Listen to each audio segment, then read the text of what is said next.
Patreon. Okay, there could be issues. How's everybody? Let me just get on the chat. Oh dear. There could be issues today. Let's pop the chat out. Minimize this window a bit. Right. I should, in theory, be live, but I don't know. Yeah, good morning, afternoon and evening. Basically, for some reason, my capture card for the main camera has decided not to work. So I'm having to route the audio through the webcam. So I'm not sure what the lip sync is like. Literally, just this minute I had to do it. So, oh dear, what a pain. So basically, I've still got the main camera because I've had to put it in place of my iPad. Oh. So anyway, hopefully you can hear the audio. Yes, Andrew, plugging the speakers in would help. Right, let's see who we've got. So we've got Gary Cooper, Wenlock. Hi, Wenlock. How are you, mate? Andrew Ausfer. Benji's in. Rob Titheridge. Tony. Anthony Davies. Mike Racing Demon. Andy Beck. I think we mentioned Paul Cody's. Bretsky. Hi, Brett. Right. Milli Vanilli. What exactly is that, Paul? You're going to have to decode that for me. Cody's is going to have to decode Milli Vanilli. It's a bit all over the shop, is it? Afternoon, David. Seriously, is the lip sync dodgy? Because I can alter it a little bit. We can play about with the lip sync. It's not top of the pops, you know. Oh dear. So I say everything's all over the shop today. It's all over the shop. I'm down. Yeah, we can see what's going on in the main camera. That's the main thing. Not ideal, but you know, not the end of the world.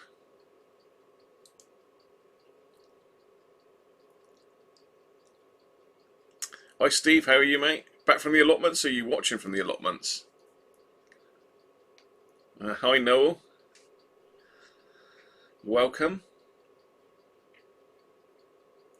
Oh, I see what you get. Okay. I was worried then that my lip sync was so far out, Paul, that you couldn't actually work it, but lip sync's good. Wow, that's more than the main camera. Unfortunately, the audio's not going to be as good today because, like I say, I'm speaking through the webcam, so there you go. Well, glad we've got a live stream anyway. We nearly didn't have it. It was close. It was close. So how's everybody today? I've not had a chance to eat anything yet, so you may hear me eating throughout the live stream. It's just not good, but you know, I've got to eat. All right, okay. Give Andy our best regards, Steve, if you're going over there in a bit.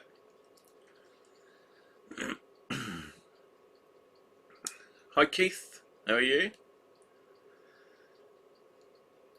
Like old school monkey magic. Oh dear, I hope it's not that bad. I used to remember monkey magic. And a ridiculous song. Flying on clouds, all that sort of stuff. Just put the roast on, Gary. I think Mrs. Cruncher's going to be doing something later. No Sean. Does anybody know where Sean is? Has he surfaced yet? I don't think he has. No, I don't think Sean's... hang on. Hang on, I'm connected to the wrong Wi-Fi now. German F1 starts in an hour. I should be recording that, Gary, hopefully. Yeah, I don't know what the other picture's going to be like, to be fair. So normally I connect through a Thunderbolt capture card, so I can run the cameras in really high res. But today I'm going through a little cam link.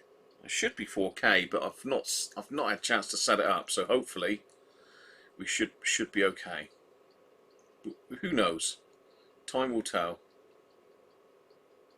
Yeah, he could have a hangover. He had a late one. He put some hours in last night to know Sean.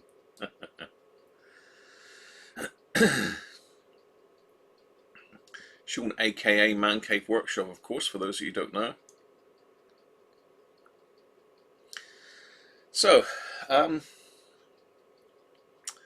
today's session, I suppose it's a session, and can we stick that camera up in the top corner?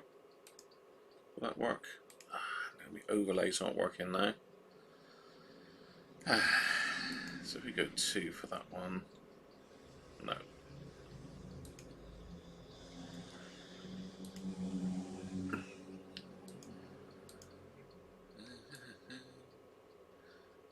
I don't know if I can get my overlays working because, as I say, it's all gone to pot.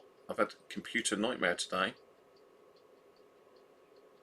So I set that one as my overlay. Hey, it does work. So over here you can see my sleeve up in, no, that corner, up there. That's a couple of things that we've got planned to, well, not we, I've got planned today. Let's just zoom in a bit.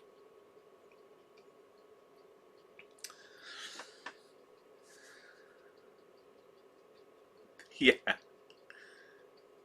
He'll be in tomorrow. Hopefully he's not in tomorrow. Mind you, we got plenty of moderators here, haven't we? Plenty. Let's just make that box a bit bigger.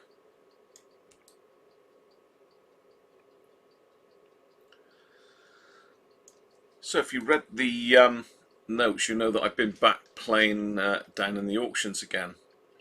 And I picked up a couple of these bits that you can see over here. Hopefully you can see them. So I've actually managed to get hold of a Uniden scanner. And up the top here, do we all know what this one is? Anybody know what this one is? While you're contemplating that, I'm going to get a beer open. I've actually got this this low alcohol stout that I picked up last week that I never got round to drinking. So I was on a bit of a go slow last week for some reason. I thought it'd be interesting to try a alcohol-free one, or a low alcohol. It's 0.5%. I've never seen an alcohol-free stout before, so next thing you know, Guinness will be doing it. Certainly looks the colour. Looks the right colour.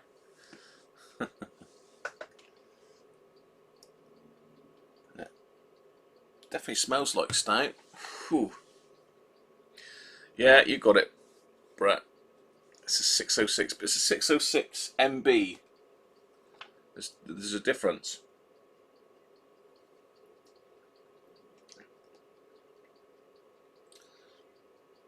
Actually, for alcohol free, that don't taste bad at all, actually.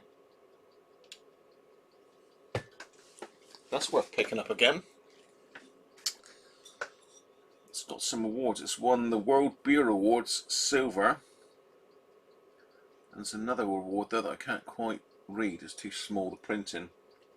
It's a Big Drop Brewing Company in Ipswich.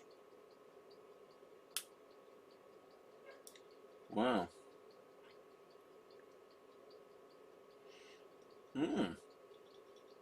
So you've got the nutritional information on that. So no, that's not a bad little drink if you fancy a drink, but you don't want to have the alcohol. Hey, there's Jess. I haven't heard you for ages, Jess. You got fibre broadband. Oh, you're better than us. We were trying to get fibre here. We got fibre to the box, but not to the properties. So we got high speed at the box, low speed at the property. About right. This is Zenith, Keith. Yeah. No, it's a Roberts R606MB. I'll get the camera in there in a minute anyway, we can have a look. The other thing I've got is another Hacker Gondolier record deck. That's a monster. I'm going to need to clear the table off to get that one in. Scones and cream on. Yeah, you've got to do the cream first and then the jam though. It's got to be cream and then jam. I'm sorry, but that's how I do it. That's how I roll. Jam then cream. None of this. Sorry, no, cream then jam. I've got it the wrong way around then. None of this jam and then the cream. You've got to have the cream and then the jam on top.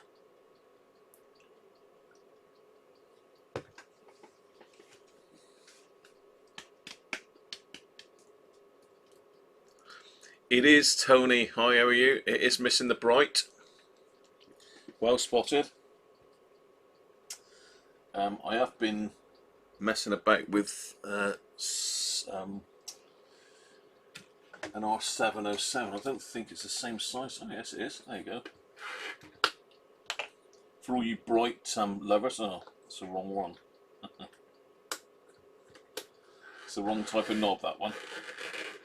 That's the round one. Oh well.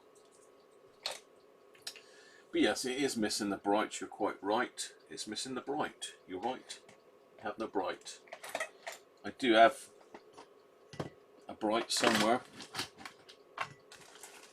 but you know, sod's law, I won't be able to find it, will I?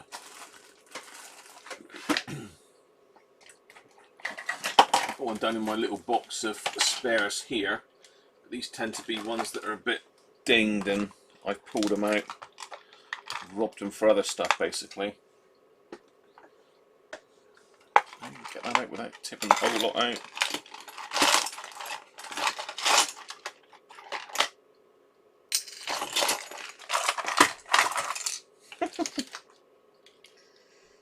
What I'll end up doing now is putting all the bits for this radio back in my bits and pieces bin. Everyone's got to have a bits and pieces bin, haven't they?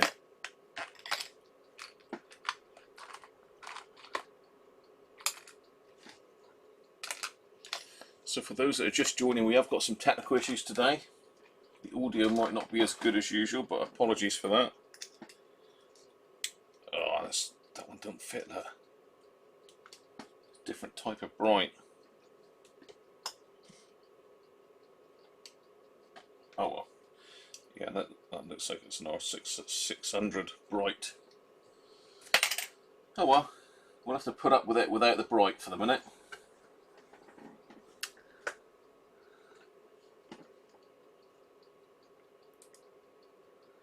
Butter, Gary? You want butter as well as cream and jam? Do I do anything about Yamaha or any HDMI receivers? HDMI receivers? Hi Michael, how are you, mate? Yeah, night Mike. Thanks for joining us though, very briefly.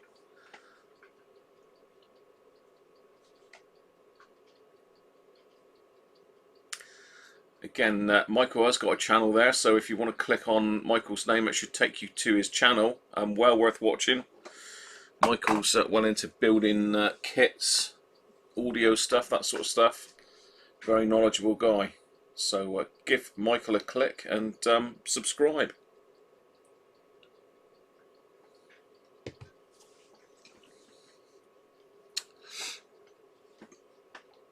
If you're not already. I'm sure most of you are anyway. I think you should be able to click on. Yeah, so if you click the three little buttons beside Michael's name, you'll be able to go to his channel. Catch you tomorrow, Michael. Hi Spanky, how are you? You get nothing done.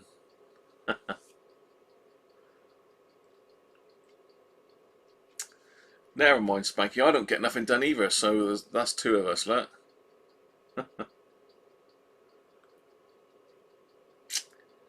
So yeah, I'm not sure how well the audio is going to go when I'm sort of facing the bench, so I'm not sure if you can hear me now when I'm speaking over this way. Hopefully you can. I don't know how sensitive the microphone is on this one. Stereo microphone by the looks of it. It's a good quality webcam. Oh, you're up to 10 now, Michael, are you? No worries, mate. You do some good content. I don't get a chance to watch much of it at the moment, so I jump in and out every so often. I think we're all subscribed to you, Michael.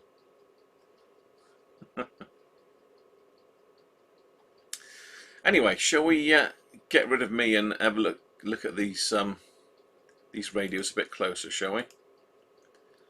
Let's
audio's gone because I switched to another input. Let's turn the audio off of that one. Okay. That should sort the audio now. Sorry about that.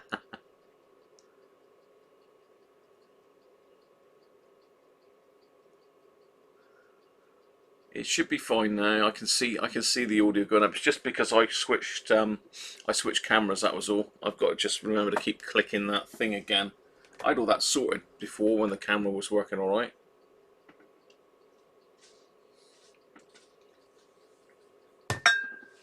Yeah, quick interval.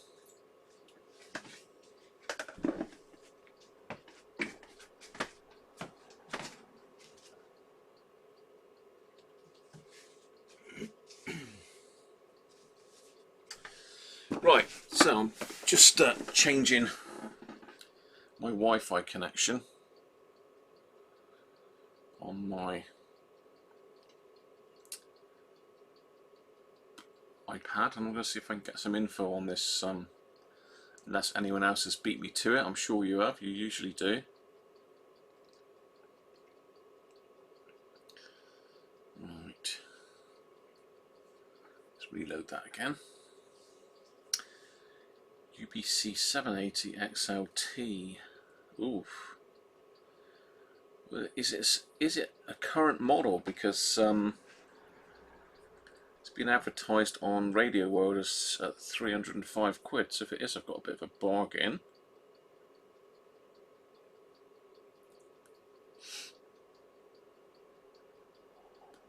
But I need the manual.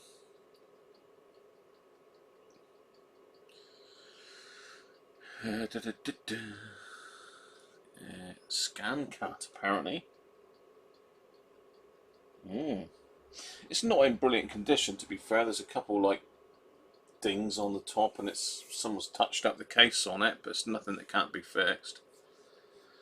Trunk tracking. I don't think we can track any trunking over here. Ah, here we go.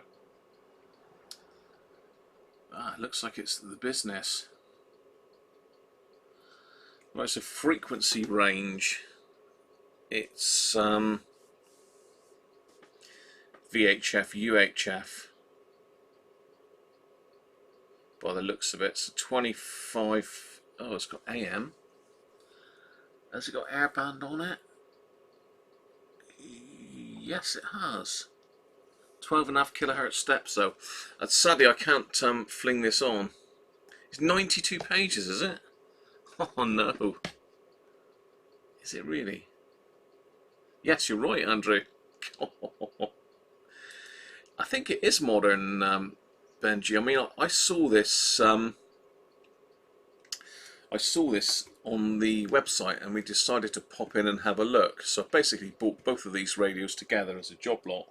It's just why the 606 MB is a bit beat up. I mean, it's a bit of a dog of a radio, so that's a technical term. I wonder if a neutral density filled out that picture a little bit. No. Okay. So, police radio. Yeah, I don't know what. We certainly haven't got the correct power supply for it, that's for sure.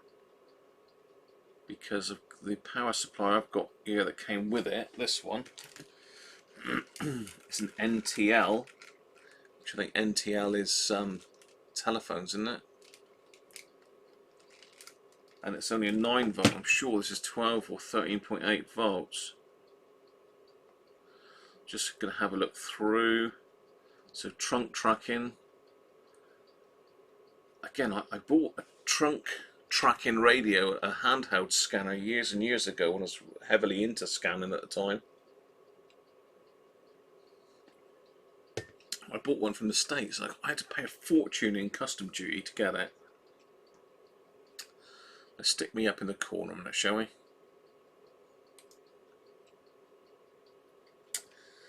Yeah, cause otherwise you're just getting a radio talking at you, aren't you, really?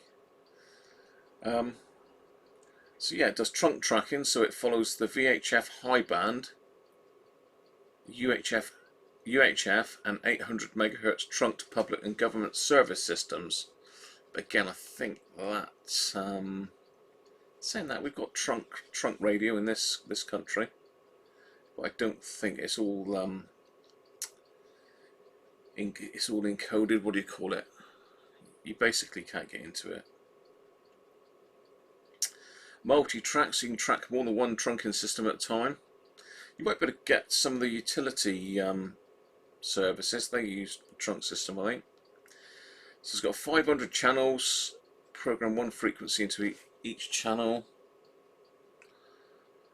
24 bands, 10 banks. It's got aircraft and 810 banks of channels. So I'm just going through it, so apologies if you know all this. I'm just having a look to see. I'm sure that you can put some text tags. Yes, you can. Which that's really useful actually. If you've get a scanner, always get one that you can actually type in what the station is, because if you just got like memory 1, memory 2, memory 3, it just gets a bit of a nightmare. So, what's online help?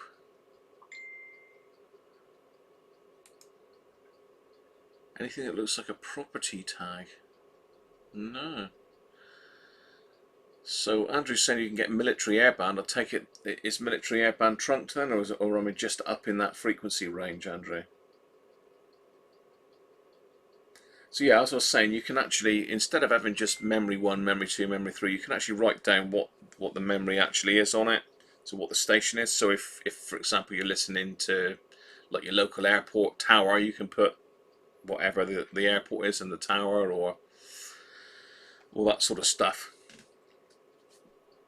So it's got an attenuator, it's got squelch, turbo search. That only works with 5 kilohertz steps. So it's got pre-programmed service search. Again, a lot of this is applicable to the States, I think. So there's a cigarette lighter cord that came with it, and an AC adapter, and a DC cord. Mounting bracket antenna. We've got the antenna on the back.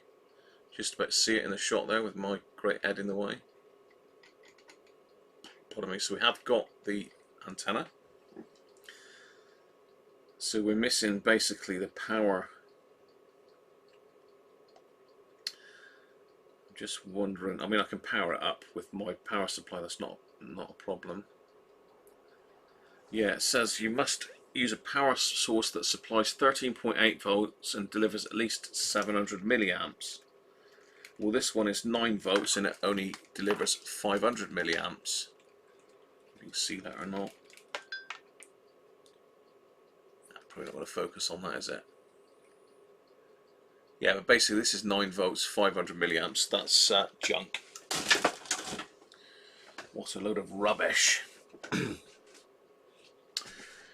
Right. Let's get a power cable then. I'll hook the thing up. So is it center pin? Does it tell me? Center pin positive. Center pin positive. It's got a little bracket underneath as well. Look, for standing it up. Quite nifty. Rubber feet on the back. These are quite good little scanners. I've not had one of these before, but I've had similar. And I say I've tried some Uniden handheld scanners, which are pretty good. You do tend to find there's quite a lot of gaps in them. That's the only thing. So hopefully this will fit in the. Yeah, there we go. We're in business. So we want, let's turn the current limit right down for a minute. 13.8 volts. We'll certainly be able to achieve 700 milliamps with the bench supply. That's for sure. So center pin positive.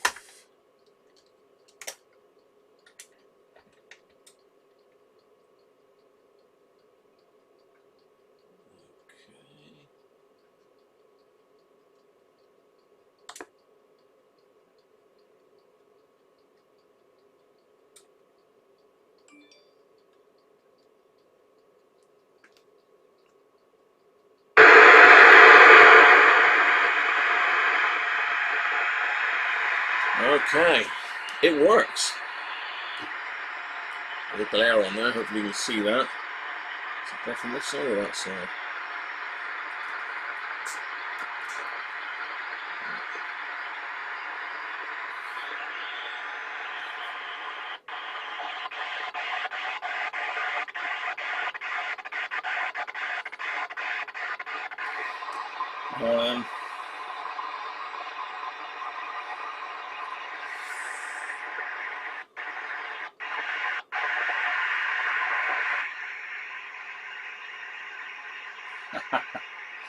I'm going to work out now to get the thing to scan. Right. Let's have a look. It's working anyway, which is good. So it looks like you can connect a tape recorder to it as well. It's good news.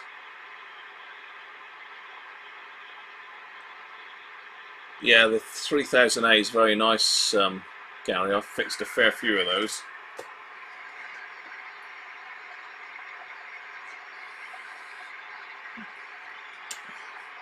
Let's go into manual then.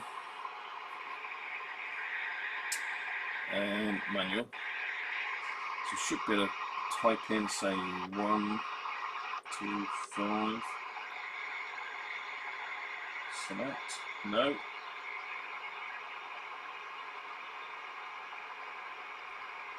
2, 5. Right. Cuppa. Out of channel.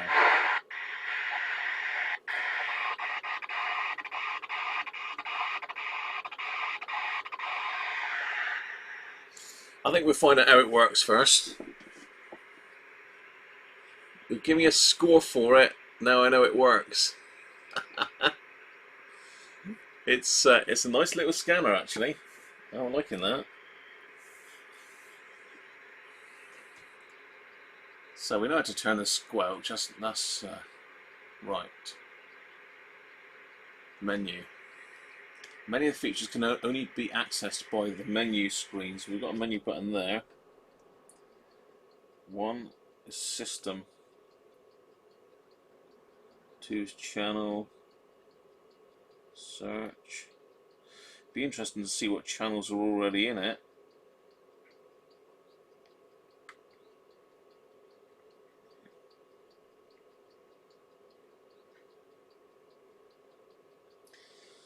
No.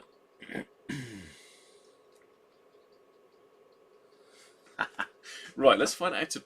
Right, so we've got a VFO select control. VFO select. It doesn't say VFO select.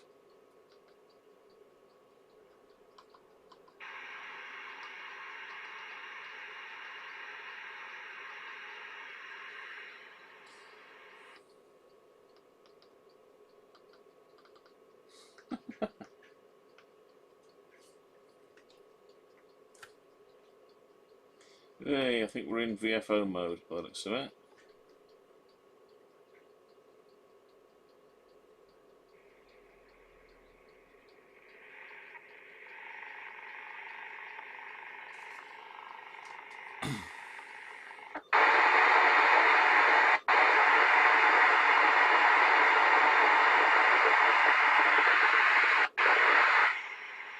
Ah!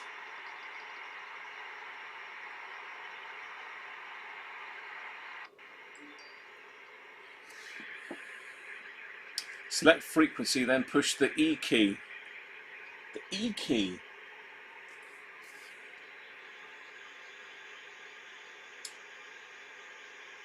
The E key.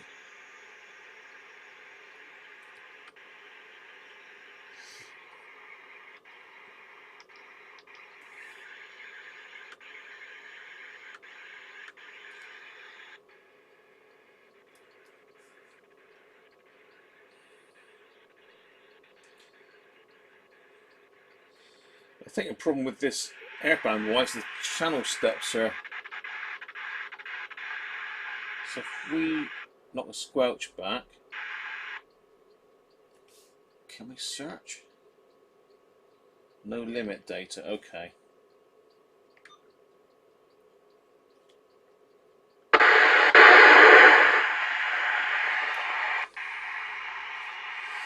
So 130.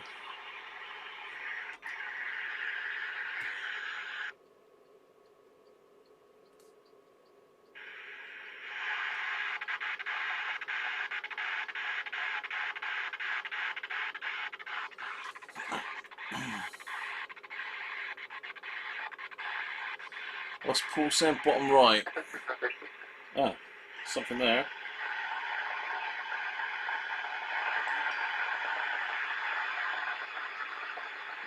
A quick start sheet I could do with that one, Keith, for definite. This manual's a bit mental. This is sort of bedtime reading, this is.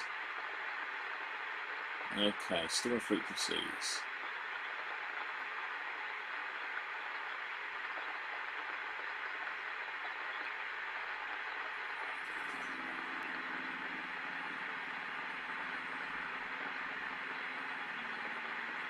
And press E.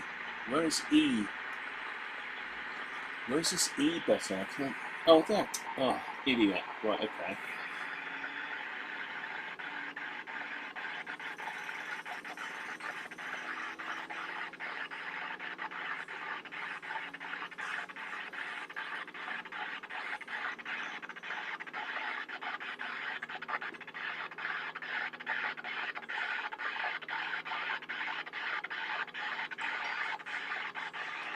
I've got that one now, Keith, down there. Should be some airband around 133.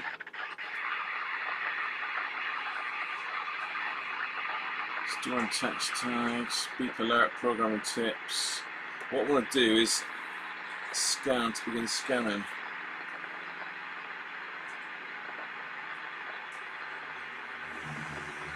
Yeah, I think that's to scan the memory, isn't it?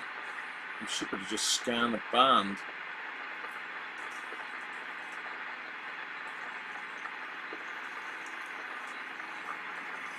searching. So you've got to search a range.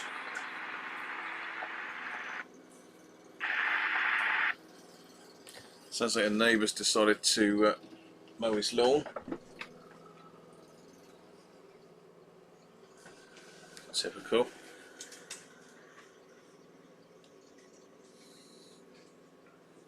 We got the E bottom right. We got that, and with that now, I'm just having a quick look at the.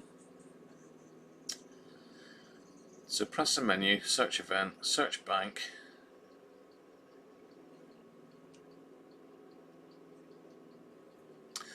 So let's get it to search the airband then, shall we? If it'll do it.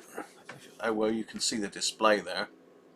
It's probably better slightly offset like that, so you don't get the glare on it. That's better. See if I can get you in a bit closer. Let's get you down a little bit.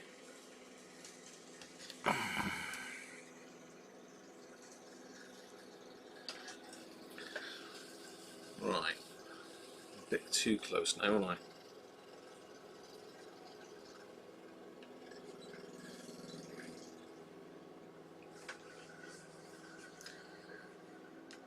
You have to have squelch set to scan. Okay, I understand. But if I push scan, it just goes straight back to this memory that's already in there. So I think what we need to do is set up a search bank. So if we push menu, then it says press up and down to get to search event. There we go. Press E. So then we need to select search bank and press E. Select the desired bank number, then press E. Okay, so what bank is it? What bank is that on? So I've probably got to go right back up to the start to find that bank, am I? As you can see, some of these scanners are not the easiest things on the planet to work. Let's see if I can find the search banks.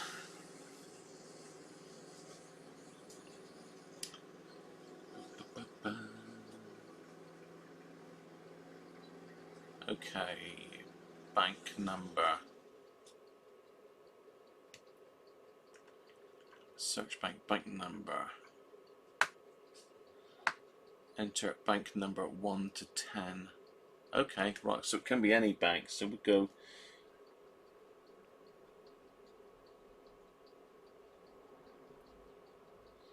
Let's put it to bank 10.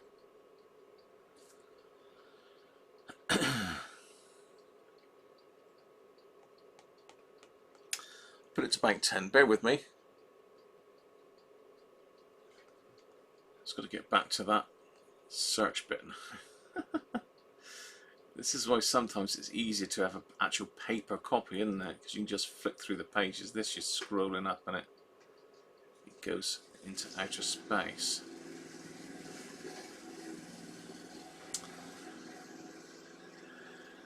Right, here we go. We're getting to it again. Searching. Okay. Section desired bank number and then press E. So we're going with search bank E. Press to select edit range and then press E.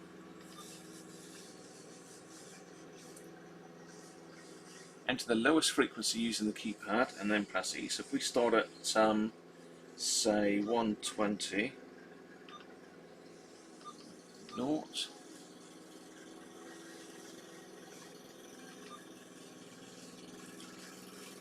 enter upper. So if we go 138, enter.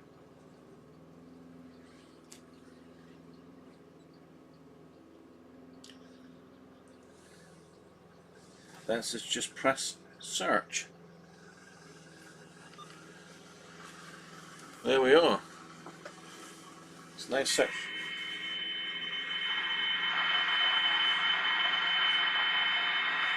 I normally skip by changing, turning that.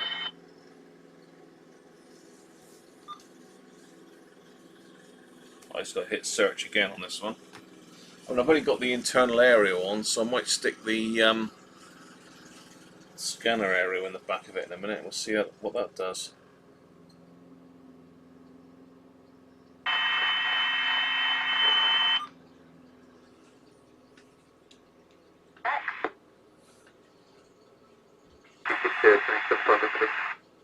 Well, it's picking it up. That's pretty good.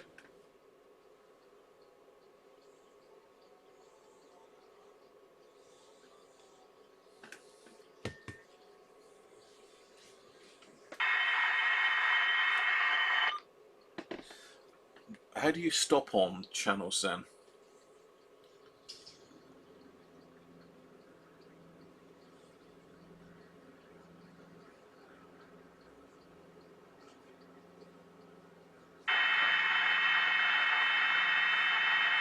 Press hold at any time to stop the search. So basically, when you get on a channel, you've got to hit hold.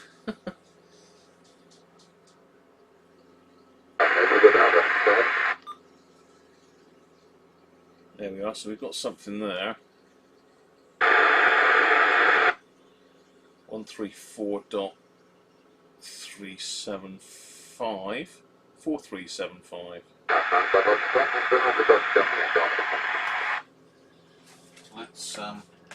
It's good that it's working. Let's stick my slightly bigger. Oh, hang on. What sort of aerial connector is that? I thought it was BNC. Oh.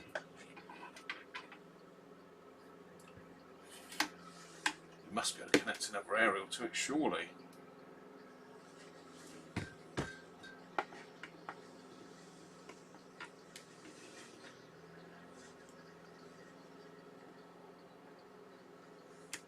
What? Don't tell me it only works with that one. Hang on.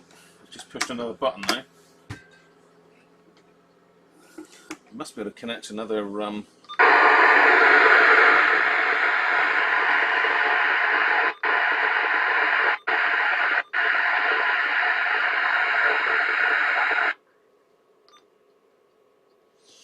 must be able to connect another aerial to it, surely. Oh, hello, we've gone out of focus there a bit, haven't we? There we go.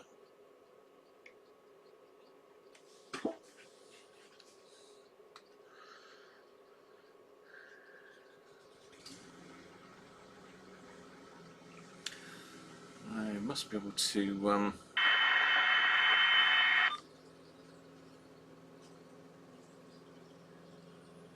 supposed to stick another aerial on the thing.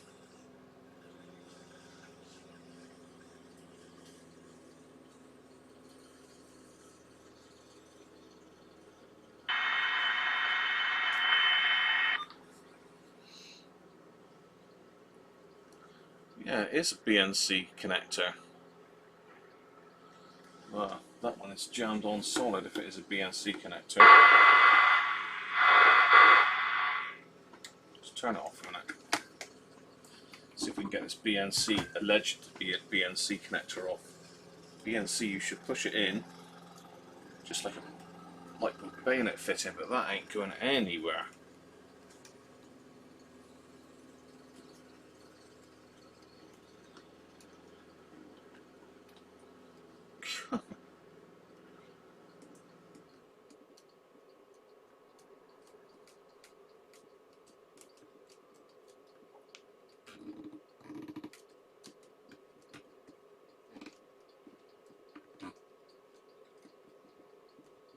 Hey, cool. That's a rubbish area that comes with it.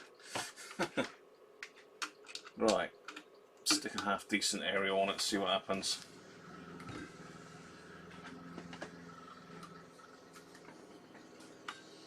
Right, round two.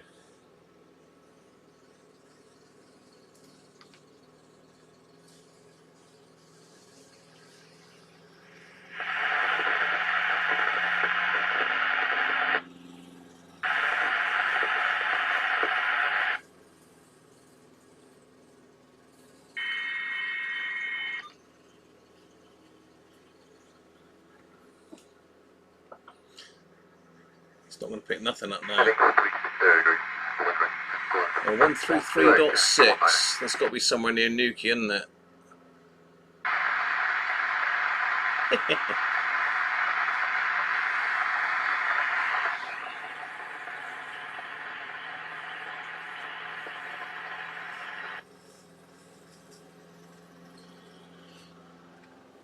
A bit brutal. It is. It's plastic. That's the trouble, Benji.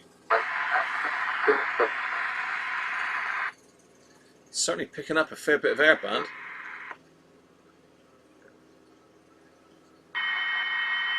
That's annoying. That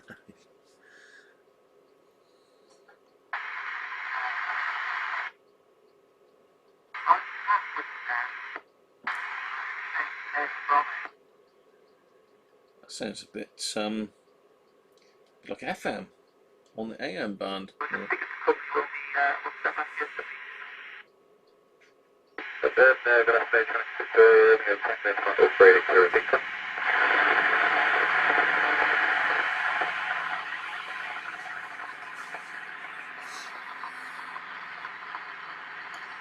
Oh, St Morgan. Cool, was it? We'll continue on route towards Newcastle. There's kind of working around in the stage of an air transfer, shuffle aircraft around.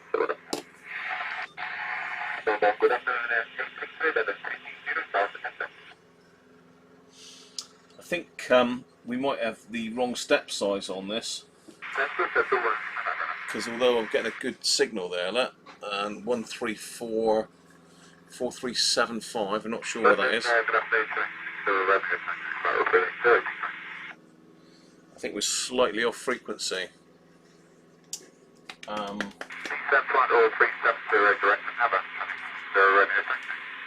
Batteries in this.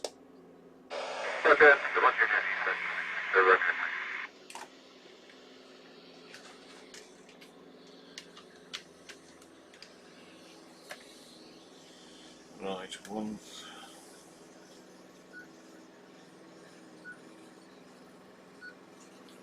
Four. 4375.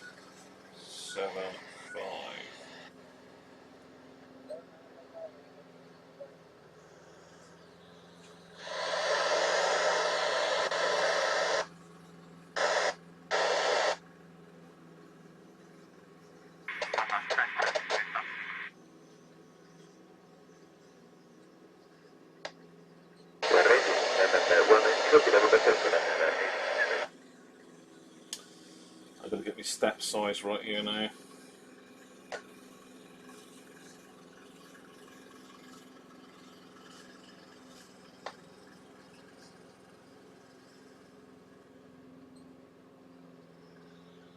What's the airband? Is it 6.25 steps, the airband? I can't remember now. Is it 12 and a half?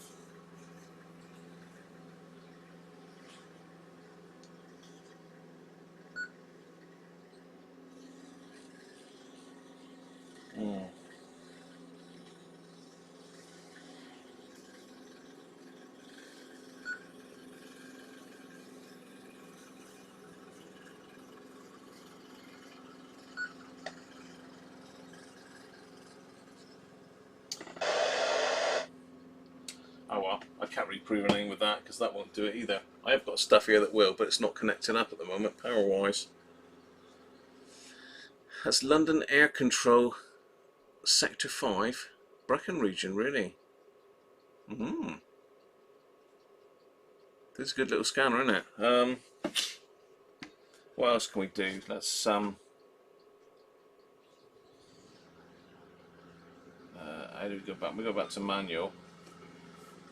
And if we key in 100,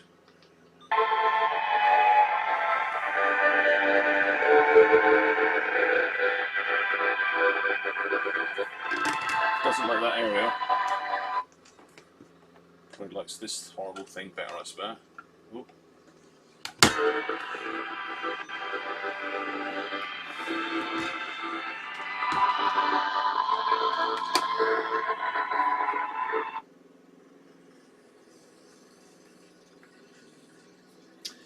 Um, 88.15.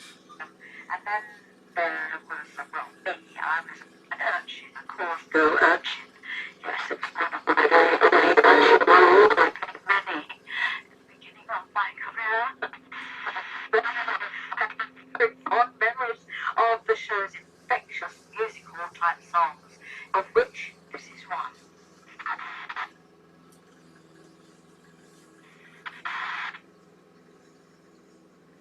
So I took him as a young man, to give me the okay. And in 1971, when there was one and bombs and there was shooting in my area, I thought it was my duty to protect my community. And with many other young men, that became a religious thing. It became flying sectarian gangs that turned into young paramilitaries. Then,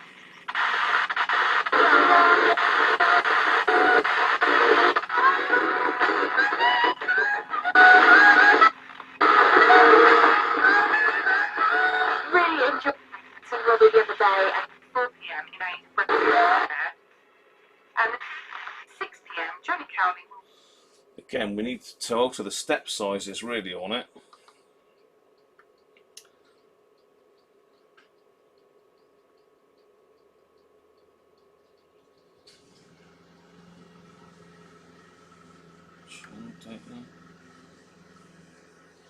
No, we don't want that. Search.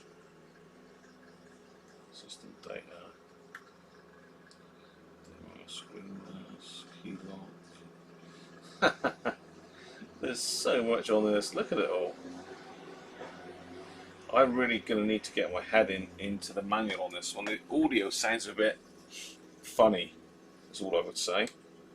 The audio doesn't sound quite right. Now, I don't know whether it's because it's slightly off frequency and I've not got the step. It has got wideband, Gary. It did default to wideband there just now. So, yeah, it's got wideband.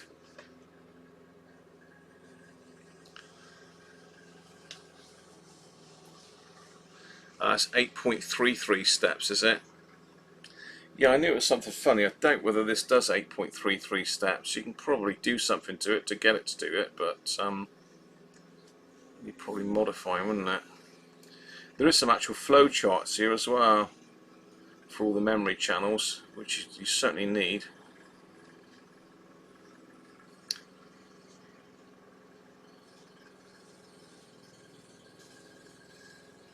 Let's just see what step sizes it does. No, it only does 5, 10, 12 and a half, 50 or 100. So it doesn't do all the steps.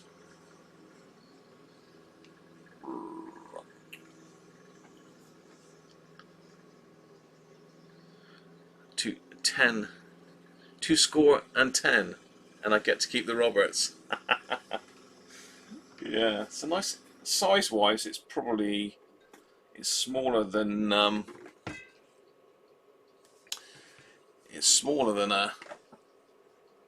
AOR 3000A, I think. Got a ruler here somewhere. I did have a ruler here somewhere, but it's been beamed up again as usual. That's over there. So if you compare it to the beat up 606 MB, I mean it's not much difference. Let's get rid of my picture a minute. It's not much difference in the height,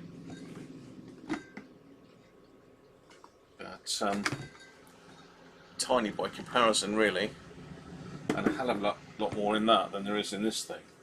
Anyway, that's that. If anyone's interested in that, then you can let me know, but I shall probably have a play with it for a few weeks and see what it does.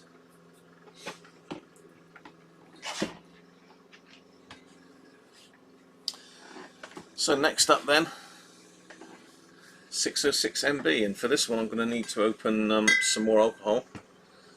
So I'm going to go with some actual alcohol this time, some Tribute,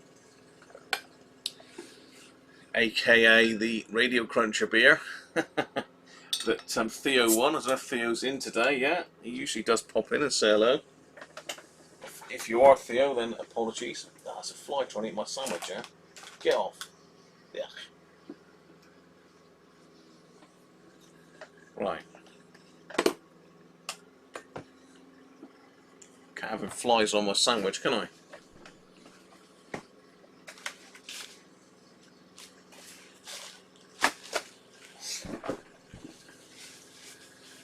So I'll cover my sandwich over before the flies do their business on it.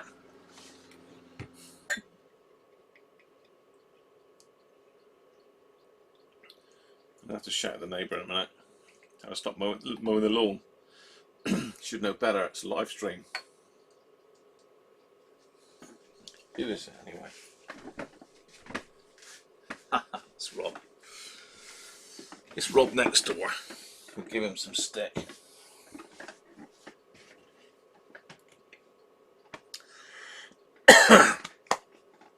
Right. Yeah, this has definitely been shot, hasn't it?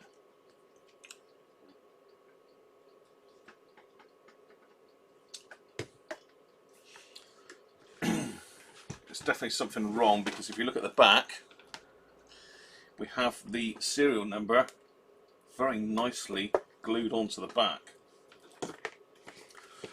Some of you noticed just now that we've got no bright on the on-off switch and volume. So that makes me wonder whether there's a base on this. So should we have a look at the base together? Well, there is. Why on earth would they take the serial number out of the base and stick it on the back of the radio? What's going on with that?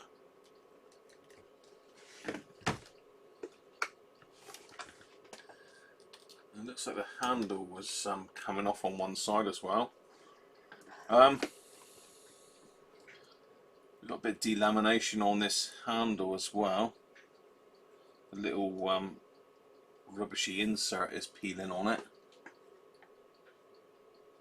It might be able to be peeled off and sprayed. That can be sorted, that's not a problem. I can sort a bright out. Hopefully I can get that off. It's got this sort of coarse grain leather cloth, which I like. It says 9-volt pin negative, so it's got a very strange looking power adapter actually, and it's obviously mains battery, so it's got the mains lead. So let's have a look inside. So it looks like the battery leaked and lifted the serial number off, so the clever person decided to stick it on the Rexine on the back. Very ingenious. Very good. Right, I'm only being sarcastic. These are weird. To get the battery tray out, you've got to push this little lever. Oh, you can't see. Flipping flies in here. Down here you've got this little lever. You've got to push that to one side. And you can lift out the battery tray and the transformer. So I'm not going to use the transformer for a minute, so we'll disconnect that. So we've got the black one on top and the red one down in there. Cool. Oh, he don't want to come off. I'm going to need to use a bit of brute force and ignorance on that. Like I say, this was a sort of radio bundled in with the other one really, so this is a bit of a bonus if it works, which I'm sure it will, because these are fairly reliable. Famous last words. Okay,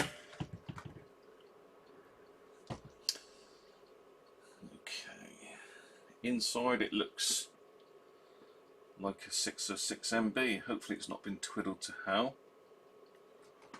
We didn't look at was the aerial, did we? I did look at this actually in the auction, and this is one of the reasons why I bought this, and because I thought if I don't pay a lot for it, at least I've got a decent aerial out of the deal. And I mean, when you could get these aerials, they were, with postage, you're about a tenner. Resellers sell them for about 15 quid, so, you know, aerials are big money these days. Robert's badge is okay. The silver's rubbed off of it, and someone's decided to go round the leather cloth with a marker pen as well, which is really good.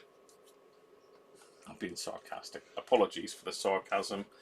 Let's connect it up then to some power. So what's this? 369 volt, isn't it? That's good, 9 volts. Let's connect up my other leads.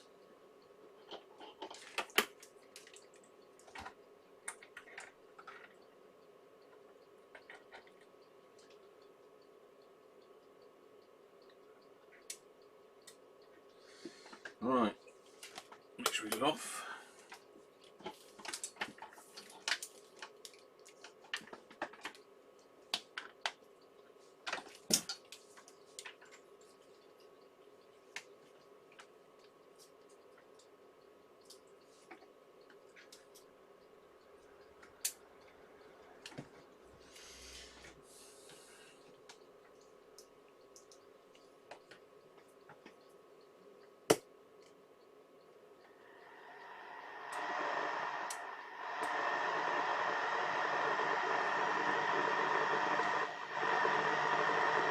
Right, we're on medium wave.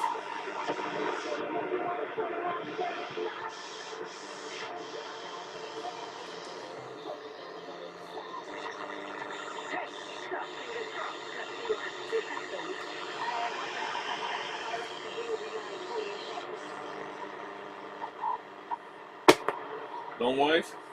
Other things that crop in, I actually don't know what ladybird like or ladybird pupae look like. So, get a Oh, scratchy. Hi Lee, how are you? We also do carry out some research. So we've got research projects going on IK2BEW. to slugs in gardens. Which are the bad ones and which are the good ones? We actually don't really know which species of slug occur in gardens and which ones are causing damage. Actually, some of them are quite useful recyclers. You mentioned, Andy, that there are some things we want to encourage in our gardens, apart from bees. Turn the light off. Well, there's a great deal of things, and creating a natural balance. So there's lots of predatory insects out there, parasitic wasps, even the sort of social wasps can be quite useful out there in collecting caterpillars. I once watched some wasps come in and take every single caterpillar of my nasturtiums. I actually wanted cabbage white, but I was killed by some social wasps. Are there any particular plants that stand out, in all your years here, that have yielded sort of extraordinary results?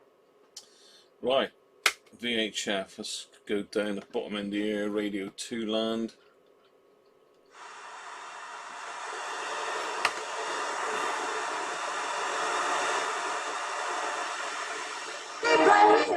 Handy free, live and love electronically.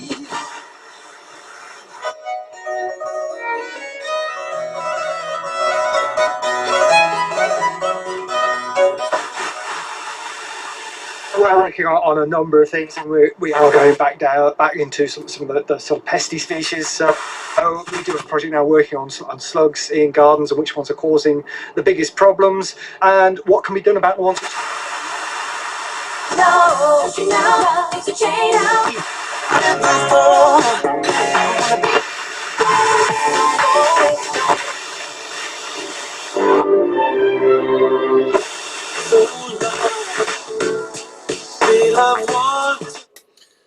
Wow, there you go. It works. Lucky boy. Yeah, as I say, I have got some more knobs here. So I'm sure I can find one that'll fit that. This one's a bit chewed up as well. It's like someone's had the... I don't know. It's a bit bent as well, that one. God knows what's happened to that one, but that's all over the shop, that one. Shall we get it out of the case and have a look? Anyone want to see it out of its case? Chassis and all.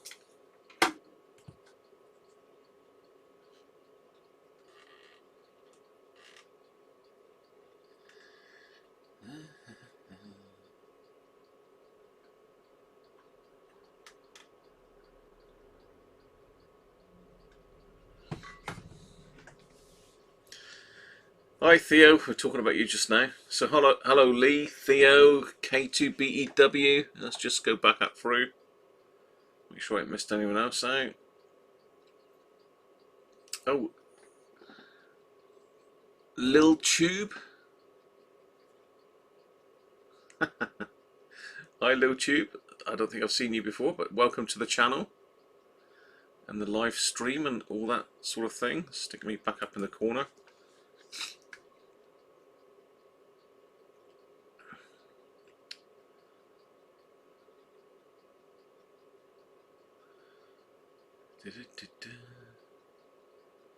No point, it works.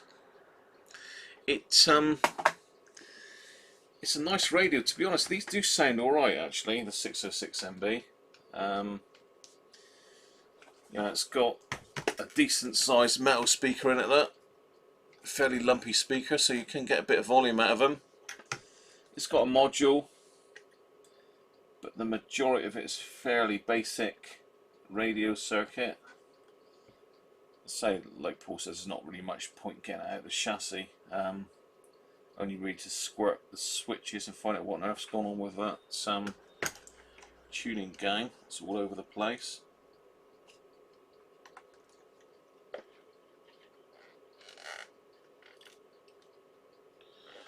Yeah, it's got bent somehow. I don't know what's going on there. Maybe the either it's had a whack or the rubber grommets have failed on it. The handle's sort of hanging off here as well. Don't know if you can see that, but basically the screws come loose on it. That. Let's tighten that one up, and that'll sit back down nicely. I've got to get another set of screwdrivers. These are starting to wear out. These screwdrivers that you see me using are only ones I got from Wix many years ago. I've snapped snapped half of the end off of one of them the other day, so yeah, let's say that's perfectly restorable, that radio. In fact, that'll come up quite nice. This is an issue. The grill, that is so stretched. It looks like something's been rammed in there. It looks like a sort of screwdriver size. That's a bit of a shame, really, because I do like these coarse Rexine versions. And there's no damage to the leather cloth apart from, I don't know what's underneath this. We can put a bit of isopropyl on that and see if it'll come off.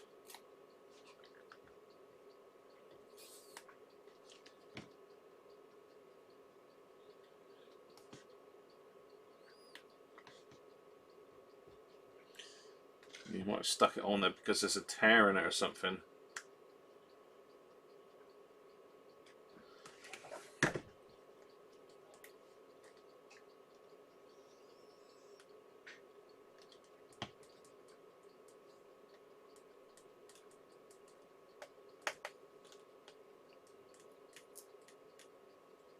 It's starting to come loose.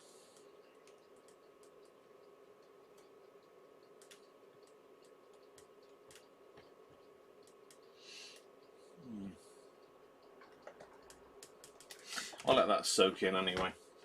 But yeah, it works. So that's a bit of a bonus, really.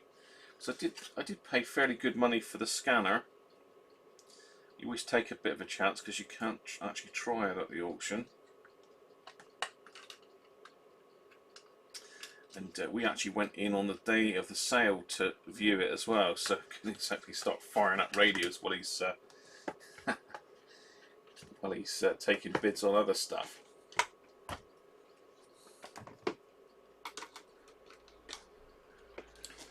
Let's pop that base back on.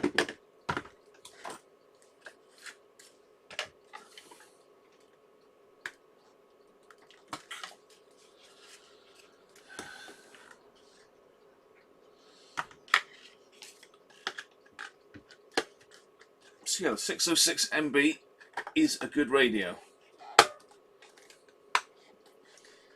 Try it on the mains as well.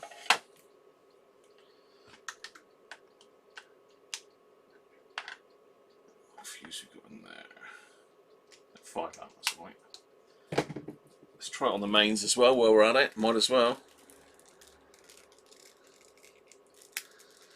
Use something better than IPA. Spud your time. Afternoon MM0 SDK.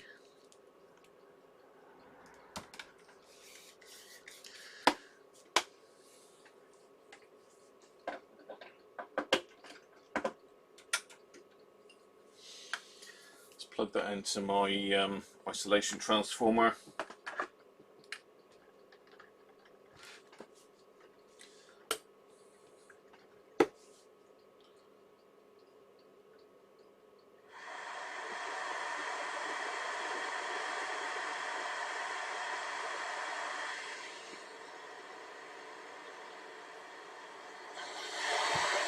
I know my way to get home, but I need my sat nav to get out of here. Absolutely. He loves sat navs, Eddie. He really loves them. Now, do you know what you're playing for today, Eddie? I'm playing for the glory of speaking to your good self. Yeah, just for the fun of it, I'm afraid no prize here. Nope. No, Nothing well, tangible. yeah, Okay, just so got 15 minutes to play. so the way 5 minutes, Eddie. So the way that it works is we will play you Moira, voice of the Irish Satnav, singing along to one of her favourite songs. All you got to do is tell us what song is she singing. Easy, right? I'd like to think so. You will know This is where Moira. I've come unstuck. You'll probably know Moira, Eddie, from this. Your route guidance will start now. But she's got so much more to offer, so let's hear what she's got first. Eddie, all you have to tell us is, what song is this? I'm so sorry that my timing's off, but I can't move on if we're still gonna talk. Is it wrong for me to not want half? I want all of you, all the strings attached. Oh, I'm good at keeping my distance. I know that you're the feeling I'm missing. Okay, 81199 if you think you can get this quicker than Eddie. That is a tricky one from Moira. Brilliant. Well, there you go. The mains is working as well. Transformer. That's a good little buy then. That one. WD-40 Theo, yeah, good call. That does work. Depends what you've stuck it on with, really. Isopropyl will dissolve it eventually, but it can take a bit of time. Lee, you're going to email me regarding the scanner. You fancy that one, do you? The old Trunk Tracker 3.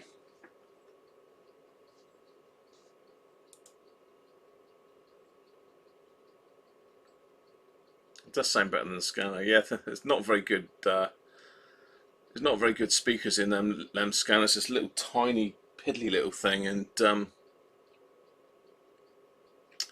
it's a 606 MB mic. I can get you in there.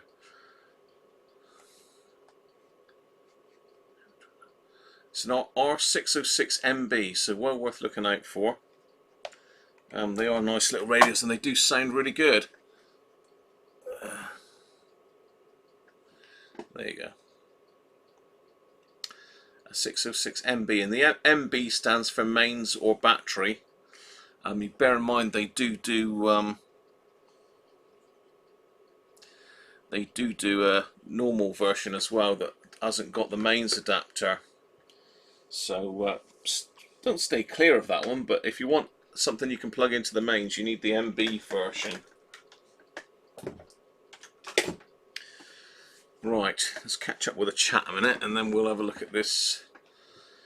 We'll have a little look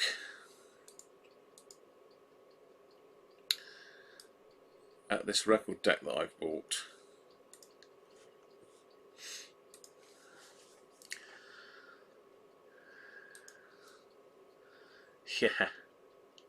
Yeah, we've still got no Sean.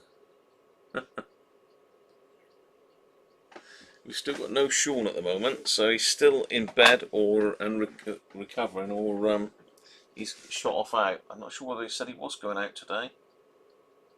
That label is budging. It's sort of 50% off at the moment.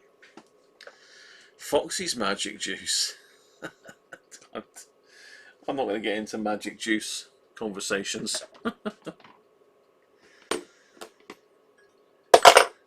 Yes, I say, quite a result there, really, isn't it, at the auctions. The record deck handy. I need to make some space for the record deck. we need to get the Uniden off the bench, out the way.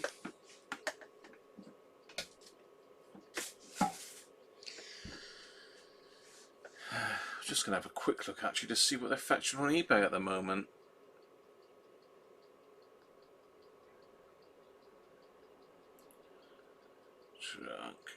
Tracker 3.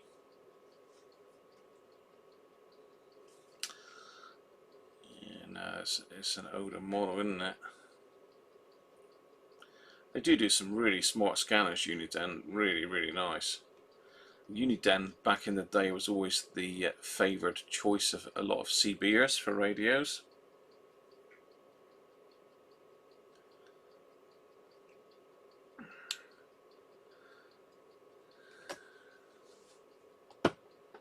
There's pages and pages of Uniden scanners here.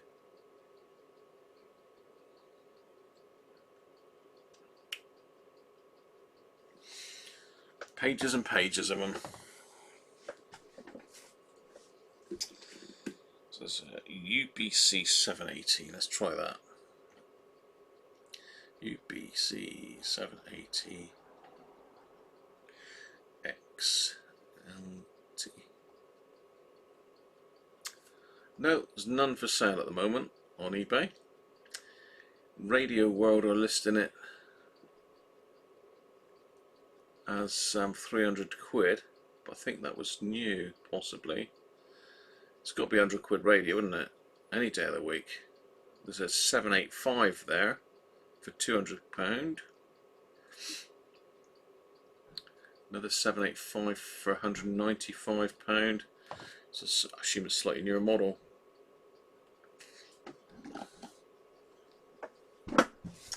He could well have been on the run. He was on the top shelf.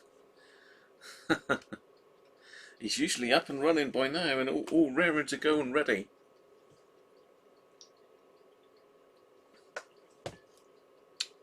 I was yapping to him last night on here.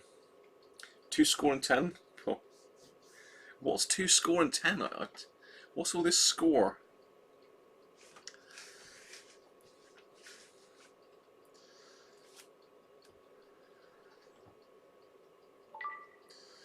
Oh, Andrew sent me some nice frequencies there. Maybe we can have a look at those. See how we get on with this whacking great record deck first. Let's make some room, because it's going to need a little bit of work, I'm sure. Let me go and get the record deck. Well, I say let me go and get it. It's literally over here. I've done me arm in carrying it back to the car. Well, actually, oh, Mrs. Cruncher carried it back to the car for me. Right, have I got space for it?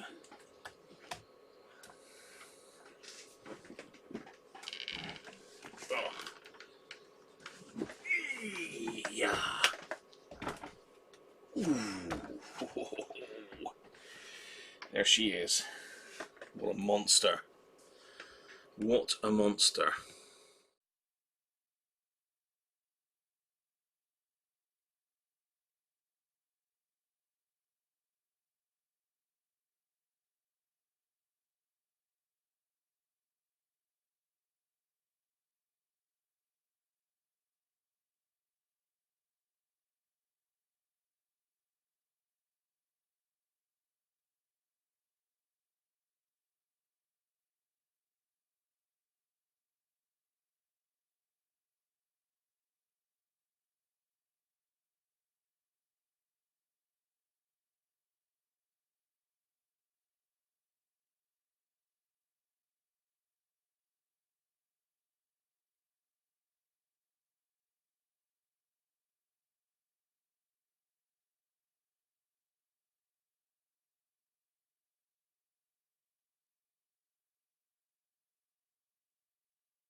Right, back in the room. Can you all hear me? I don't know what happened there. The computer just froze right up. Pain in the neck.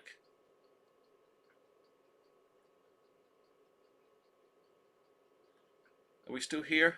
Can everybody see me still? Dear, oh dear.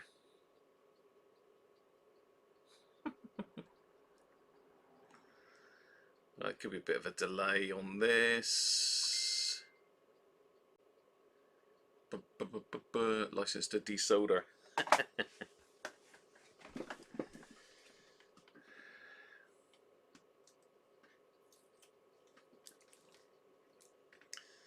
Yes, good.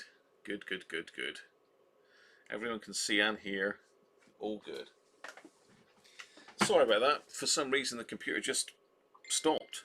Literally, I turned around and everything was frozen solid. So there you go. Hopefully sorted. It's done that a couple times now. I'm gonna have to find out why that's happening. I'll have to get out of vMix, because end of the day it's expensive software, so it needs to be working.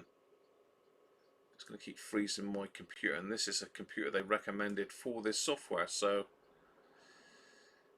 something's amiss. Apologies if we've lost a few. I don't know how many people are viewing at the moment. Participants. Yeah, okay, I think we've got most of you back. Most of you are back in the room.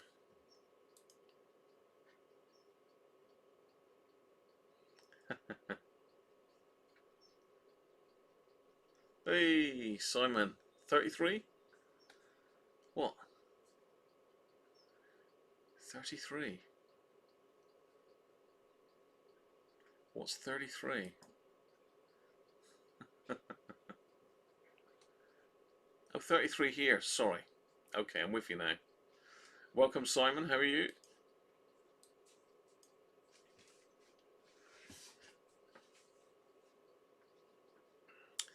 Everybody will catch up again in a minute.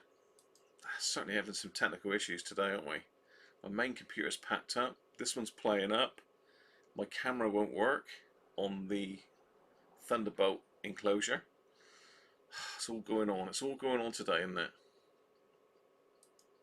Hey, hi Steve. Hello Andy, if you're watching as well. I'm sure you are. So let's jump back onto this record deck then. You don't want to see my ugly mug, do you?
We'll get the hang of the sound. Technical issues. It's all technical issues again today. Yeah, I should be back now. I should be back, Rob. Brett, thanks for the heads up.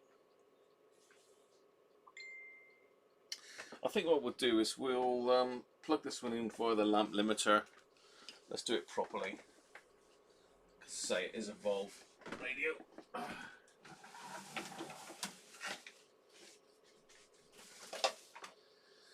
Let's get the old lampy limiter out.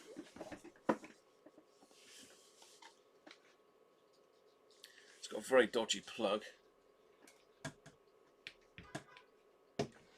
wonder if I can stick it actually this way round. Can you go that way round?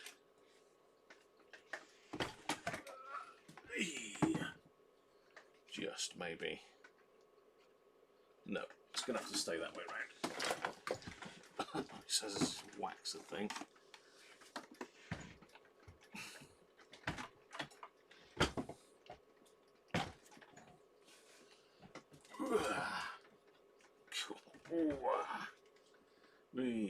Bouncy, bouncy. So I'm going to plug it in with the lamp limiter. Let's get you out a bit. You can see that on the bench then. Let's get my beer out of the way. Ow, I just dropped the plug on me toe. Oh, ow.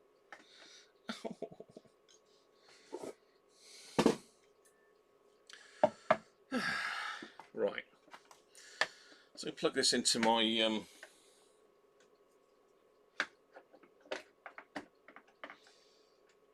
isolation transformer and variac. We want lamp. We want to have a look at this wire in a minute because it looks pretty scary.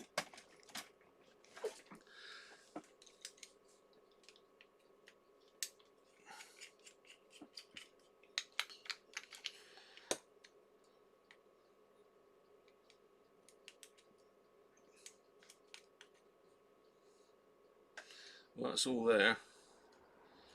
It's not brilliant clamped on the ew, what's that? Oh god, someone's graunched that to hell. Sorry, I can't help myself. I can't have those leads poking out like that. Nasty.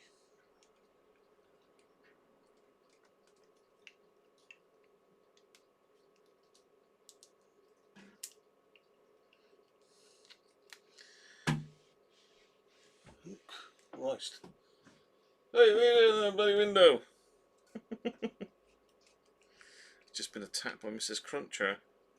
It's got some new window cleaning thing.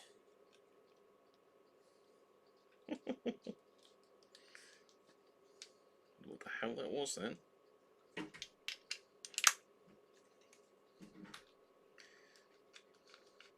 Got a 13 amp fuse in there, probably only needs a 3, but you know, it's on the variac and all the rest of it. Stick it on manual. We need to find a bulb, don't we? Okay.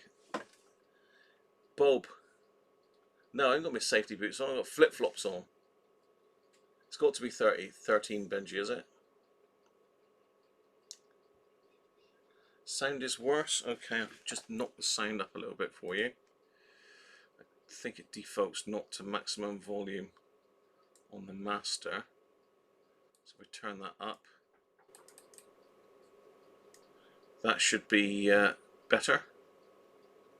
That should be better. It looks better on the screen. It's not peaking out at maximum, but anyway, bulb.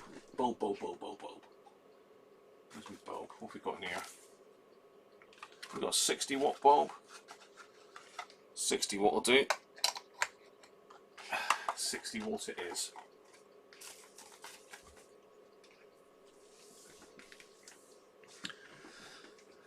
Yeah, as I say, I've got to physically talk to the camera because my radio mic is kaput. Well, it's not kaput. Do they make anything?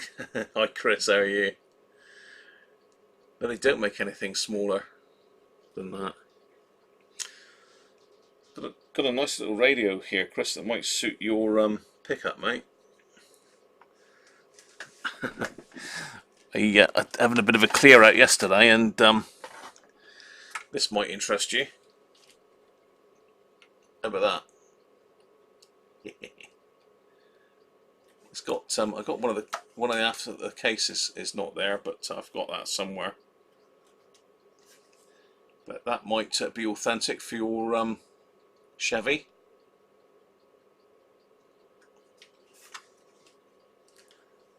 Cobra, yes, it is a Cobra.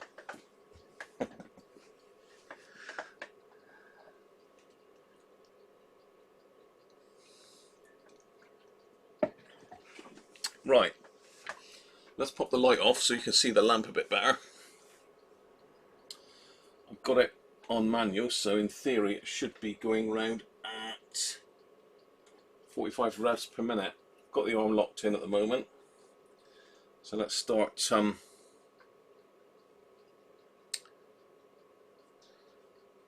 winding it up on the variac. Now it's a Cobra. I don't know if you'll be able to see it. Actually, it's a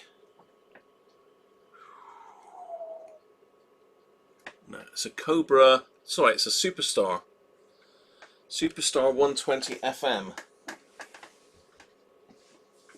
So it's non-operational at the moment, but it might be a nice little project for you, Chris. It's a proper beast of a. It's Cobra Superstar, same thing, isn't it? It's a proper beast of a radio. Right, so I'm just winding it up. It's drawing 40 milliamps at the moment.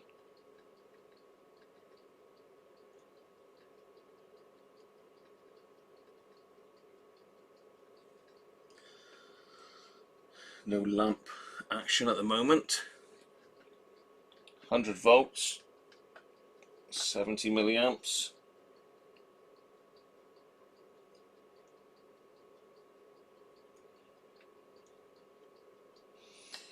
£170 volts, 10 milliamps. The deck is moving, if you can see that or not.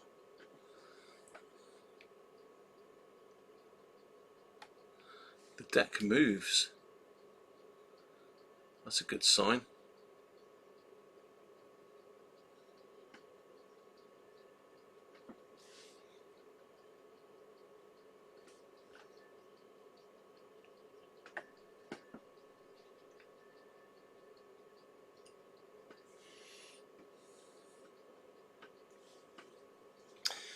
I wouldn't normally be as bold as this.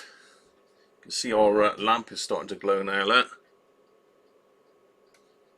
I wouldn't normally be as bold as this, but this is a spares or repairs deck, I suppose. I won't be keeping this one.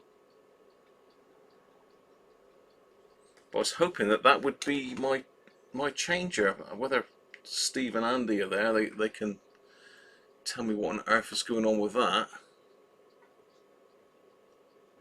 Looks like I've got a bit missing or broken off of it. Or is this something totally different again? I don't know.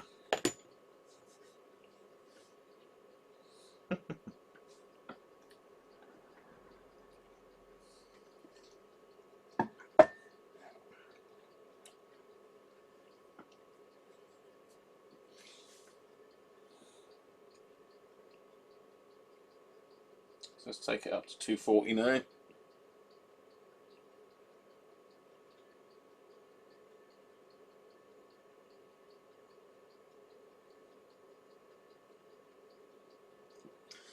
I don't know whether there's any output on it.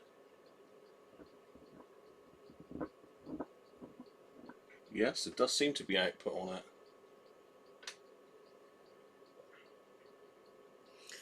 Now, the lamp's glowing, but it's not mental.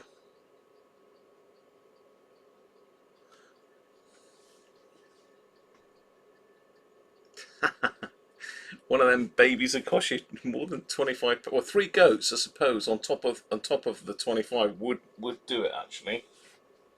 3 goats and 25 quid, and it is yours.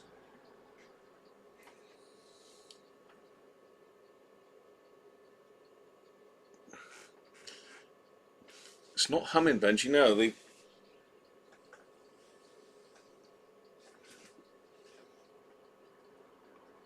there is a slight hum to it, but nothing much that you could really pick up. Let's leave it going for a minute, and I'll go and get some vinyl and chuck on it.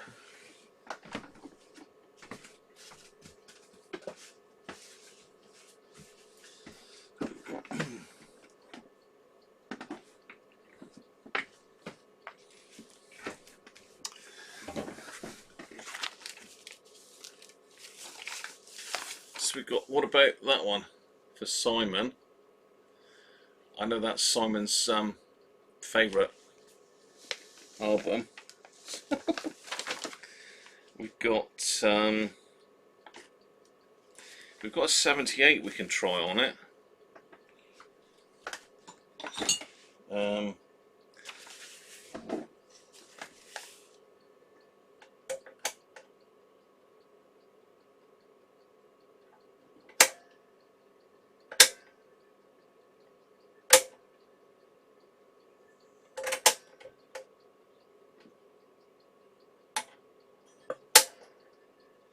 Okay, we can't try 78 on it because the 78 selector isn't working. Doesn't like 78 rest per minute. Looks like it likes 33s. So we need to look at the Mac on that probably. Let's turn the light back on.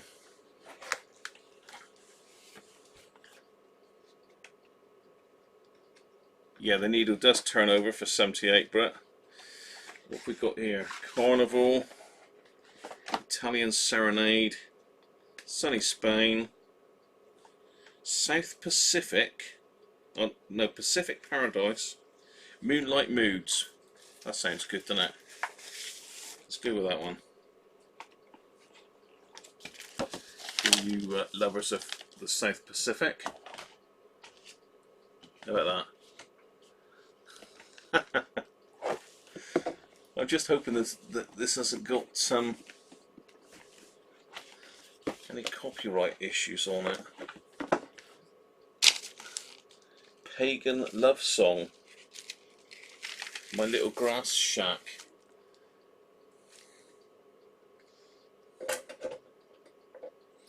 The auto mechanism definitely ain't working, so this is only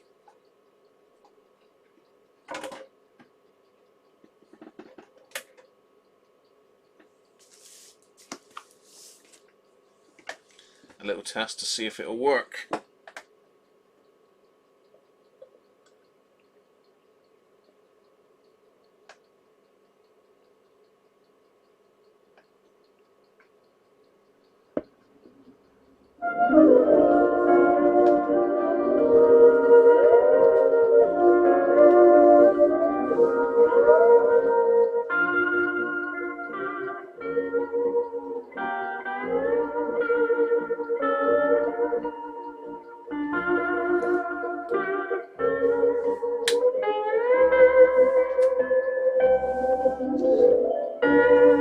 I just flick the switch to bypass.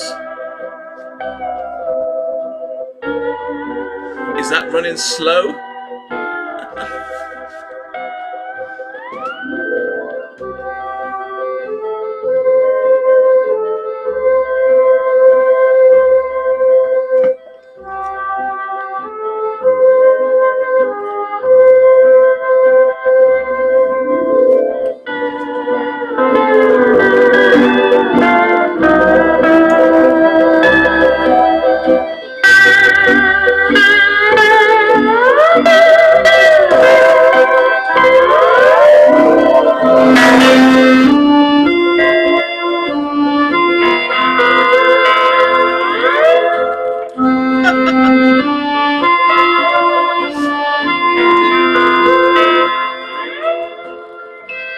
Says that the output's alright on it.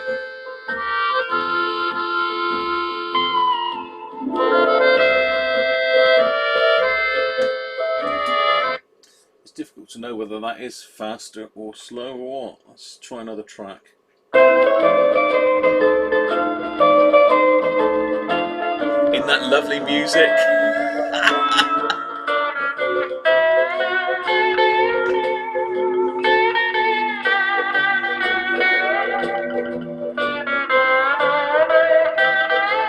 About 45 revolutions per minute.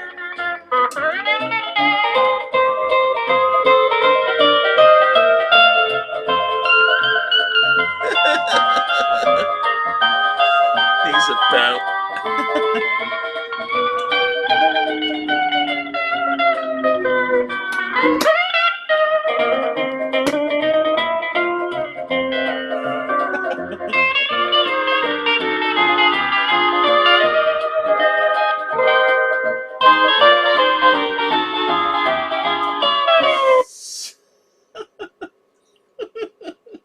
Sorry, I got a sick sense of humour, am I?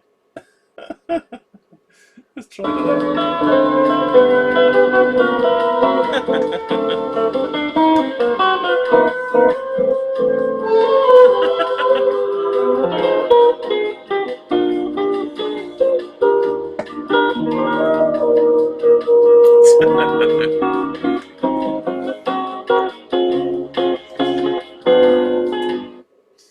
What I can do is just get my phone on the deck and we can see what the speed is actually running at.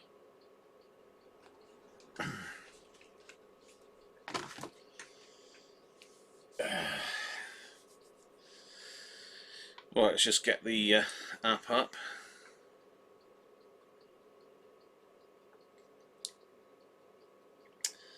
Where are we? RPM speed. Okay.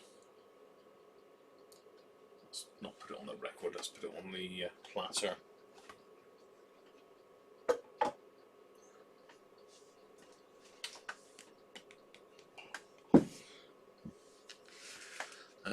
You can just about see that.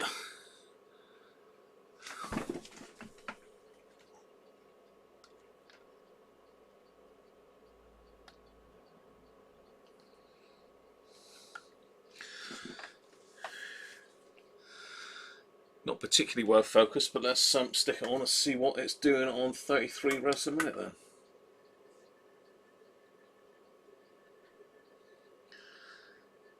So it is running at the right speed at 33, look.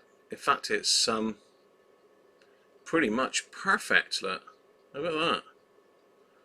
Sorry the picture's upside down for you, I can't do a lot about that. It's upside down for me as well. I suppose I could try putting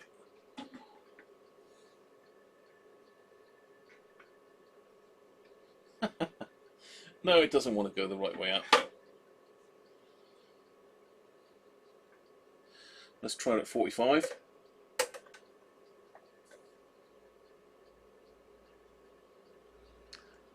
It's thereabouts, 44.5 to 44.9, pretty good.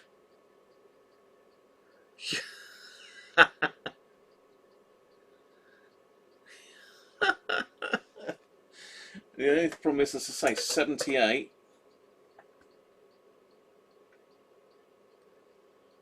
78 RPM doesn't work.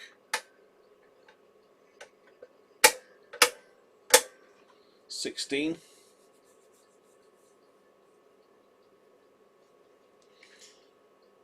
So 16 RPM is running at 45.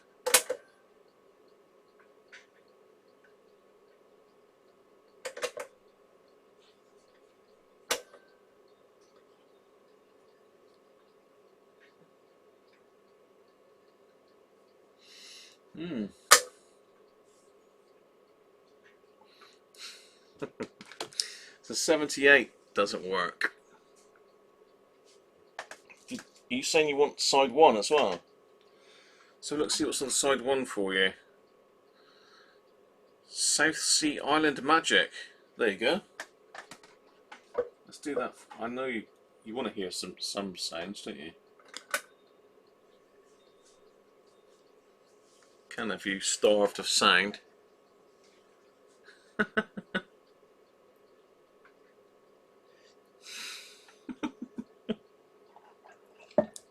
He's a booty. He is a beauty.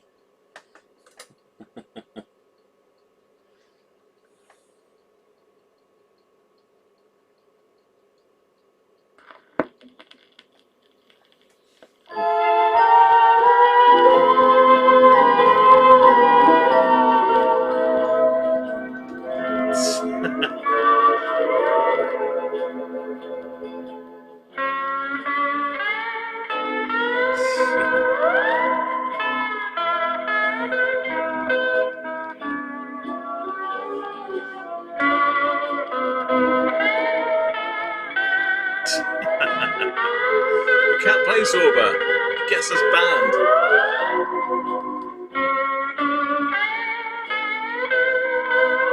That lovely.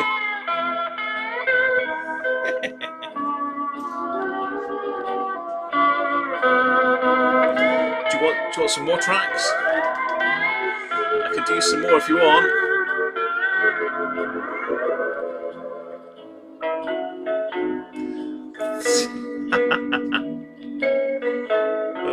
Brilliant.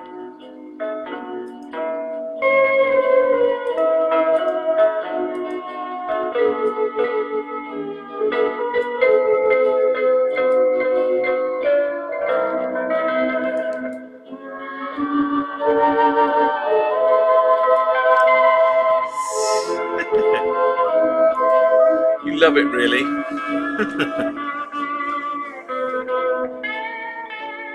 got the wife's hula skirt on, Paul. Come on. Don't tell her. I'm watching Ken's go down. Right.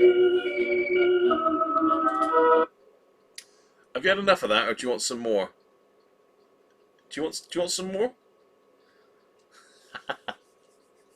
Abuse of vintage equipment. It's more like abuse of vintage ears, I think, isn't it?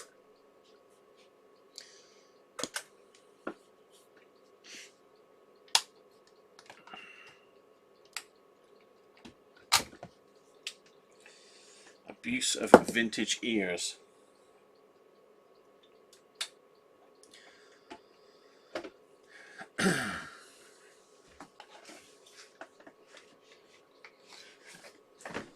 Just put the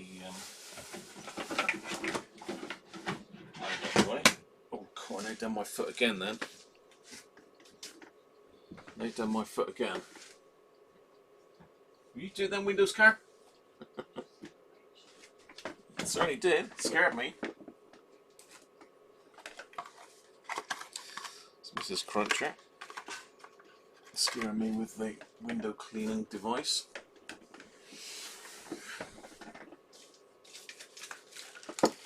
Okay.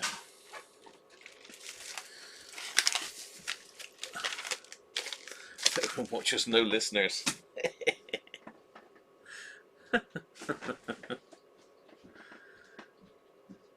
If you've gone deaf.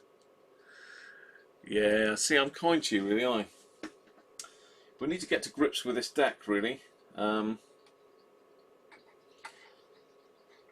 So the selector mechanism is not working on 78 RPM, which means the thing's got to come out. It's got to come out. The deck will have to come out. So just screw in the transit screws down a minute.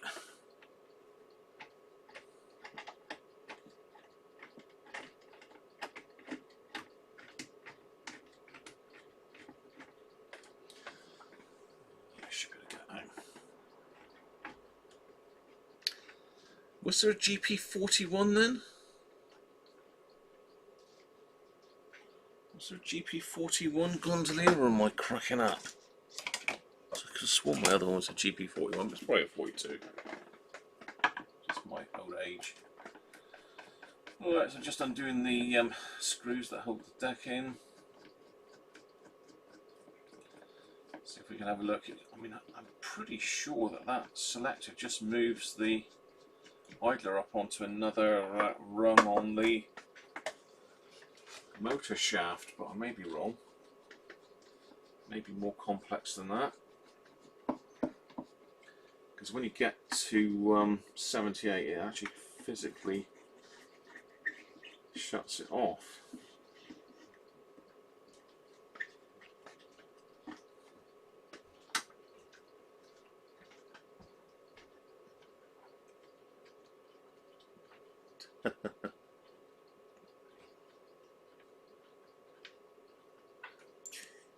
Poor audio quality. The audio is lovely, Theo. Just everybody's appreciation for music is not that great. I just don't know what goes on, really. Right. Oh, hang on. I've missed two. They've actually gone a bit mad on this. There's 5 screws holding it down. There is cup washers as well, but they're firmly stuck to the vinyl.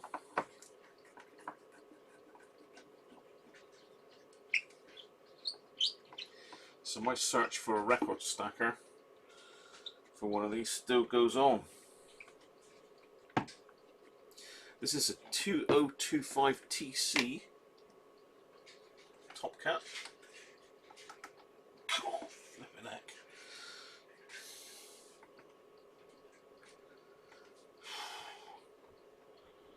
That ain't been out before, has it?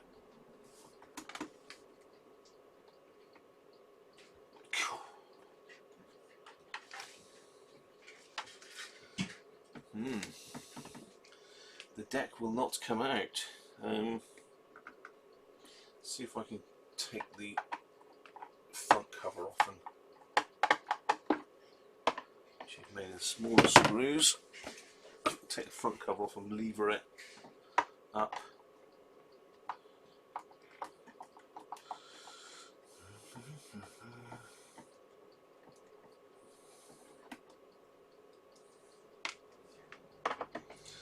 So I have unplugged this from the mains.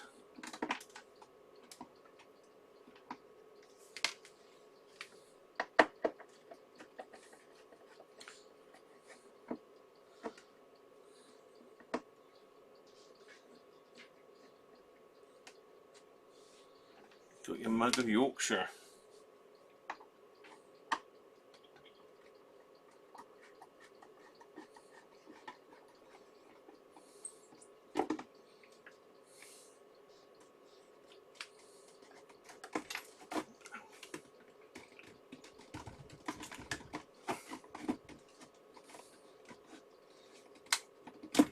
That's better. Now it's moving. Now this one won't come off now.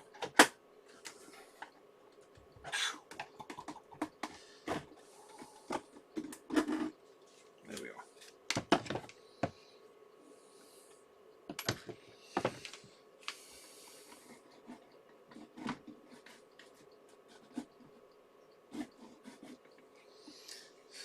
Surely I'm going to take that off as well to get it out.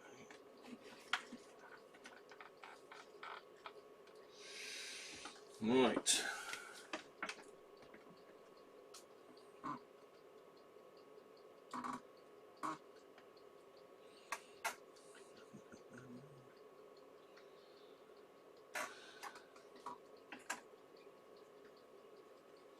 So the mechanism's there.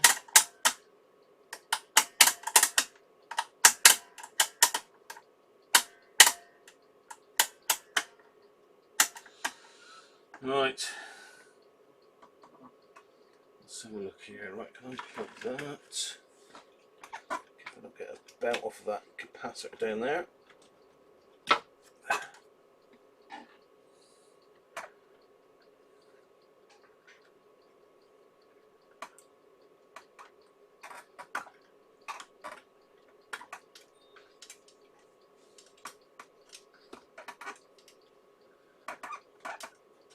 Come on. That one off. Oh, steady.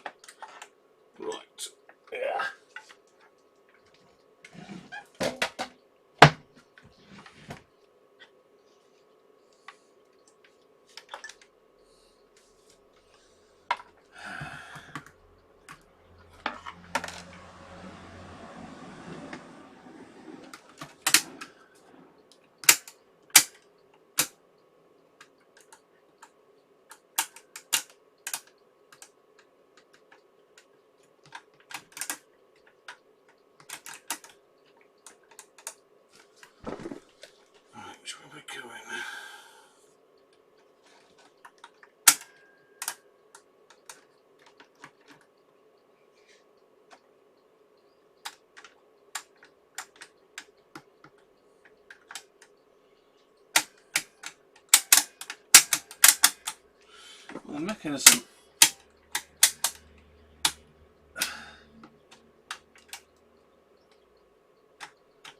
seems to work okay.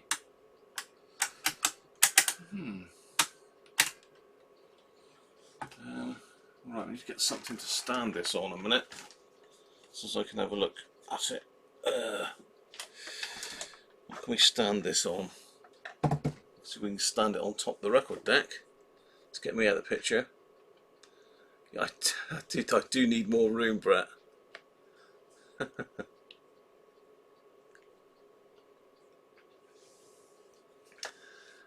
Transistors. It's a Volv amp, isn't it? Surely. I'm sure it's a Volv amp.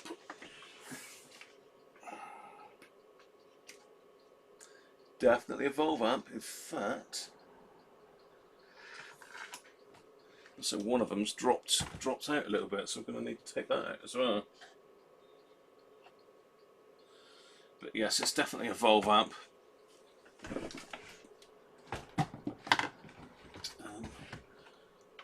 Right, Graham, what are you going to stand this on?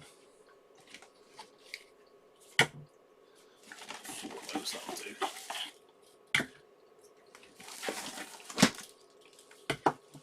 Three even. Typical now.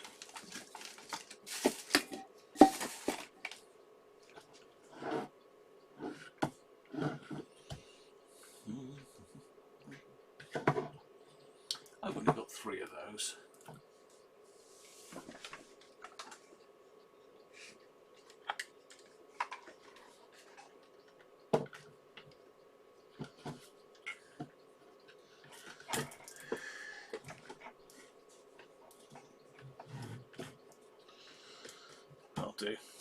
I'll do.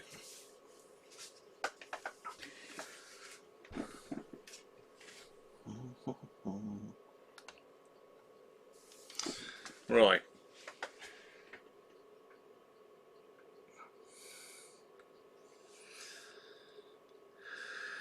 Yeah, ECI 86s.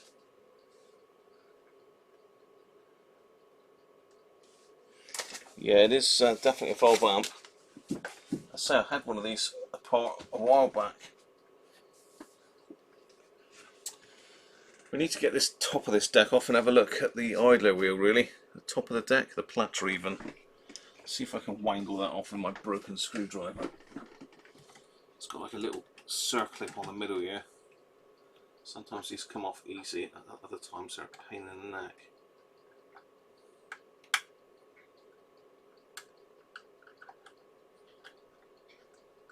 This one's going to be easy, which means it won't want to go back on again.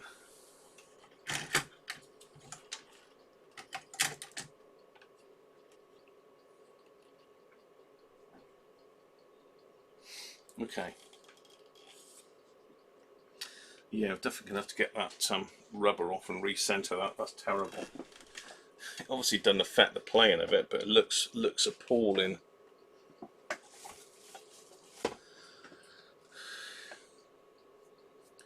Get the mat off. Yeah.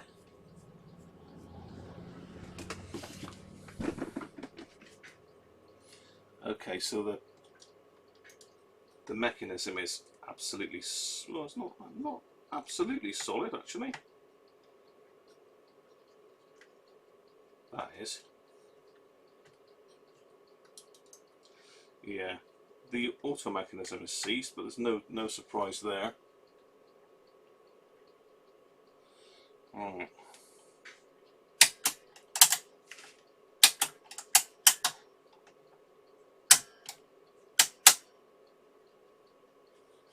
So that should be pushing that up, shouldn't it?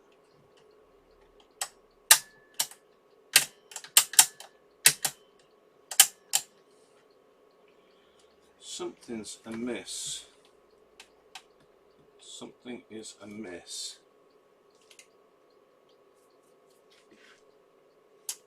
I wonder if I can get you up with the other camera here. Get me beer and bottles out of the way, I might be able to.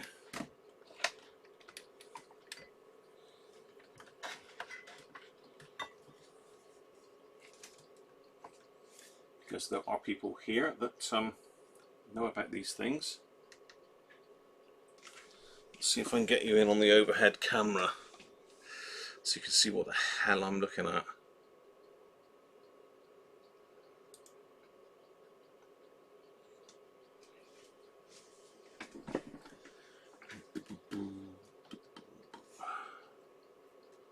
Right. Sort of centre it a little bit. A bit brighter.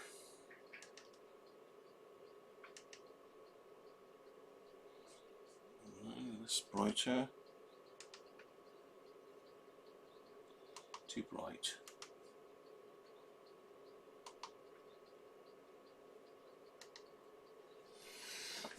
Okay.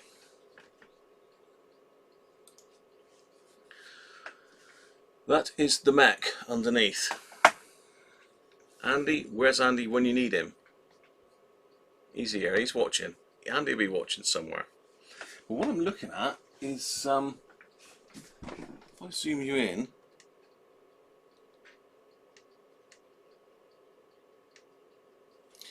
it looks to me like something is missing from there.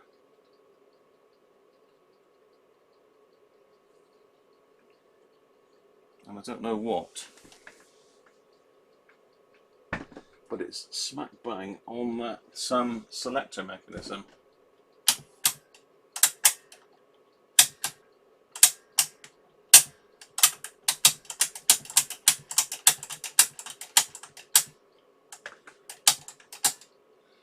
Yeah, so that's sort of pushing this up.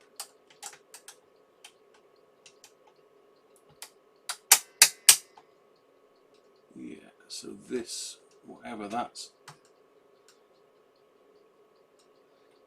it's this here that's sticky.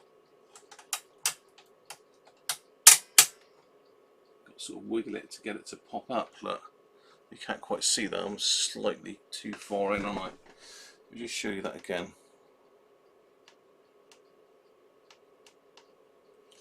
So I'm looking at this wheel here. So it looks like that that idler wheel,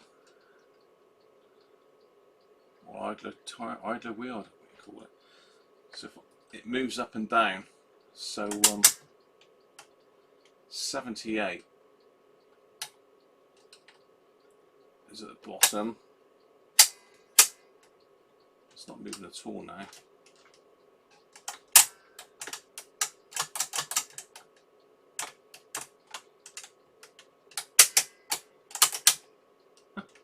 It's not moving at all. Basically, this is seized. There we go.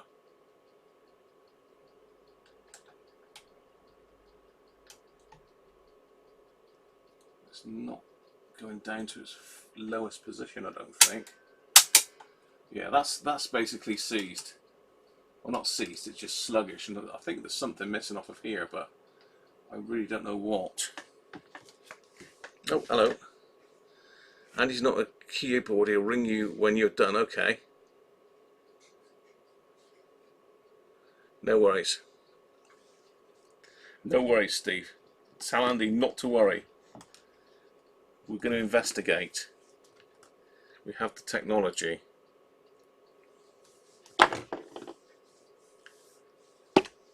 It's a U-clip that's missing, Jess, is it? I'm just going to nip into the other room and have a quick look to see if this is the same as my other deck. If it is, we can have a look at that one and see what's missing.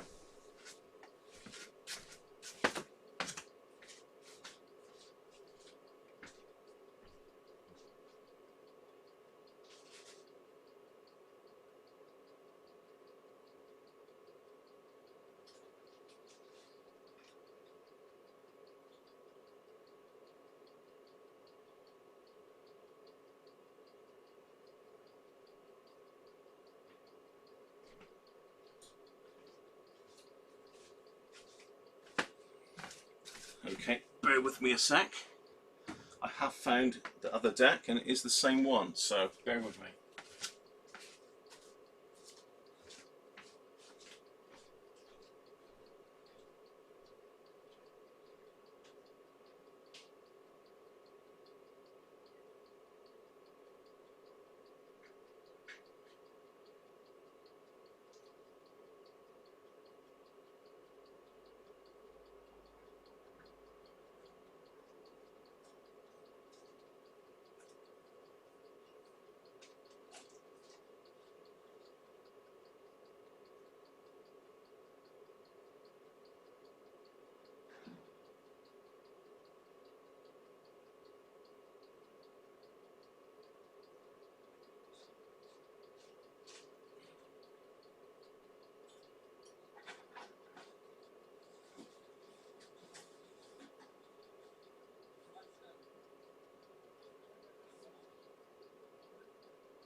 So this is the deck out my other one. So well, you can't see that.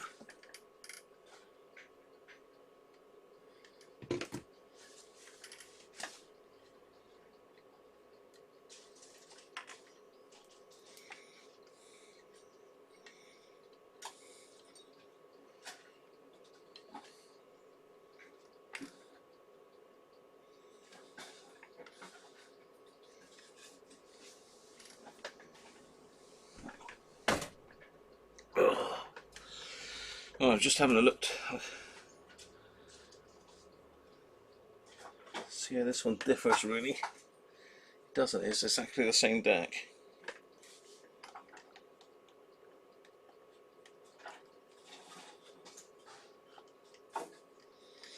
Right. Apart from I've serviced this one and it works fine.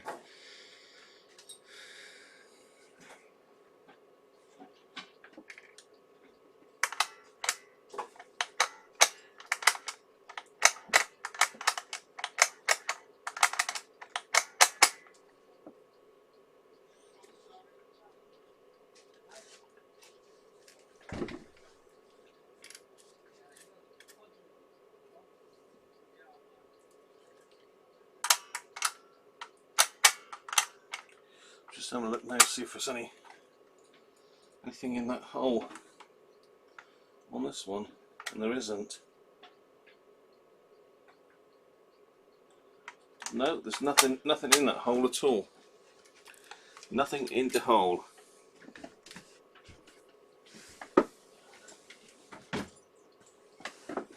Which is good news.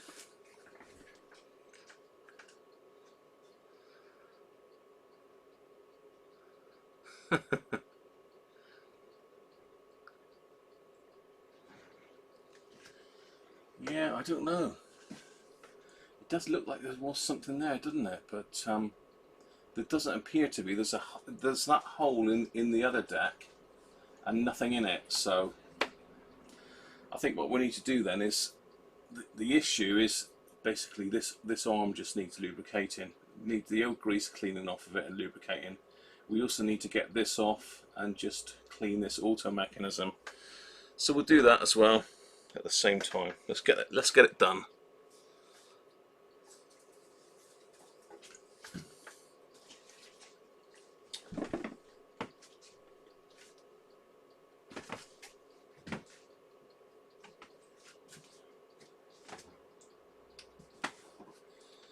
Let's get it done.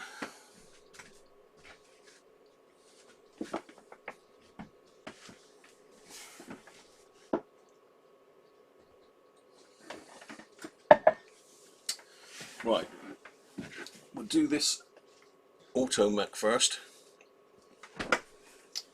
That Andy's shown me how to do this God knows how many times.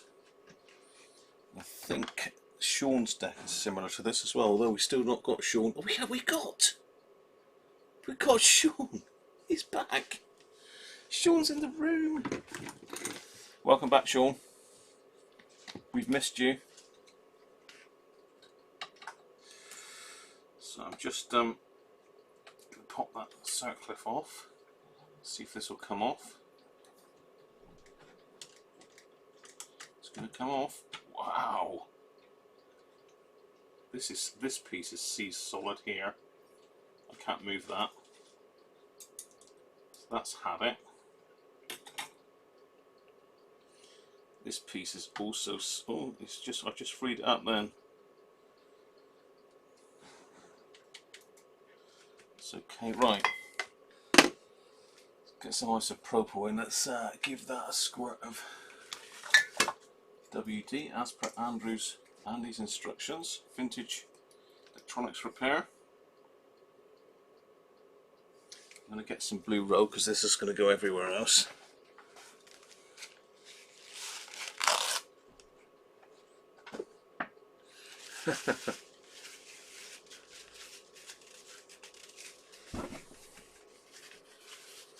So I'm going to give this a squirt of WD.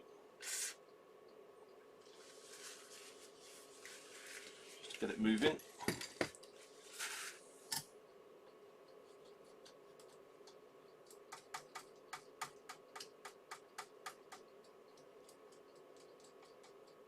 It's moving quite nicely now. Hopefully you're alright with this overhead cam. At least you can see what I'm up to. Just. So that one's free now.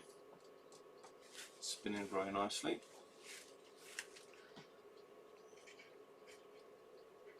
Grease is a bit dried up in that. So we need to get that out as well. Let's get some isopropyl on this then.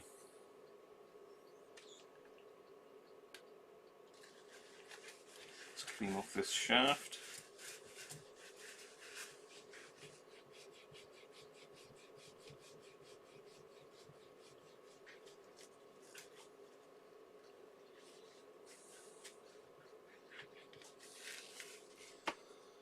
Let's get some cotton buds.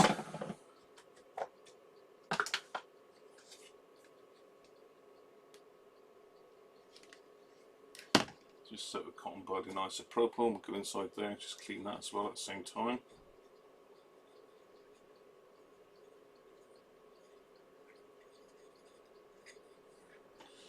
This is all gone really dry as well. In underneath here. Doesn't look like there was much. Oh yeah, there is. There's a little bit of dry grease in there, not much though.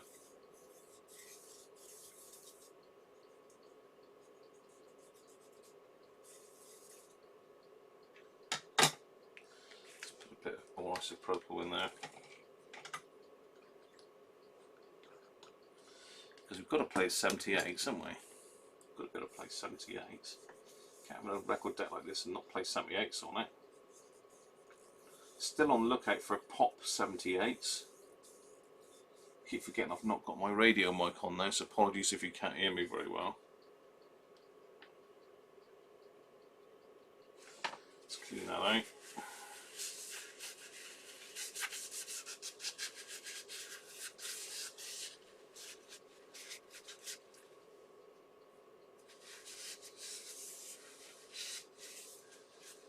Well, that's a track clean. But now we need to get this off. We need to get that off.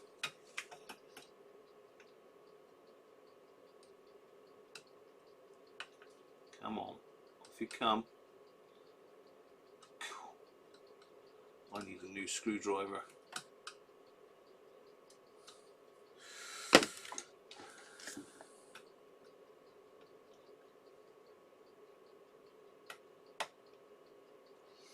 Oh, it's not going to come off. I'm going to have to take it off of here to do it because it's going to ping all over the place house.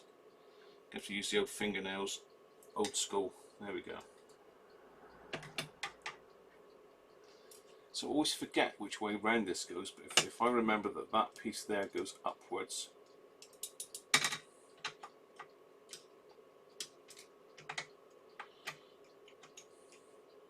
like that. So the piece that's seized is this bit here. So what I want to do is try and get that one off as well. I'm going to have to do that with the fingers.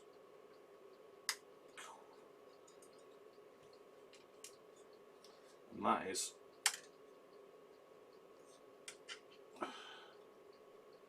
seized solid. I wonder if a bit of WD will free it. Let's try a bit of WD on it first.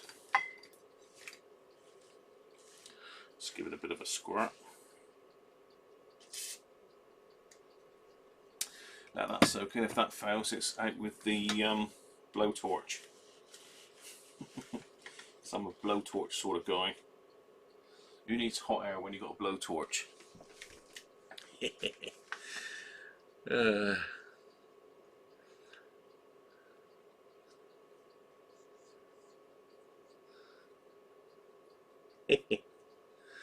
You certainly were. Don't ride till midday. You don't grease which part? This bit. I think there is grease in it, Theo. It wouldn't have seized that. So it's usually the grease that goes solid in it.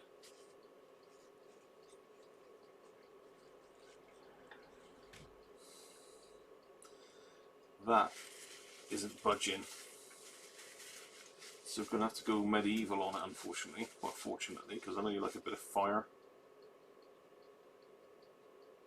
That is literally seized absolutely solid. It's actually moving on the rivet rather than the actual pin. So it's got to come off.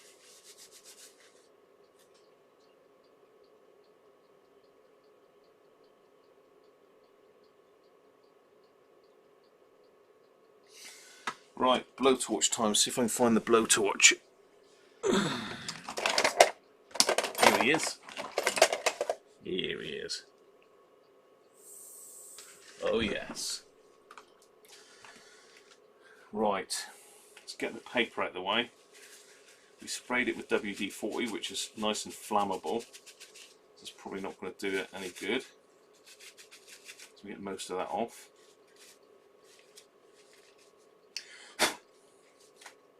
So one blowtorch. I'm not going to do it on the record deck because I don't want to melt it really, although I could possibly rest it, say there. Yeah, I'll rest it there. You can see what the hell I'm up to then.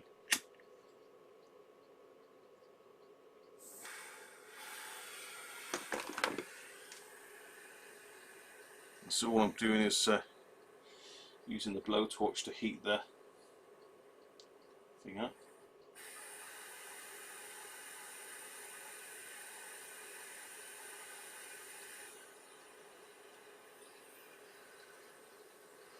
Hot air gun would probably be better if you've got one of those. Ooh, I can smell the WD-40 burning off.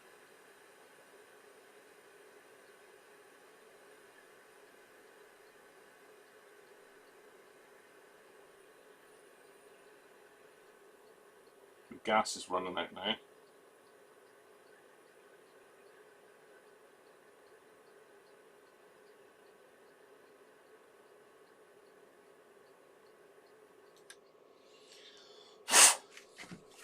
Put that down on my soldering stand.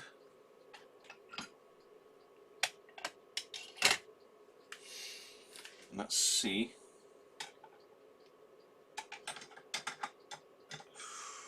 That's pretty hot. Let's see if we've made it move. No, we haven't. Whoa. That didn't even touch it, that.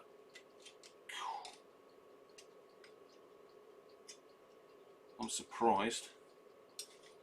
It's not budged it. Cool.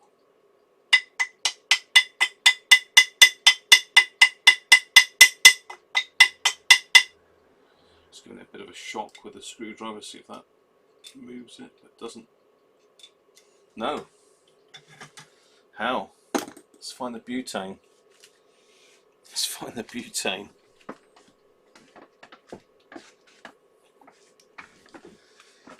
Yeah, this is hotter than a soldering iron, Jess. It's more fun.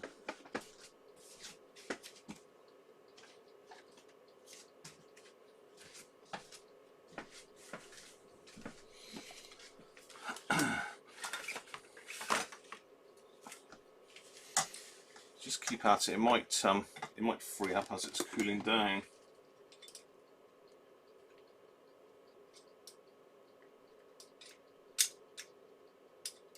No, it's just a rivet moving. I'm gonna have to get the gas out.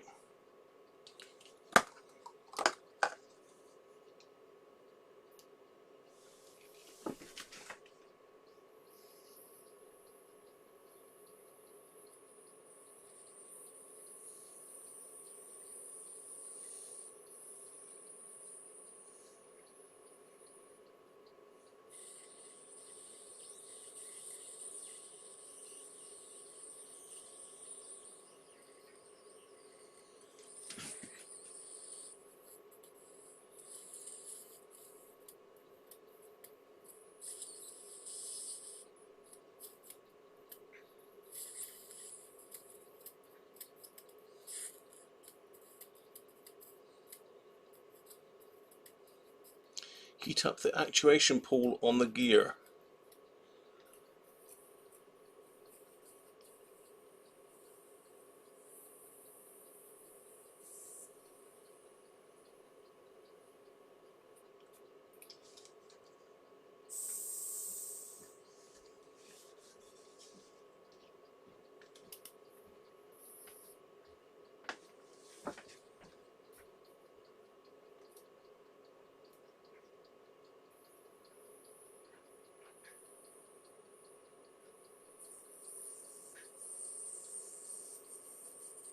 Just still filling up the gas torch. Heat up the actuation pool on the gear.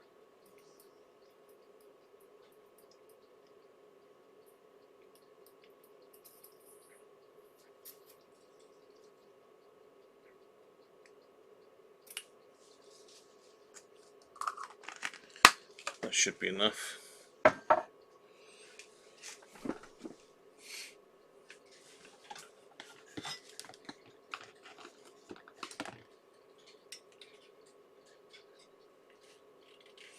Oh, I see. Andy's saying heat this piece. I think he means heat this piece rather than the pin that I was heating.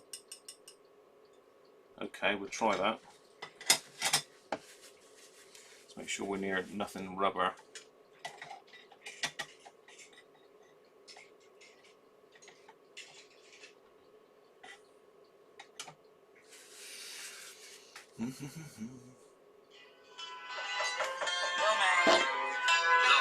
Oh, it's Andy. It's Andy. Hang on. We've got an incoming call. Hello, mate. Hi, Andy. Have you say hi to Andy?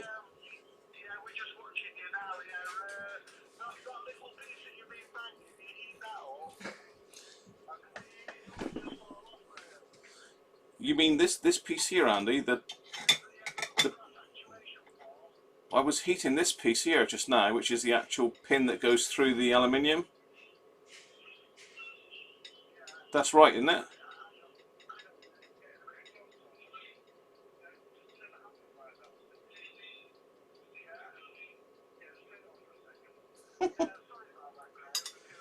That's all right, Andy.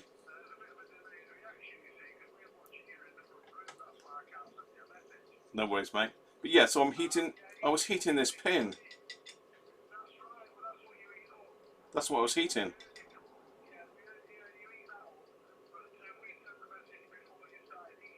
Ah, I see, right, that's a bit of a delay on it, isn't it? Because of the adverts and all that rubbish. No, I was giving it some stick with the back of the screwdriver, that was all. We've got to try that, haven't we? That's compulsory. Oh, right.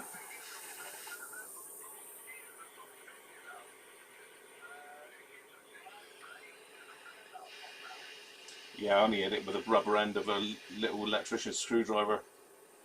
So I'm hitting it with some more heat now. I'll heat it up red off.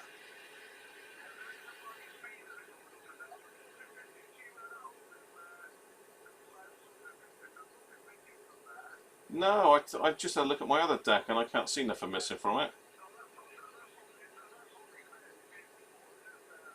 I see, right.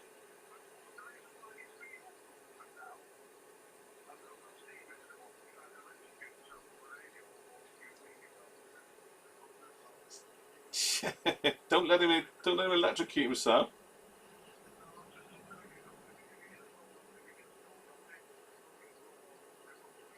No, that'd be rude.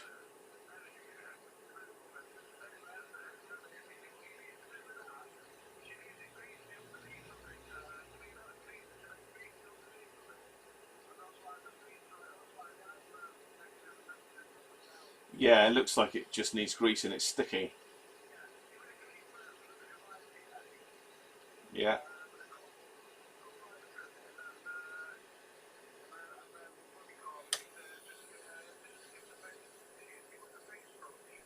Alright, mate.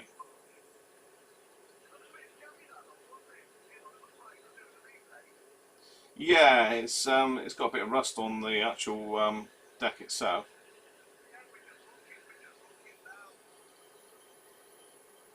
Yeah.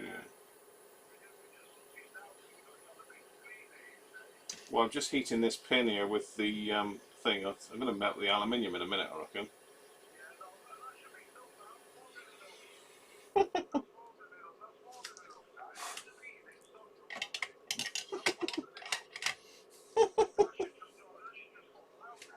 Yeah, I thought that just now, but it didn't. Let's grab it all.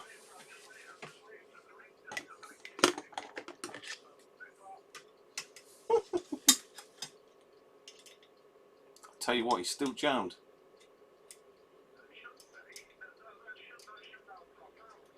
No, he's still jammed in there, look.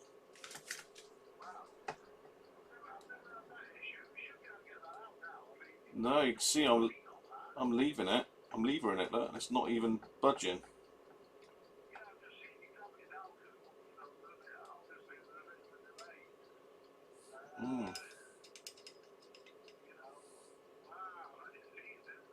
Isn't it?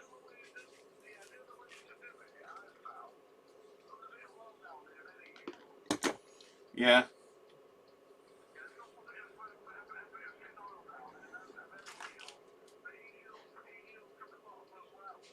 Alright.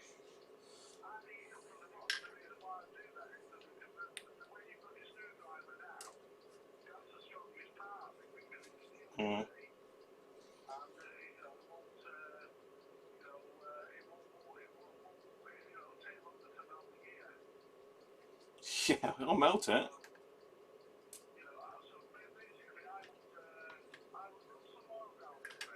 Just done that.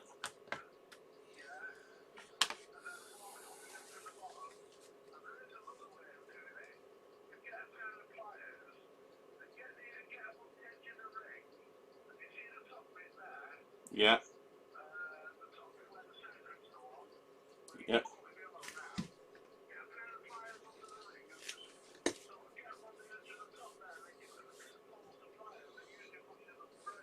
Alright, mate. Alright, mate. I'll carry on with it.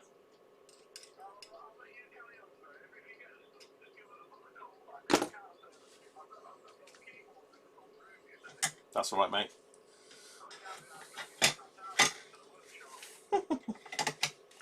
Alright, mate. Yeah, they're all hearing you. No, they can't. I don't think they can. They might do.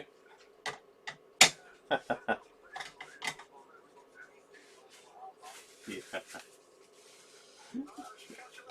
Cheers, Andy. Cheers, mate. Cheers, bye.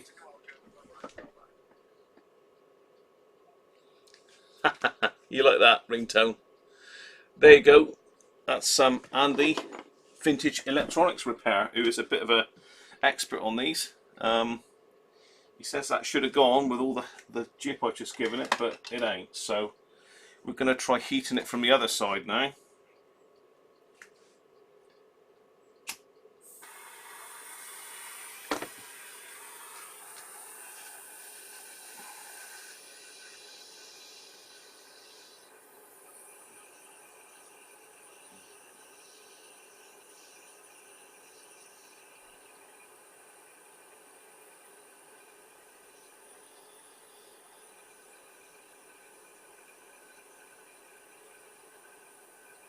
So I put a little dribble of oil on there, and he said that might help.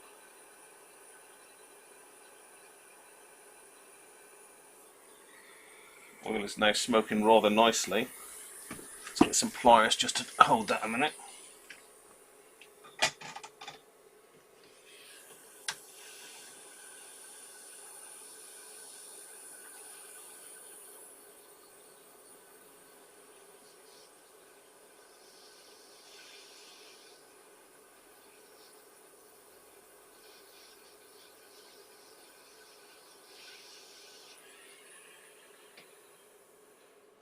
Well, that just changed colour, so I probably annealed that now, I expect.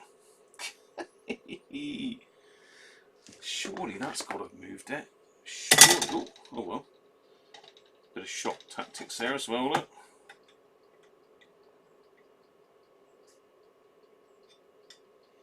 Tell you what. Yay! She's moving. It's moving at last. There you go.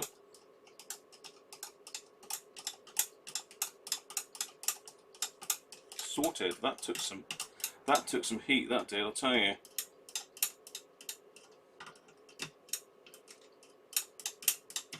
So we've got to take that out now. Put a bit of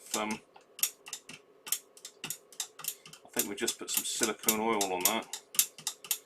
Just keeping it moving when it's cooling down in case it decides it's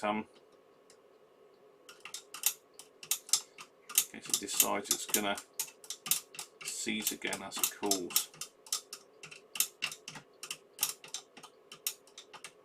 I certainly got some heat on that, I'll tell you. It's almost at the melting the aluminium stage.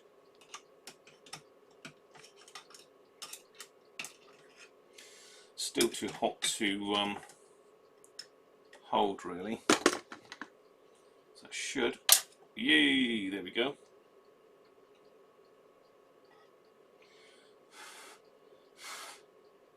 Yeah, pretty warm that. Let's put it over there safely. Let's grab this little monkey. That certainly give me the run around, didn't it? There we go. Let's get a bit of isopropyl on that then. Right, so, oh, Andy Tobin's in. Hi Andy, how are you?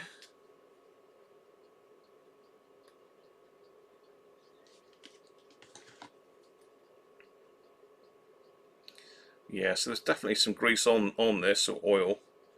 Just gone hard, it's brown coming off. That's because I've burnt the hell out of it. Andy suggested putting a dab of oil on the top and that might help it move, and I think that is what did it actually. I just put a little tiny bit of synthetic oil on there and away it went.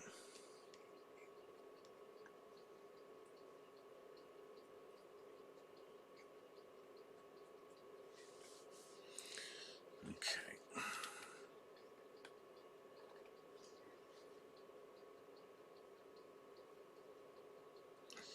So I'm just finishing cleaning this off with isopropyl.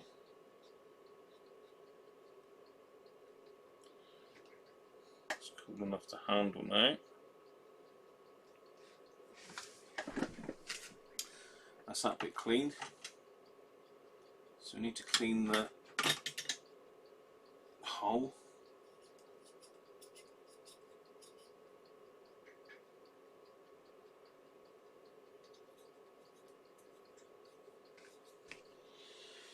It's not really getting into the hole.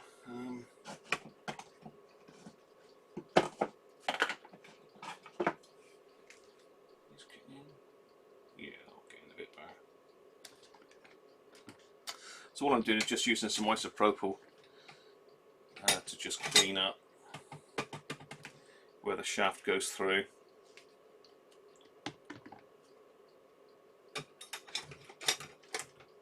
Ooh. So I'm knocking the camera off there.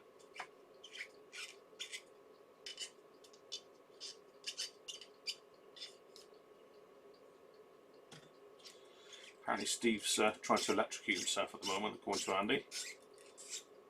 He said some other words as well, but I won't repeat them here. I'm sure you will know roughly what that's likely to be. There, right, okay. That looks nice and clean, so that should go in and out of there quite nicely now, which it does. Okay.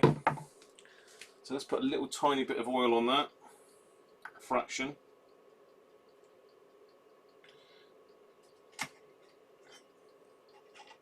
It's cool enough to handle now. I did put a lot of heat on that though.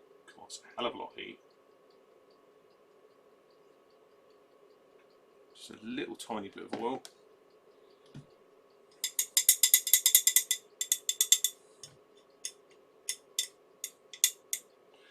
Brilliant. So that's got this little circlet goes on it.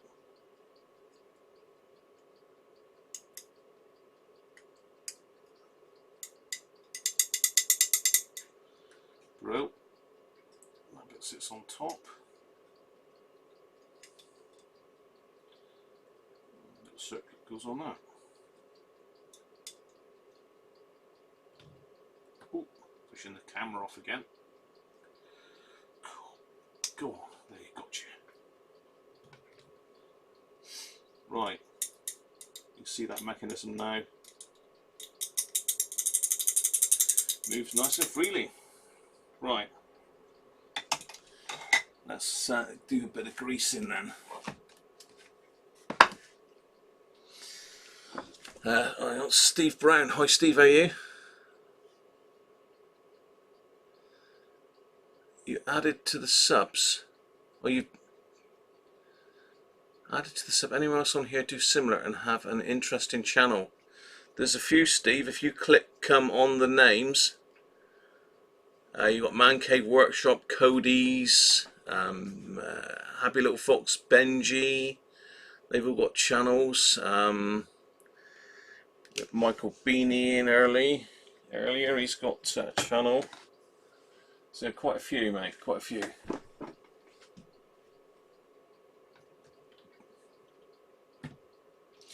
That spindle's jammed on there as well. That's supposed to be removable, so thanks for the sub, by the way, Steve Brown.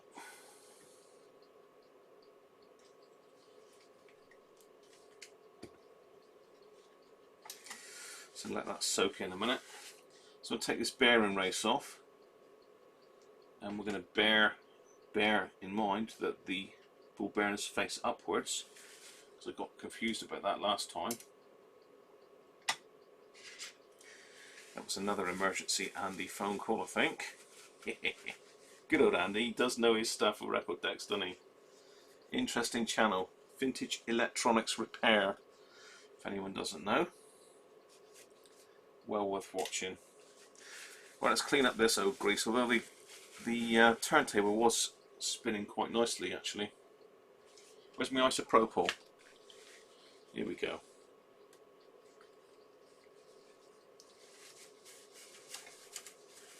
Just cleaning all that up.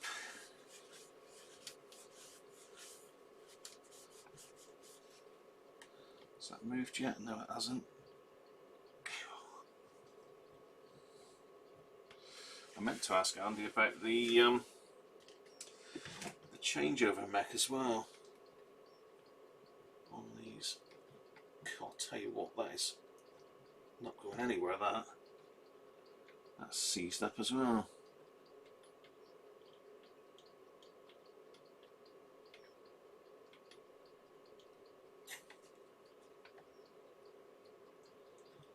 It's moving.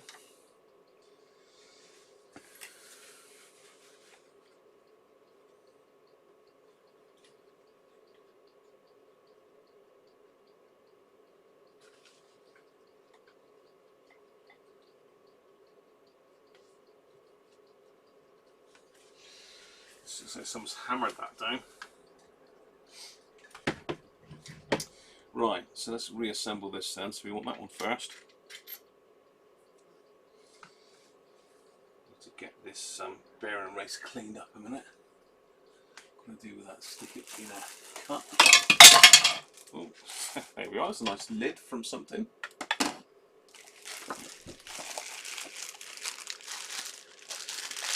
Dr. Deck.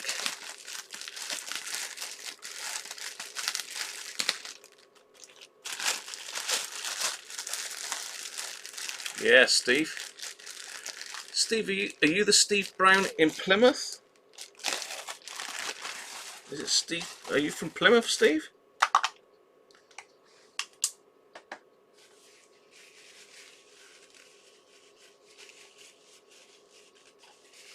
Dr. Deck. So what I'm doing, I've just popped that in a plastic cup. So I'm just going to squirt a load of isopropyl on it.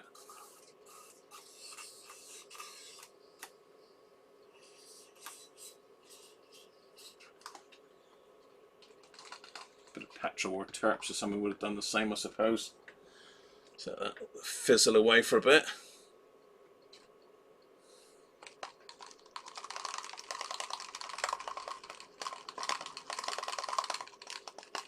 Oh, Nottingham, Steve. Oh, that's another. I don't know if it's another Steve Brown, but thanks for joining us on the live stream. Anyway, Steve, I don't know if we've seen you on here before, but welcome. We do this most Sundays. Phew.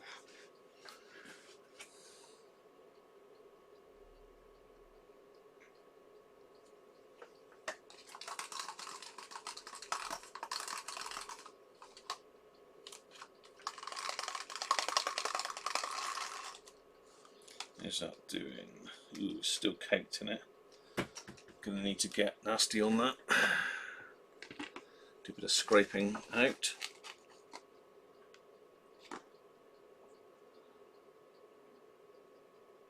Ooh, yeah, that's not nice.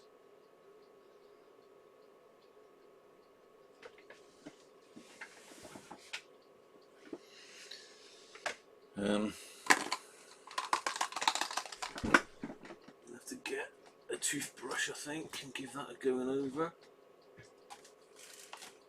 Where's all the old toothbrushes when you need them? There's a nice new one there, isn't it?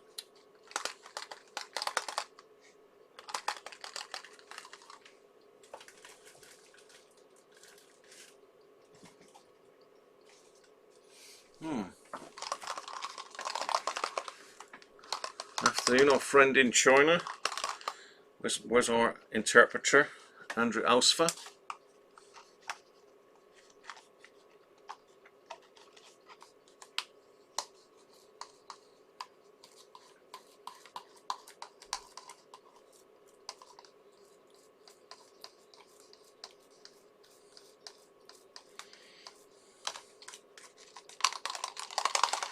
Yeah, the grease has been in there for many years. It's gone all horrible.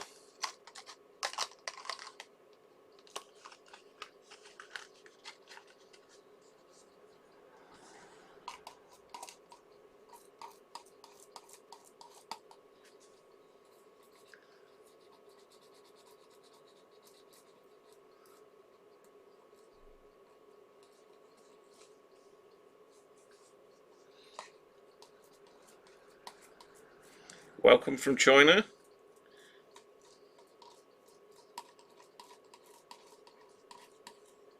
Nice of you to join us.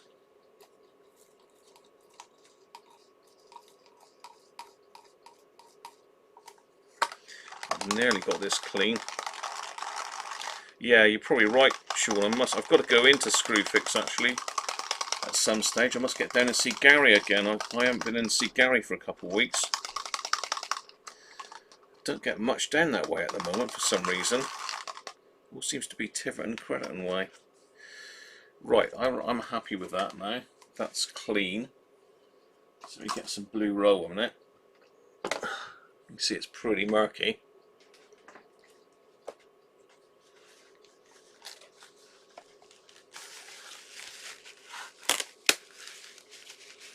Hi Nick and Stroud, how are you? Check out your channel.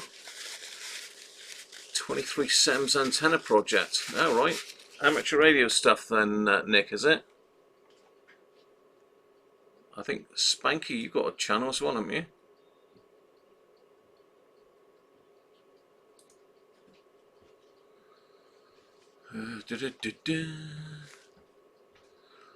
Petronics has got 35 subscribers. You've now got 36, Petronics. Welcome to the channel, assuming you're subscribed to me.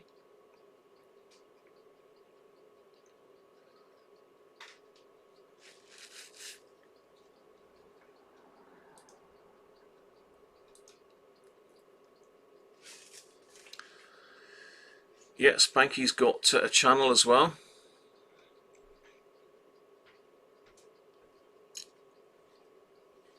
Not many videos though, Spanky. You need to get making some videos.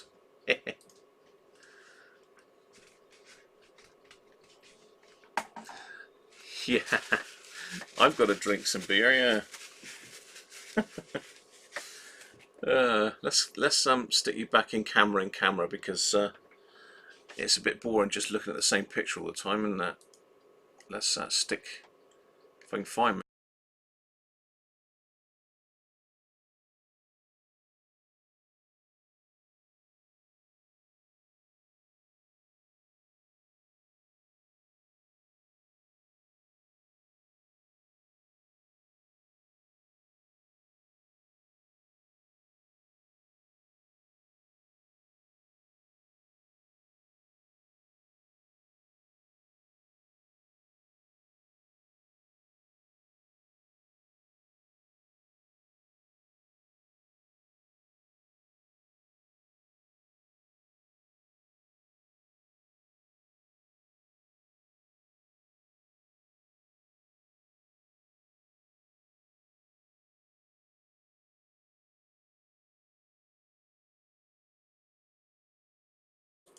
Every time I switch cameras, it knocks my sound off now because I haven't got my nice lapel mic on. There is a way that I can actually send it to the master.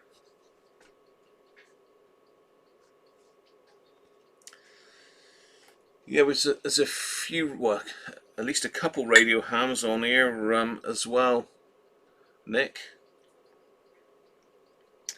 I am M1GRA. You've got Gary on here as well.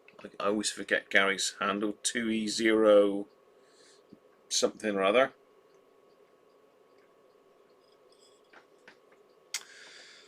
So I didn't actually show you what I was drinking. That McEwen's Champion, one of the favourites.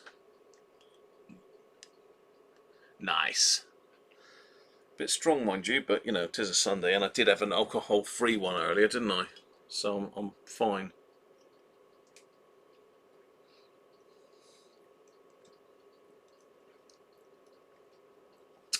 .2E0 TGC.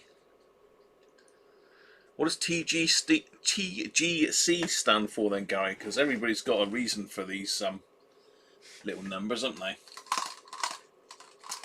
Mine's obviously GRA, which is the first three initials of my name. M1, Mike 1, Golf, Romeo, Alpha.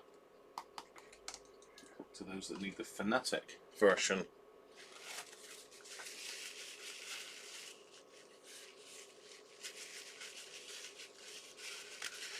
Right, I'm just cleaning the isopropyl off of that now. Doug is K2JJ. Afternoon, Doug. I don't know if I did.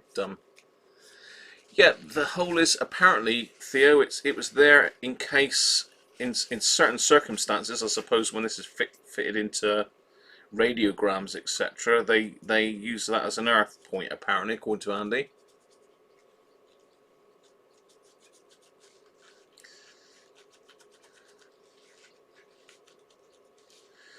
Right, that's nicely clean now, that.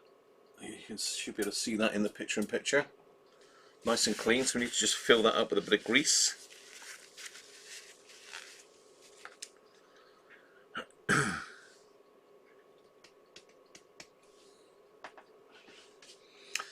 You don't need to be really into electronics, Spanky. Just, you know, buy a radio that you like and demo it, really. Just watch the music on it. Yeah, just give us a run over of the radio. But yeah, if anybody does want to join the Facebook chat, then send me. Well, if you look me up on Facebook, Radiocruncher, send me a message. I'll see if I can add you.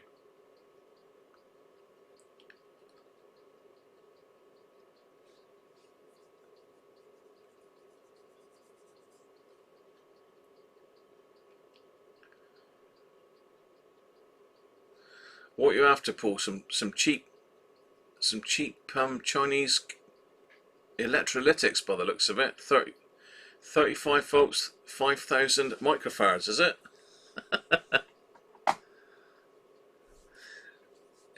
Hey, I'm doing it. I'm 54 actually, Spanky. So I'm a year older than you. Yeah, that's probably right, Theo. That's what Andy reckons anyway. Andy knows. He's the man that knows. Right, let's get a bit of grease in here.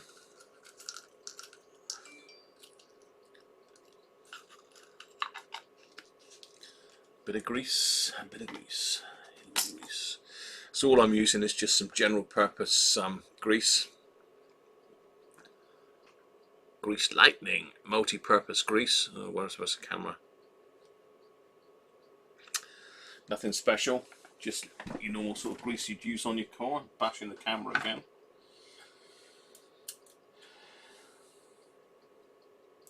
Just use a cocktail stick to smother that into the bearing race.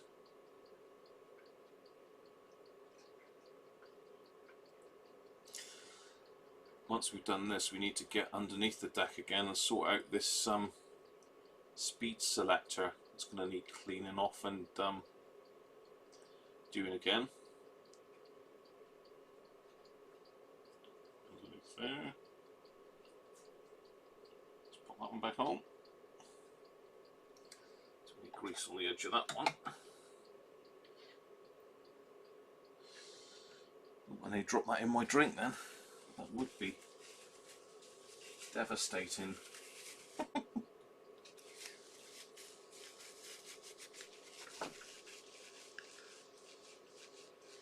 Oh, you're saying hello to losing you. Losing you. Losing you. 54. That's a good age, isn't it? There you go. We've got 53, 54. Is Rob the oldest at 66?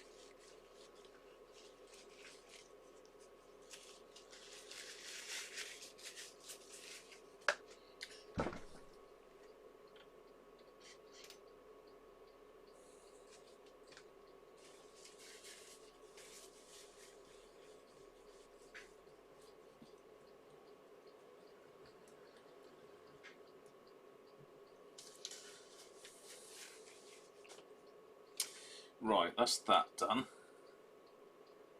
We need to stick some grease in the back of here. We need to stick some grease around this track. This little pin down here, where this little bush runs around. So you use a cotton bud for that.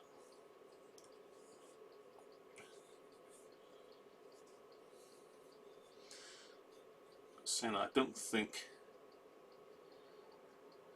I'm sure someone said that the auto mechanism doesn't work on these unless you've got the like drop down arm thingy on it. Stacker.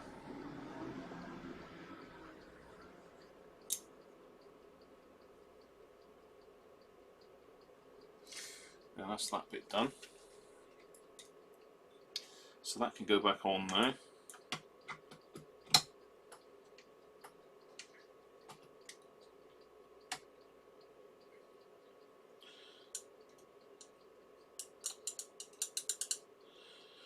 That's that bit done. Let's put the little circlip back on.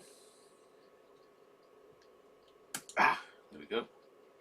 It's getting stronger in my old age. What else do we need to grease? We need a little tiny bit on the spindle, I believe. Not a lot.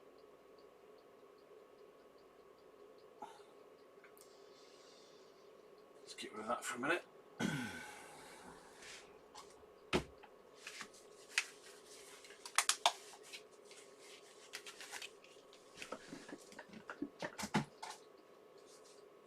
I must have some more on my sandwich. I'll be falling over in a minute else.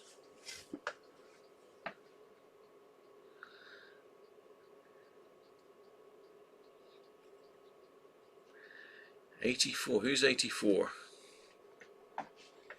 I'm 84 stone. You're 4'8", Andrew. That's what it is, not 84. Try reversing it.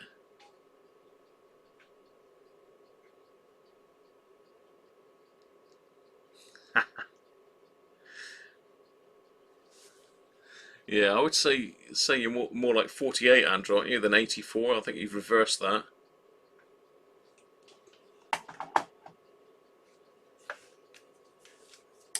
Right, that's that bit done. We've got some strange verdigris. My favourite word, verdigris. I've got to get verdigris in on every live stream, really. We've got some verdigris on this one, which I don't know what that is, but it's some white corrosive nonsense. We've also got a lot of debris around here from the idler wheel. Let's get some of that out if we can. A little blast with the air duster. Don't want that in our nicely cleaned and superbly working record player, hopefully. So I'm just going to go around the edge of the idler wheel with some isopropyl, just clean it off a bit, freshen it up. Hopefully you can see what I'm doing there.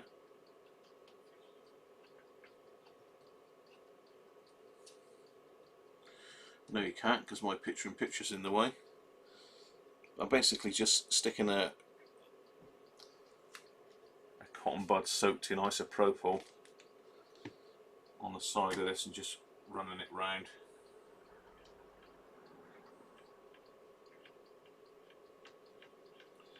Just to take off any shine on it. Make sure it's nice and clean.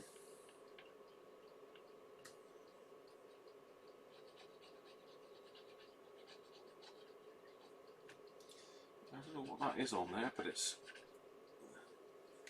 pretty tough.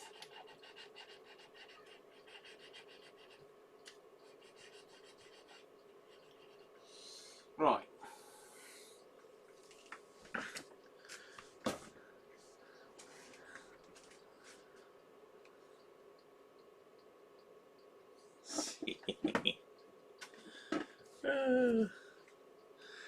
Hey, Manuel, how are you, mate? Haha. 56, Andrew. Wow, there you go. Welcome, Manuel.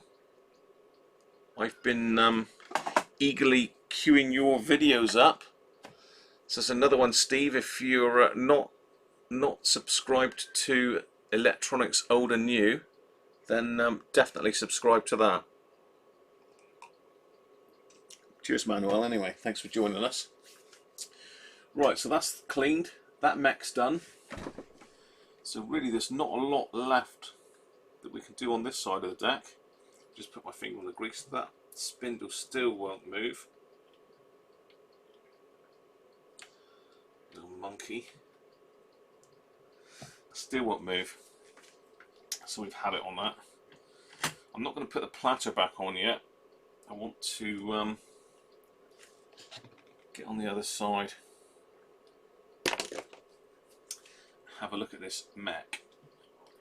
So let's flip it over. If I can prop it all up. There, gently. Right, so the mech that's causing the issue is this one over here. I don't think, no, let's get my ugly body out of the way a minute.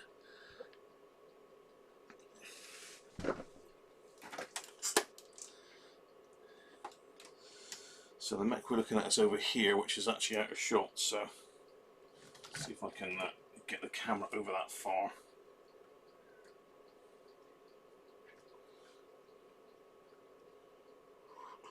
Ah, there you go. You can just about see it.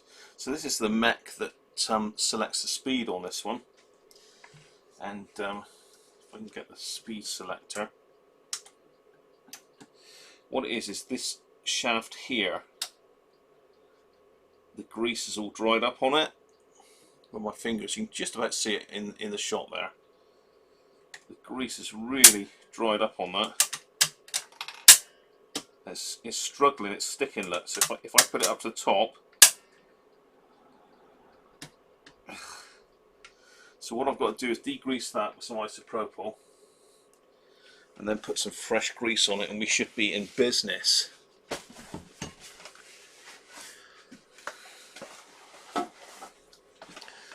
Get a pair of pliers and pull the spindle out.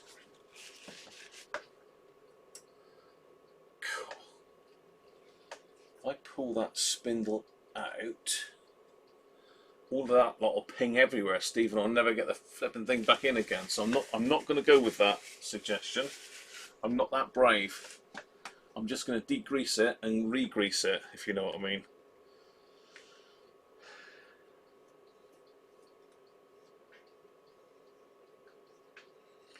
Yeah, there's at least 2 springs attached to that, and about three bits of metal. All look very very much like they're going to fall apart if I touch them. So I'm just going in with a cotton bud and cleaning the grease off with some isopropyl.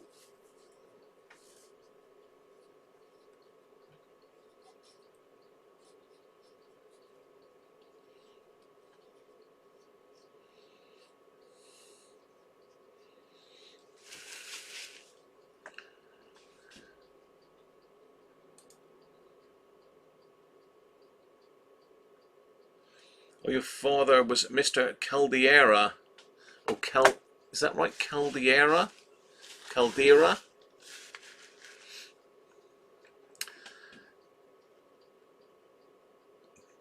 I'm sure most people are...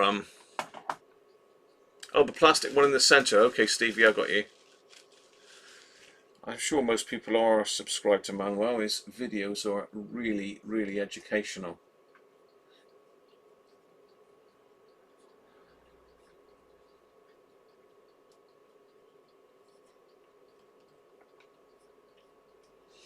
Right, let's see if removing that grease has helped the situation. Let's try that lever again. Oh, straight away you can see that that is moving perfectly now.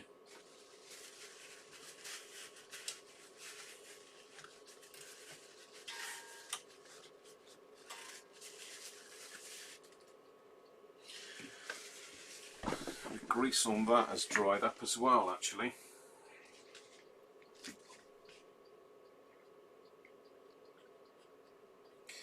So I'm just going to clean that off as well. Sorry that the camera's moving, but it's all very precariously balanced here at the moment. Can I get you a bit closer? No? Yeah, okay.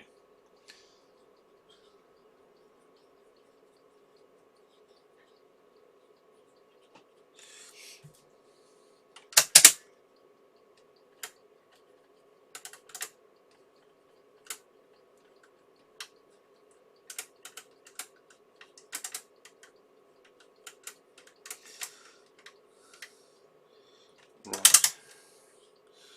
That mech seems to be working, so we may actually be able to get to play a 78 in a minute. Shall I take the bearing off? No, I'm not going to take the bearing off. Oh, hang on. Doesn't seem too nice, the mounts on that one.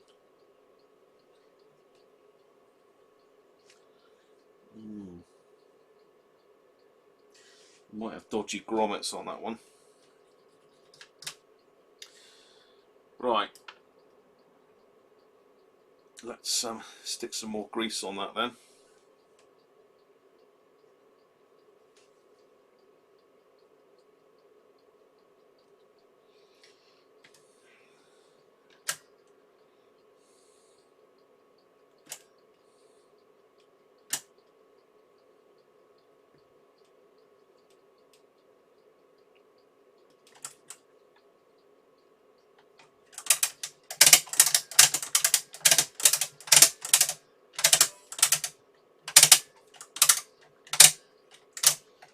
Sorted.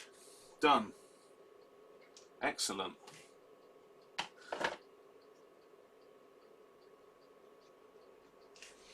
Get rid of these cocktail sticks and start clearing this bench off because it's getting a bit ropey in here, the bench. Let's stick me back in. I can zoom out a little bit on this now.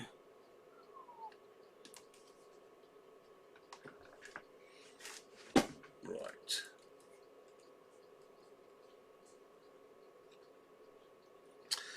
That's pretty much it for this side of the deck now then.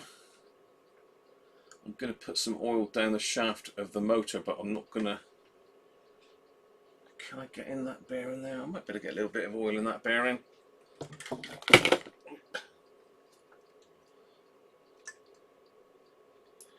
Yeah, I should be able to dribble a little bit of oil in the bottom bearing. There's two bearings on the motor, one on the top and one on the bottom.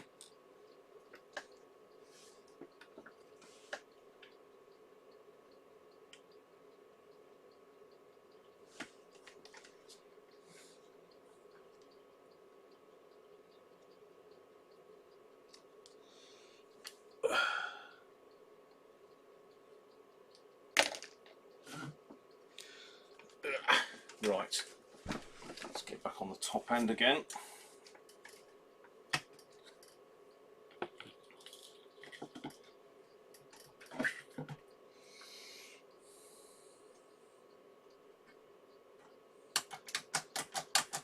That certainly moves much, much better. Let's put a little tiny drop of oil on that idler.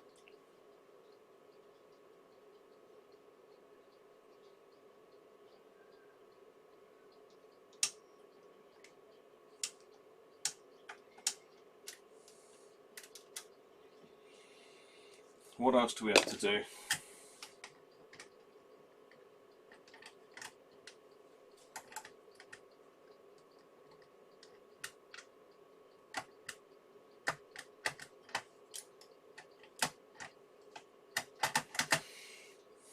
Why isn't that arm coming up now?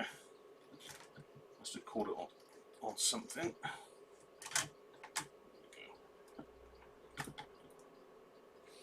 Okay, let's get rid of my picture-in-picture again.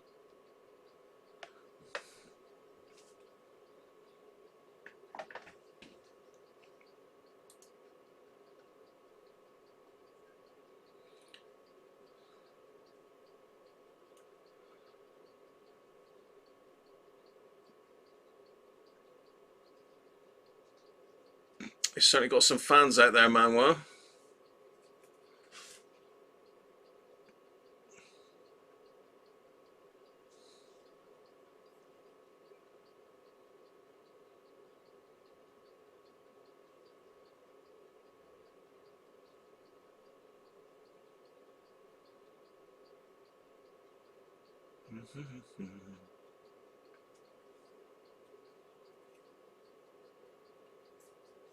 I know, I'm crazy doing it live, Manuel. Manuel's in Madeira, Lee. Clean the idler.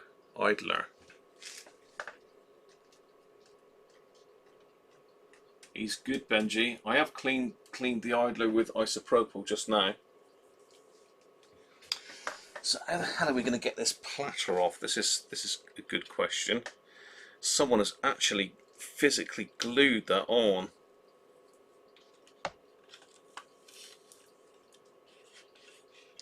I think someone's used spray glue on that.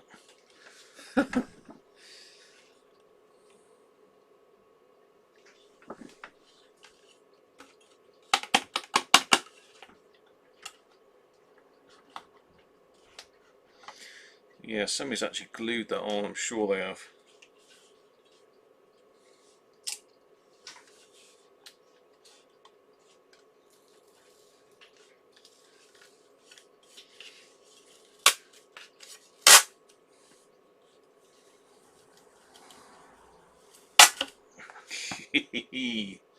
Not anymore. I butchered that off. Right. Actually, we need to just clean in around this track here.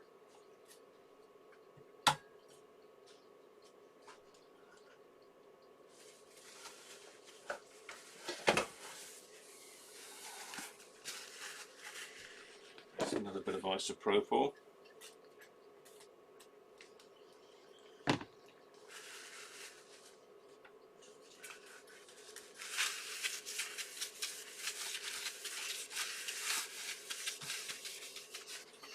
Right.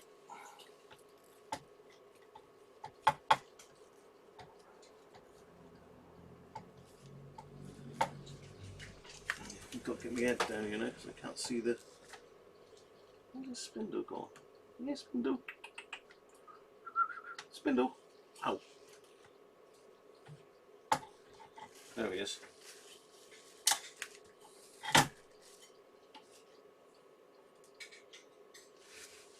Okay. Let's give that a little bit of a clean while we're in here. Hopefully we'll be automatic and able to play 78s now.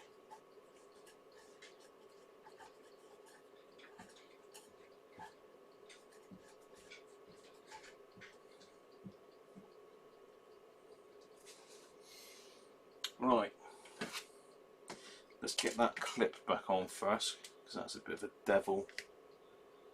You've got to get...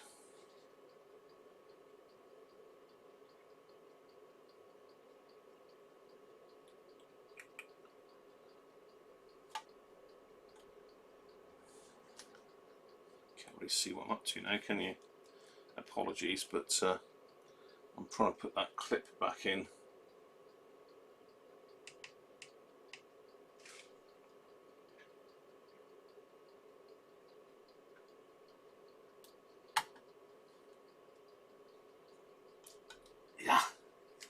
Not quite got the strength in my fingertips to do that.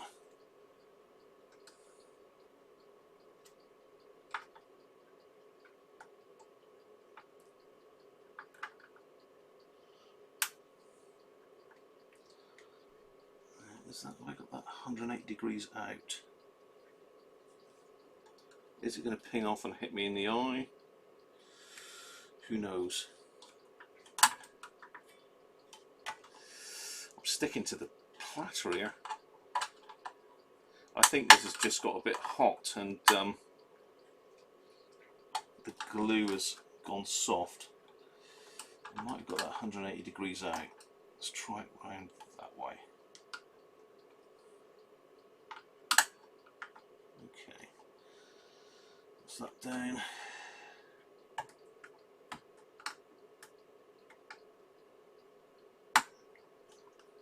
Come on. Behave.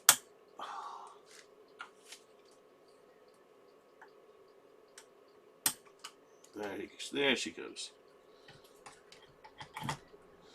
Right, let's see if we can get the platter on central this time.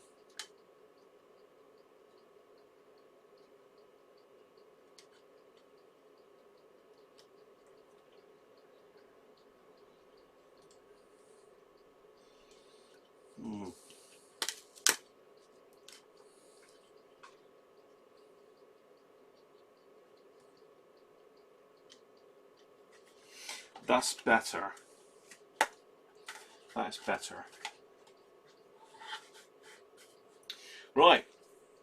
Let's switch cameras then and get the thing back in the chassis.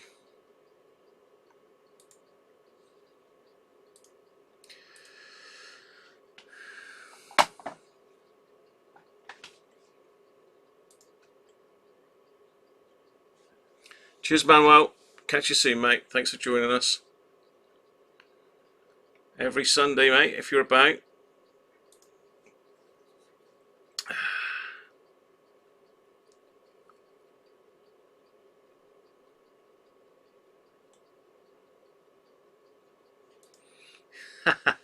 Andy taught me everything I know, Mike. Well, I did. He has helped me out a lot, to be fair, Andy. I've got to give him credit. He knows his stuff, and I've spoken to him a couple of times on bits that I've got stuck on as far as record decks go. He's been very, very helpful. Very helpful chap, Andy.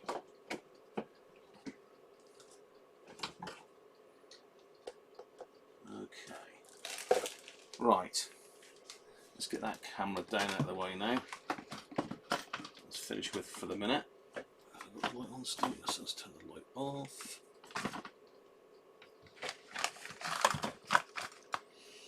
Okay, I'm going to have a bit of a clear up here because I've got stuff everywhere again as per usual.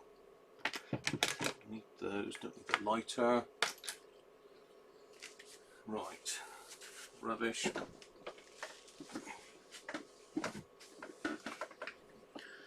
Right, so where are we? Where are we? It's not rained here. It's quite nice here today, actually.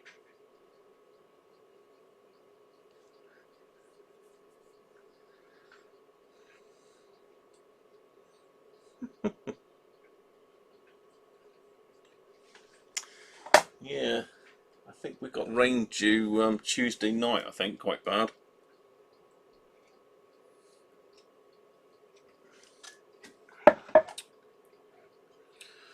Right. Let's get her back in. Let's get her back in the chassis.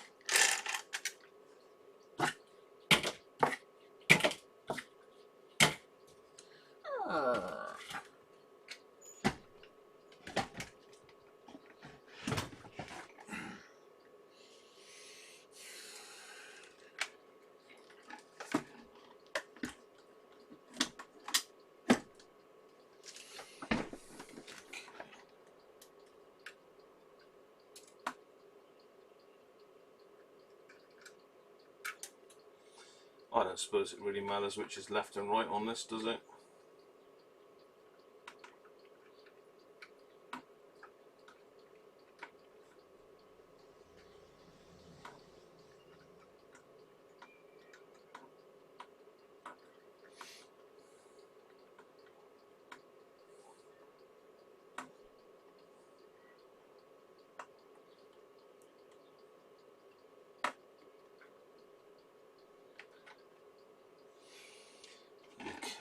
plug our power supply lead back in.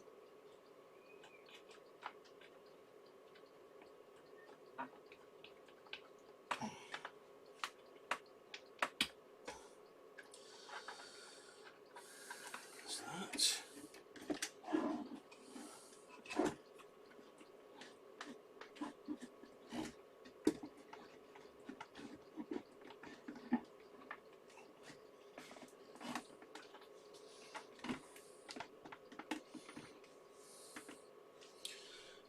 Oh, hang on, I should have put that one in first, shouldn't I?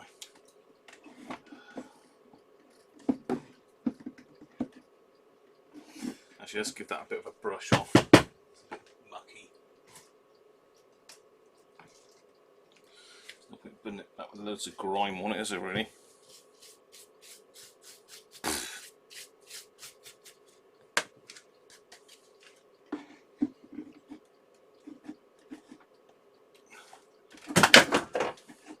Something else falling down.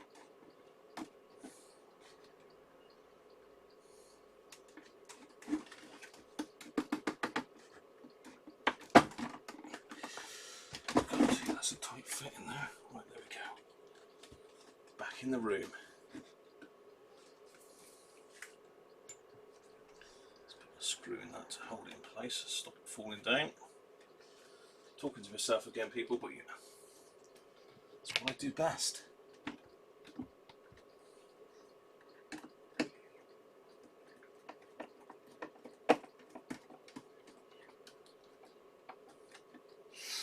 Why did I think this was a GP41 then? Chicken soup.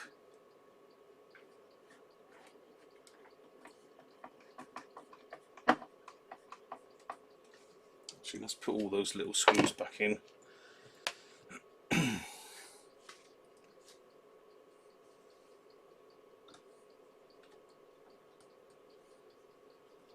So I'm just putting the screws back in on the cover for the tone controls.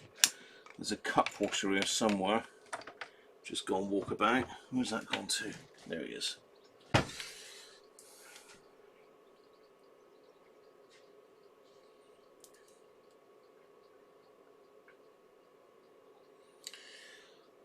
I don't think there's any need, Theo. It did sound alright. Yes, it will need doing, but you know, I powered it up. It's not drawing excess current. It's not humming, so the smoothing cap appears to be okay. It's got good output, so the outputs seem fine. But yeah, it will need doing. Okay.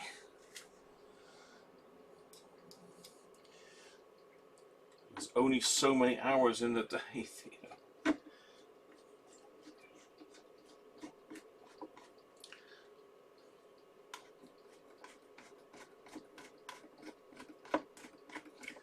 Right. So if anybody's got a stacking spindle for one of these knocking about anywhere that they don't want, let me know, because this is now the second one that I haven't got a stacking spindle for.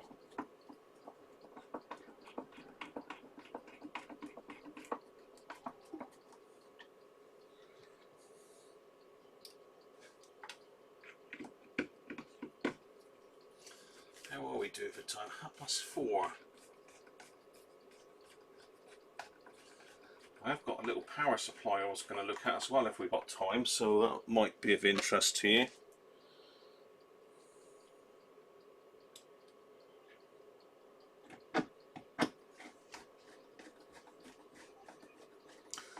Hey Harvey, how are you, mate?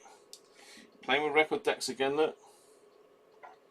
You like a good record deck, Harvey, don't you?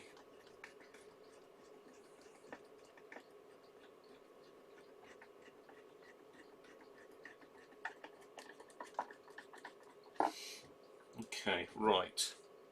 Good. Ow. Says as he snaps this cartridge off. Just release the transit screws.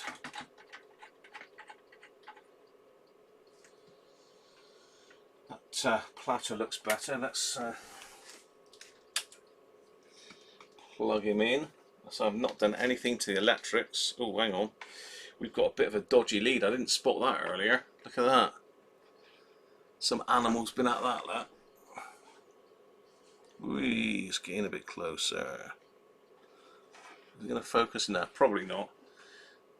But focus, yeah, there we go. Someone's been at that. I don't like the look of that. I didn't spot that earlier, did I? I think we're going to have a look in underneath that a minute. See what nastiness lies beneath.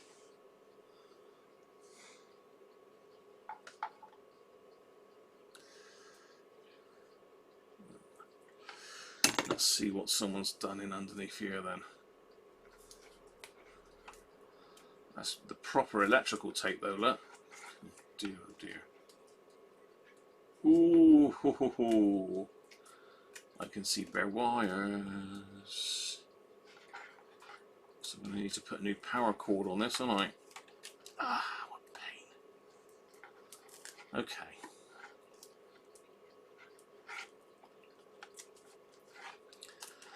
What on earth has gone on there? Why on earth would you have a piece of sheathing missing off the middle of a cable? What's all that about? See that?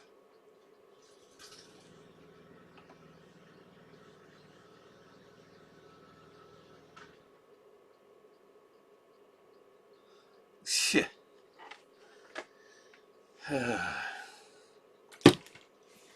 Let's not leave that.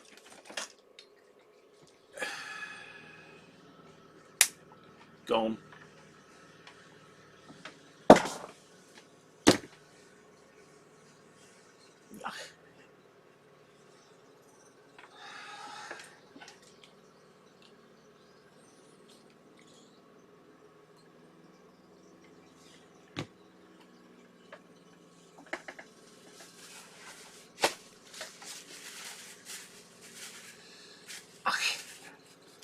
Got all sticky off of the tape all over it.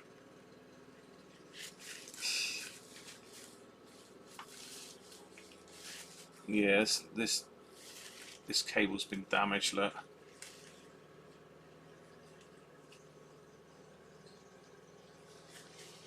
It has been damaged.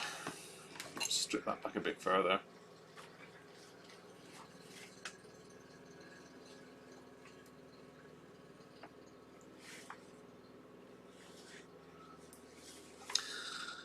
How we all do? Is Paul still in or is Paul shot off?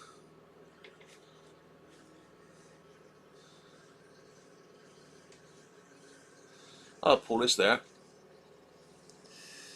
They might have done, Paul, but there is some nicks in the cable, so I think someone's caught it with something. But yeah, Sean, I will put my quick tester on it. I'll stick a plug back on it at a later date.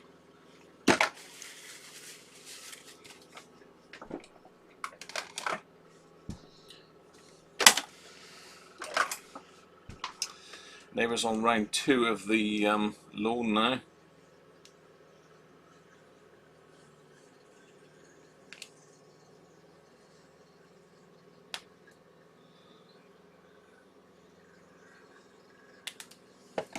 Right, let's get a quick tester out.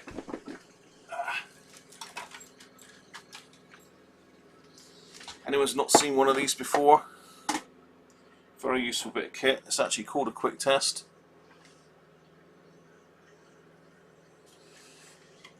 Basically, you've got 3 terminals inside, which allow you to connect something up without wiring a plug on it. So you just push the button, slip the wire underneath,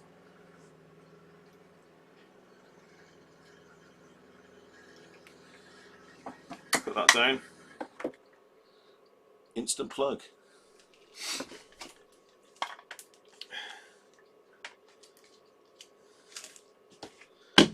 So I'm going to leave it turned on, I'm going to plug it in.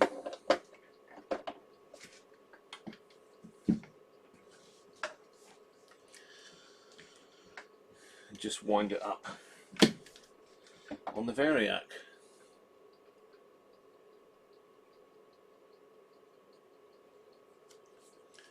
And hopefully we should see the turntable start to spin in a minute. Here's a Cliff quick test. Dead right. I bought mine from CPC, but it's available from other places.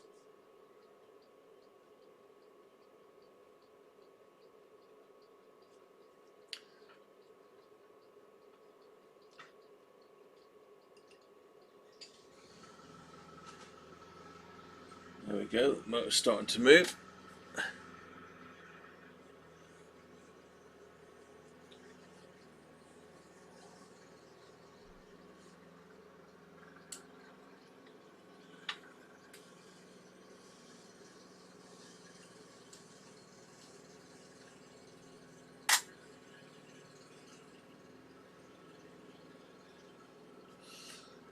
Okay.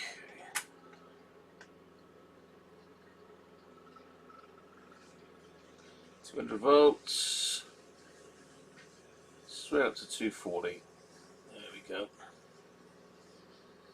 So let's get my phone out again. Yeah, you don't want to be doing that. A spare molded plug cable with a chop block. Yeah, you don't really want to be doing that, to be fair, Steve. You brave man.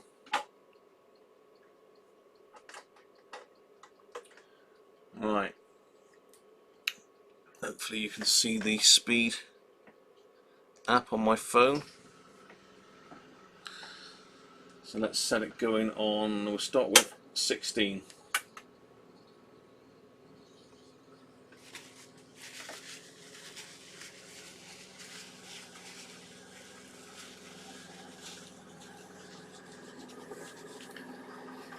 There you go, that's pretty much bang on 16. I'm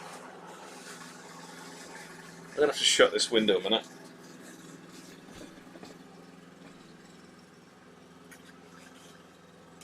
Noisy sod! I'm sure he's doing that on purpose. He's a good lad actually, Rob. Lives next door. Right, let's go 33.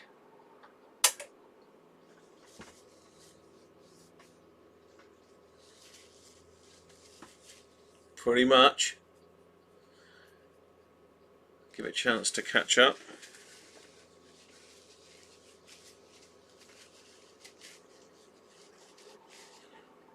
45.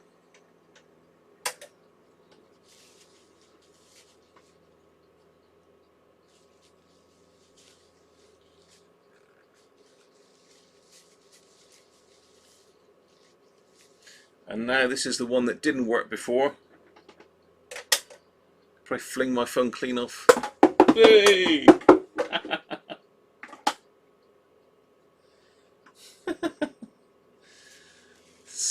78 RPM. That's going pretty fast, isn't it?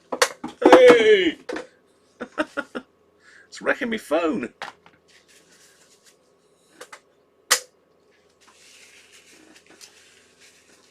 So that means we can flip it over and have a go at 78, doesn't it? I don't know what sort of state that stylus is in, mind you. Didn't like that much, did it? No, you're not sticking it on 78.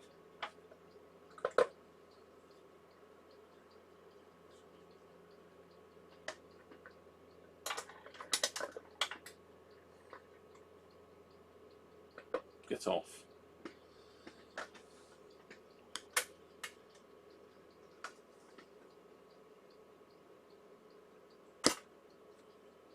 Right. Let's flip him over then.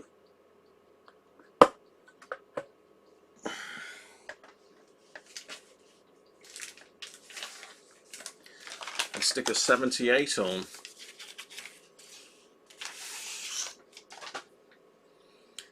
We played this one the other day. I don't think I had any issues with it. It's back. Suite number 3 in D major.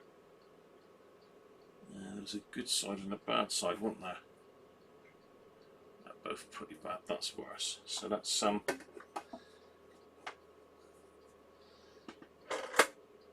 don't know if it'll work in auto, will it? Let's try it.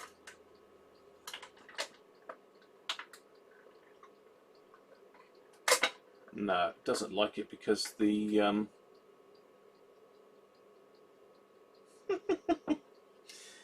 it's not got this thing on it, so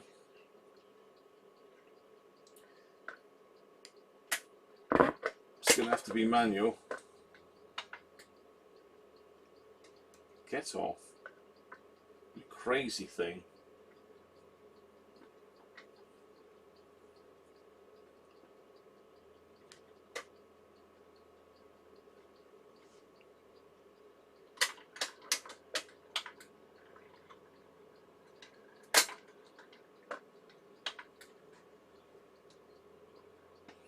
Why is it doing that? I don't think the auto mechanism's working very well, to be fair. Right, let's go to manual.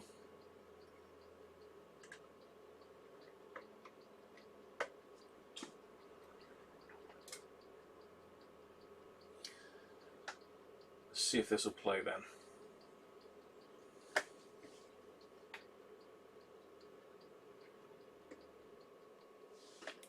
Are we ready?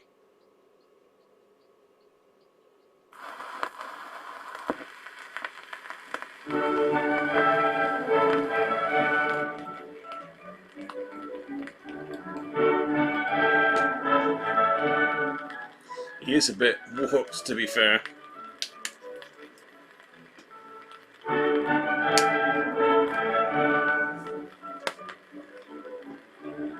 He needs a clean as well.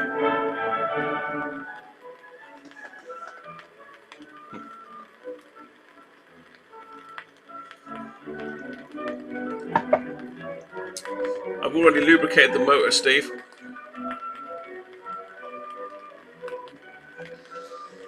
Yeah, but so's Elvis Presley, Brett. If I put that on, you know we get some hits, right?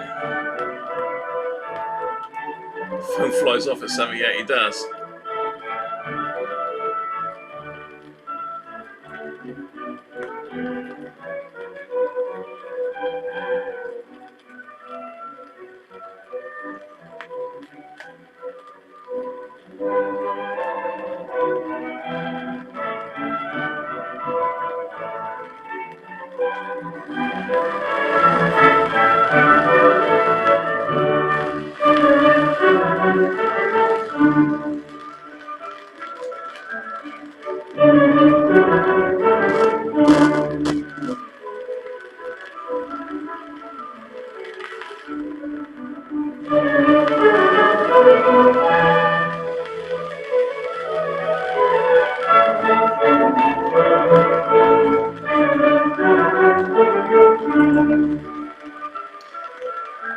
Auctions are down in Barnstable, Harvey.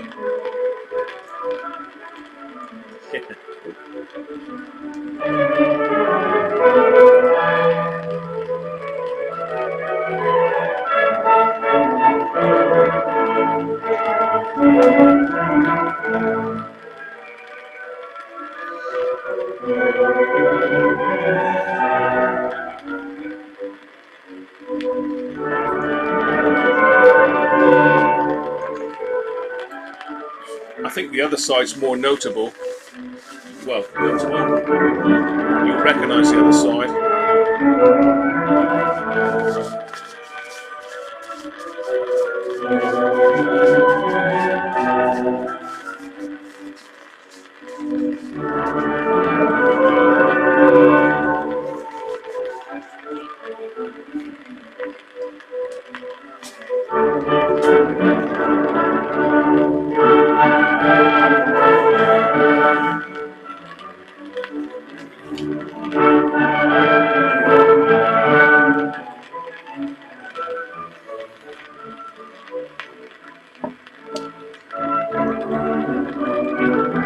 Cheers, Paul. Catch you soon, mate.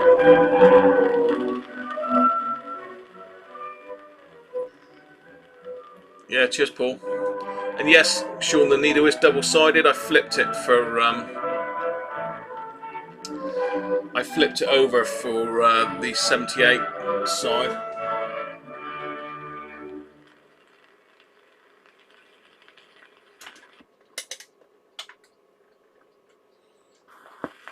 See, because that arm's up, it's on replay, so it wants to keep playing it.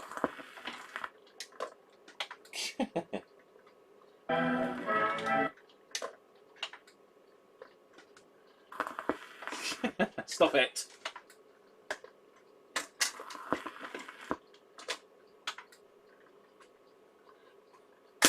Yeah. It's doing some strange things. The mech on this needs sorting.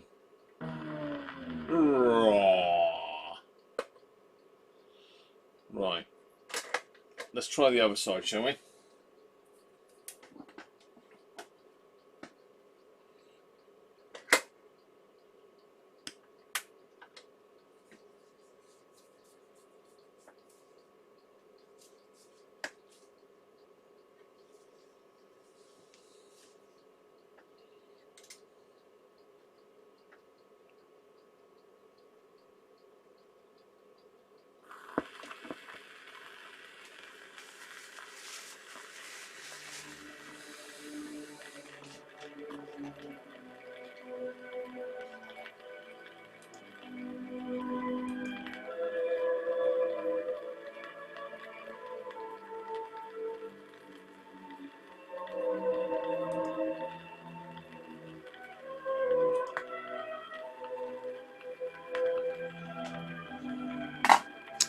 Hi NSN, how are you?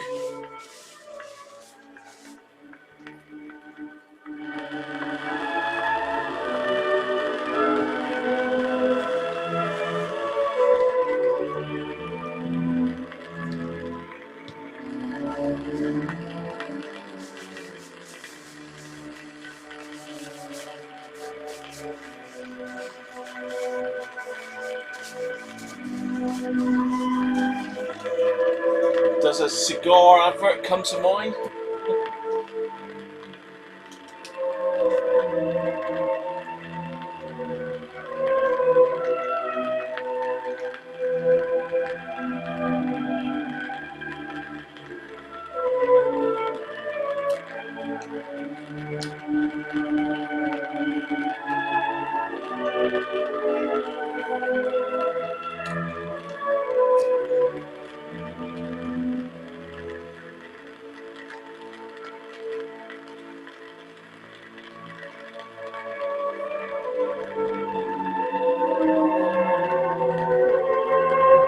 Yeah.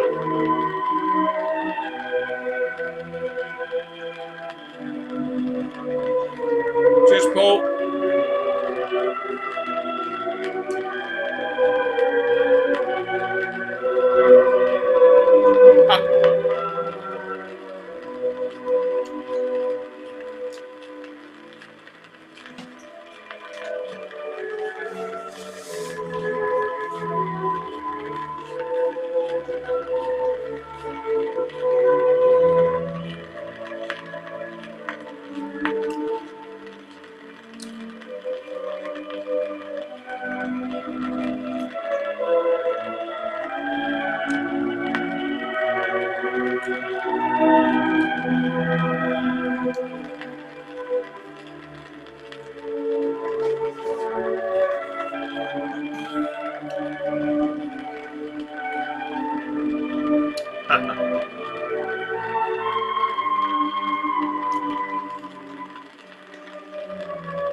Cheers, Mike. Flattery will get you everywhere, mate.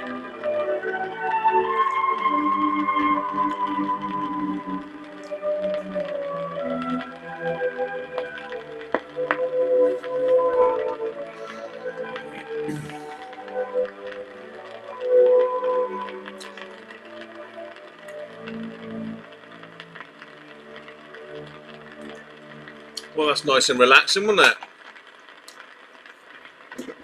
Gonna do some weird stuff now. Gonna try and play it again. Yeah.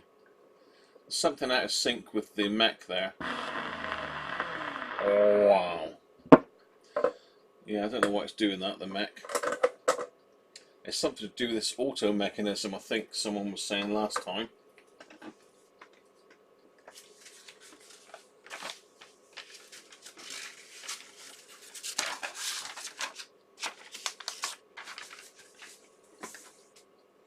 We could try some Greek music, couldn't we? But I'm going to get a copyright hit for that, aren't I?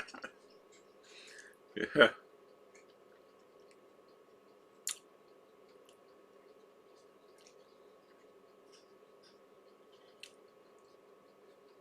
Cheers, NSN. Thanks for joining us, mate. Right. There we have it. Hacker Gondolier. Sort of fixed, but the mechanism, I need to speak to Andy about that because I don't like touching the mech on these. I'm sure he'll guide me through whatever needs doing. As we say, he is the man. So let's disconnect the old quick test.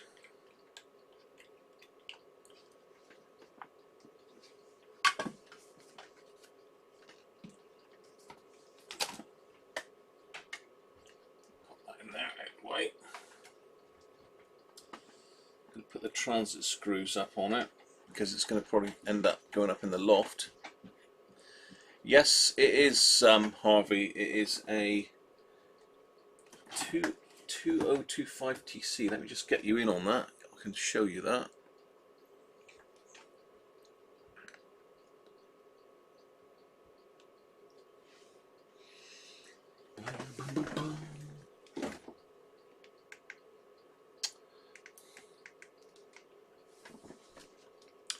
There you go. Well, I think you can see that. I can't really see that on my screen. Let's go closer. There you can.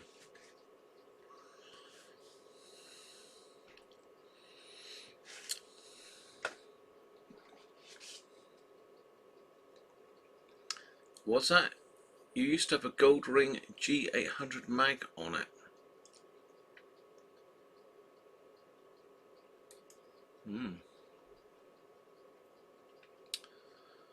Wow.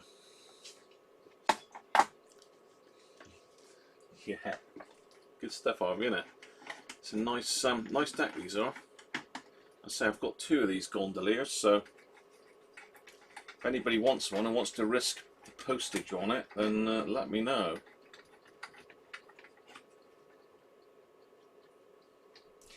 You know, this one will need all the usual things. It'll need probably the smoothing caps done on it. It'll want the grid coupling caps looked at. It'll want the pots lubricating. I haven't done any of that today. I just thought I'd get it up and running and give it a go. And sure enough, it works. Brilliant stuff.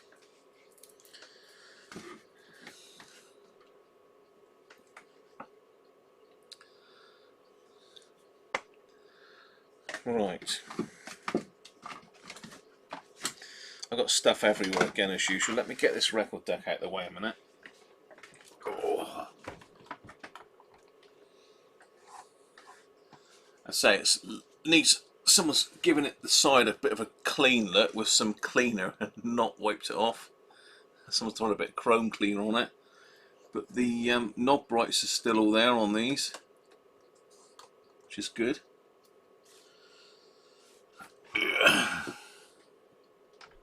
Right, let me get that one out of the way a minute. Bear with me.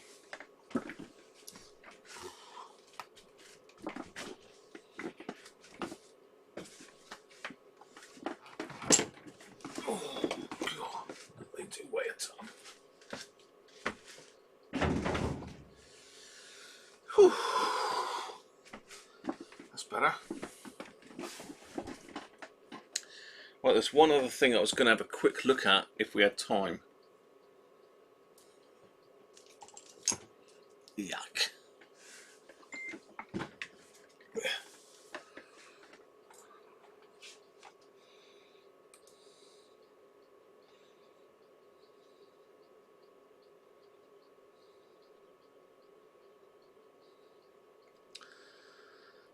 Yeah, still got some work to do on it, Theo.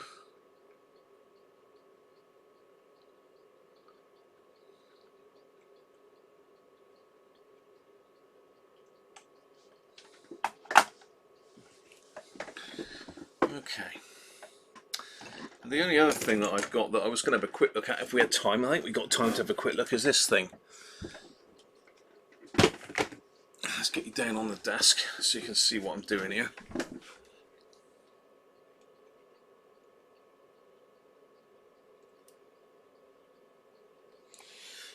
Right. Anybody ever seen one of those? A Bush PU90.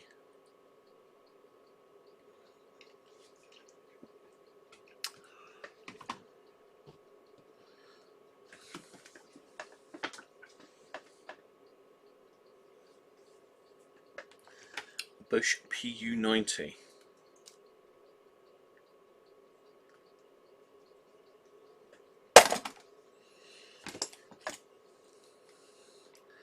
It is a 9-volt power supply that I found in an old radio. And I think from memory it was jammed in a Hacker. I think I pulled it out of a Hacker RP18, something like that.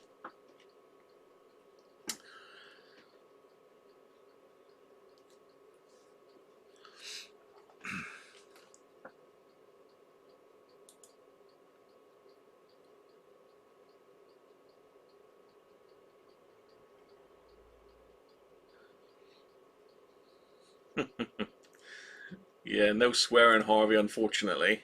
Not even that one.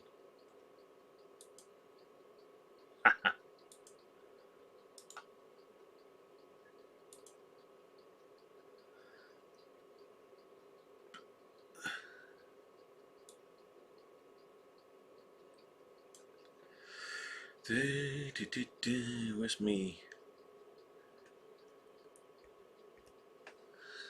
There. That's Harvey's message. Censored. I've censored you, Harvey. Naughty. We'll let the crap go through, but not the other one. Should have censored them both, really, shouldn't I? Sean might moderate me. He might tell me off now. Let's remove that one.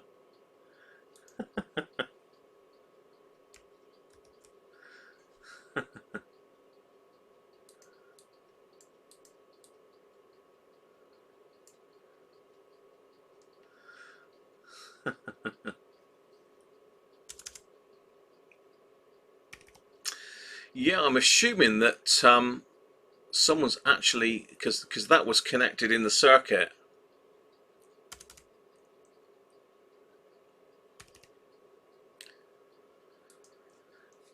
That was actually connected in the circuit.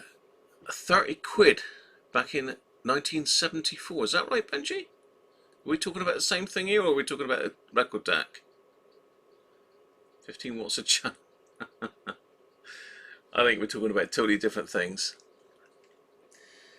So yeah, originally the radio was connected across this cap, so you got the live and the neutral there, the positive and the negative. assume that they just put that in series to smooth it out. Maybe it's got a bit of ripple on it, but yeah, I would assume that's what's happened to it. This cable looks a bit dodgy. That cap's dodgy. We've got no plug on it. So there's not a lot going for it, apart from the fact that it is. It says for use with disc cassette DC70. So it's a disc cassette DC70, whatever that is.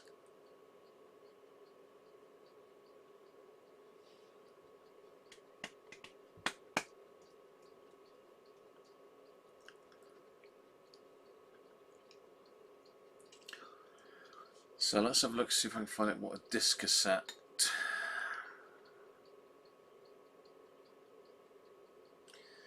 Disc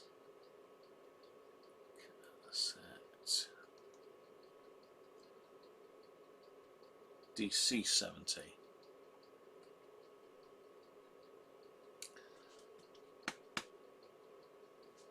Oh right, oh. That's an unusual looking thing, isn't that? I can't put it up on screen because I pinched the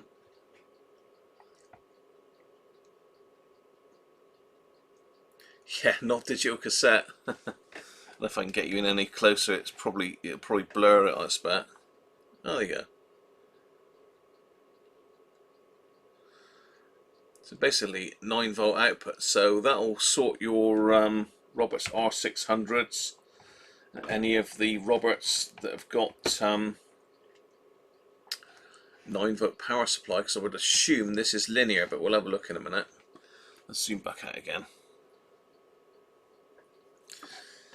Let's have a look inside it then.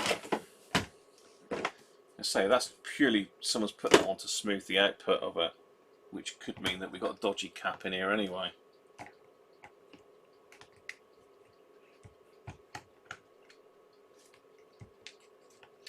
So I just thought we'd have a look at it because it's something that I could probably use to just plug a R600 in somewhere, or a Harrier, something like that. Is Harrier 9-volt? I can't remember now.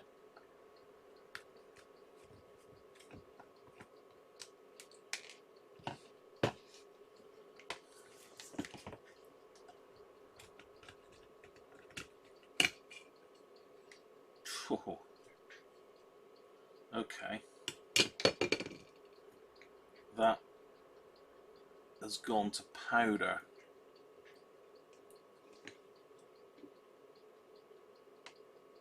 That foam. It's going to go everywhere, isn't it?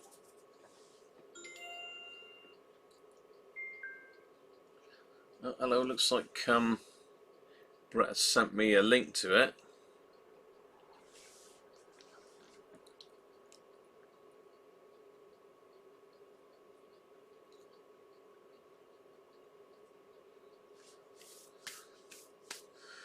Cheers, Brett. Just seen that, mate.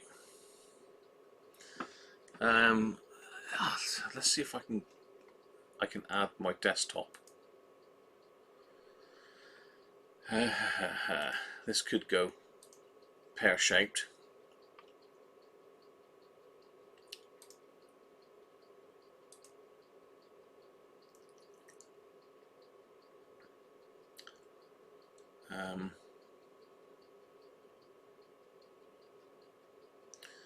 Let me see if I can get up the info on this. It's a weird looking thing actually. I've never seen one of these before. Come on.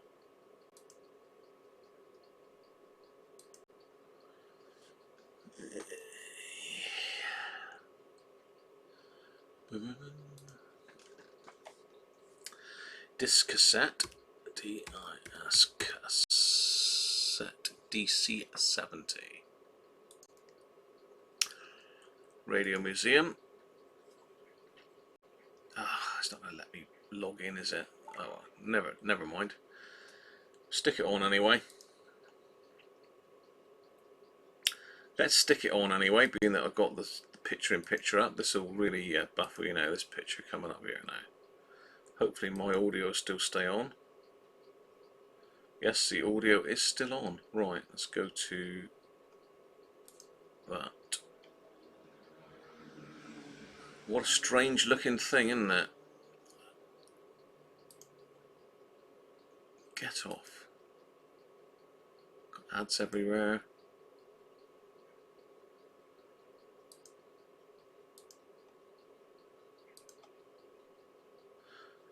Next picture. So I wonder if anyone's got a picture of the power. See, no one's got a picture of the power supply for it, have they? So this is probably quite a rare thing. I wouldn't mind getting hold of one of those to have a play with. Very unusual. So there must be some sort of socket somewhere that I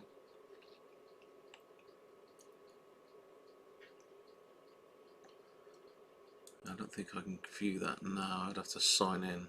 Oh, it might let me sign in. Ugh.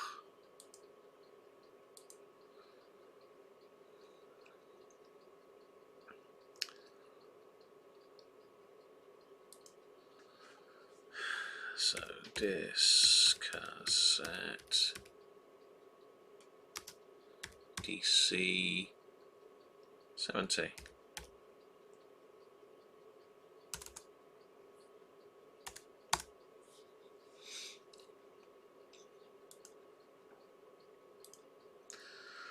Okay, now we're in. All we got is pictures.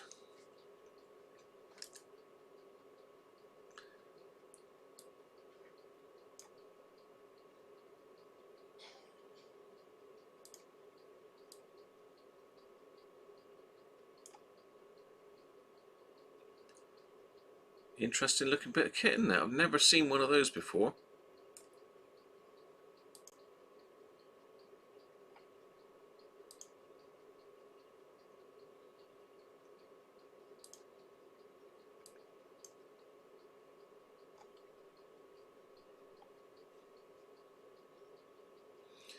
No, I've never seen one of those before.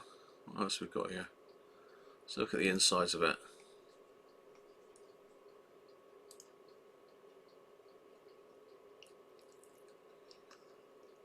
Yeah, obviously got the flywheel down the bottom there. Ah, I should have to keep my eyes out for one of those. That's an interesting looking bit of kit.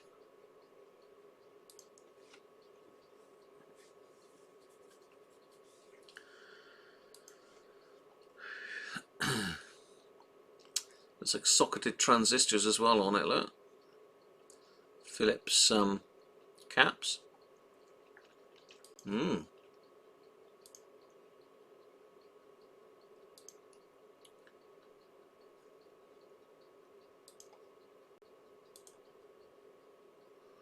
that's a picture of the mechanism on the front, the door.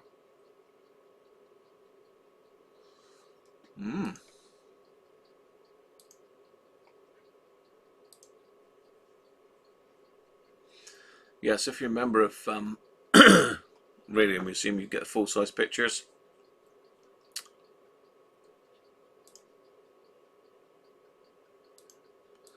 What's that one?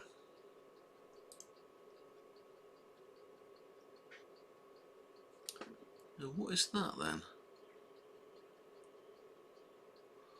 Some sort of sensor? Looks like it, doesn't it? Almost looks like a stylus, doesn't it? Unusual. Right, anyway. Enough of that hilarity. Let's get back to the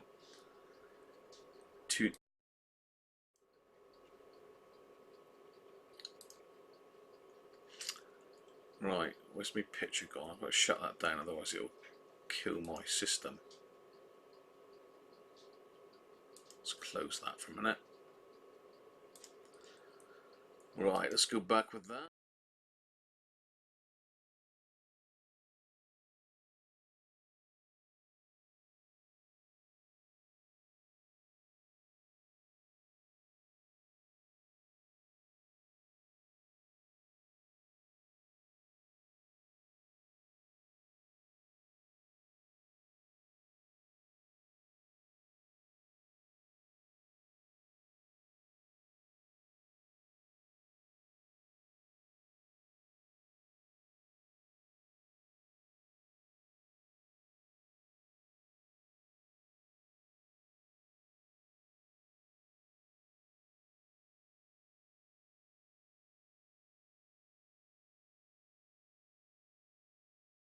No sound again. That's because I brought the other feed in, isn't it? I will investigate what on earth has gone on with my my decent setup. I don't know why I've lost the Thunderbolt.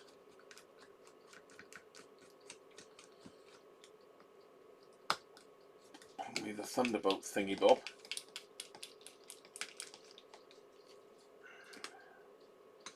Oh, we got blue fuse. What's that one then?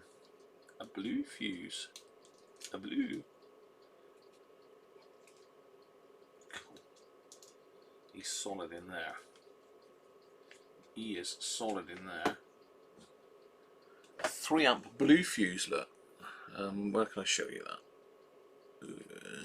No, you can't. It's not going to focus on that, is it? What are you on about, Graham?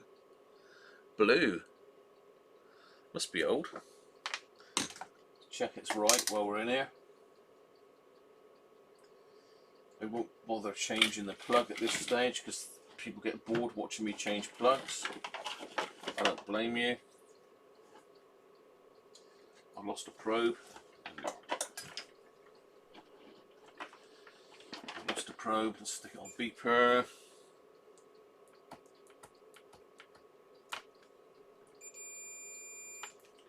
Good to go. 3 amp fuse can stay in there for the time being. Let's make sure all wires are in there. Yep, wires are in. Okay.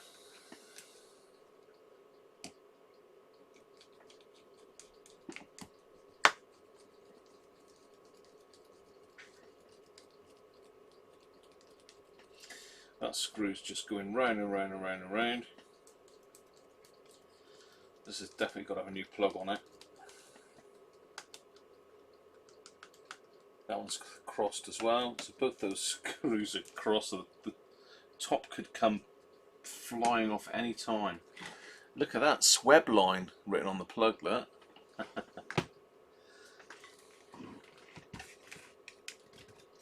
Sweb line. Let's get the overhead cam on.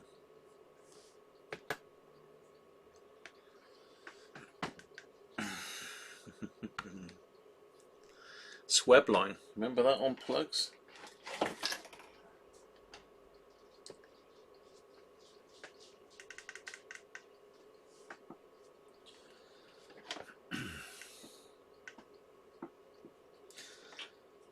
Southwestern Electricity Board sweb, wasn't it? Come on, Graham, get it in the camera.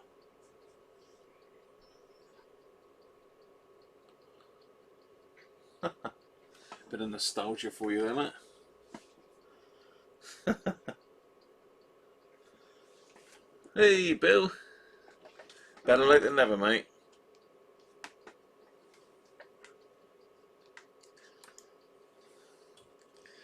Better late than never, Bill. I'm on the beer again there, Bill. But, you know, some things never change. Gotta have continuity, haven't you, in your videos. Right, so we need to get rid of this, probably this 1000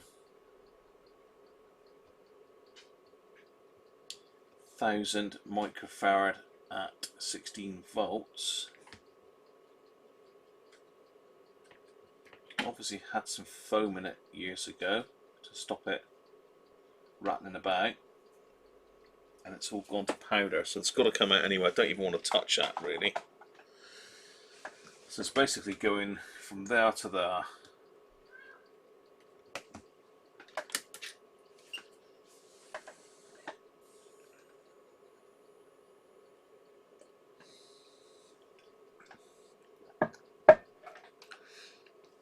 I was going to say, you didn't know him, did you? You might have some dirt on him, Harvey.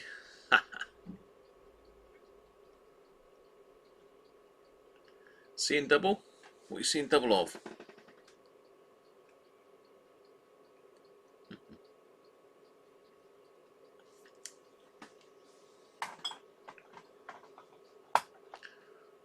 And Mark Bolan as well. Whoa.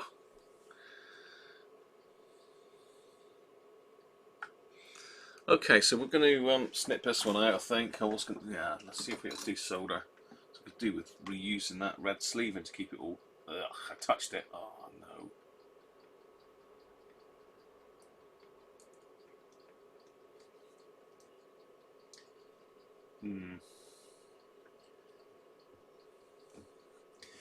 Yuck. I've touched that now, it's gone everywhere. Well, that one came off alright.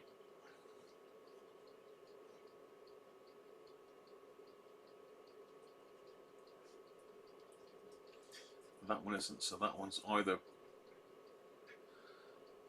Oh, God, that stinks. God, what have they soldered that with? Okay, hang on, let's just make sure I know which lead goes where. Oh, I've got to peel this stuff off now, am I? Ugh. Oh, no. Oh. You can't work out which is positive and negative on here. I think that's negative, is it? Got to watch it because some of these ones that have got a stripe down one side, they can actually be positive. This is a Sanyo cap.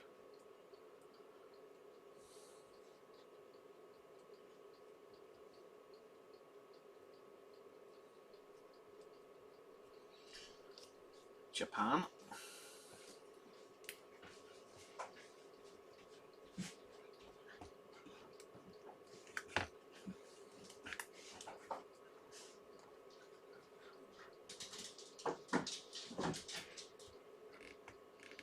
Ugh.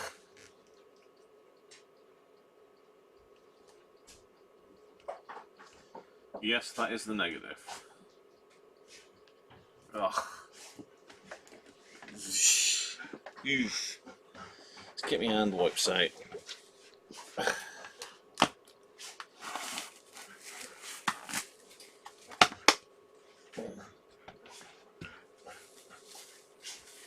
Yuck.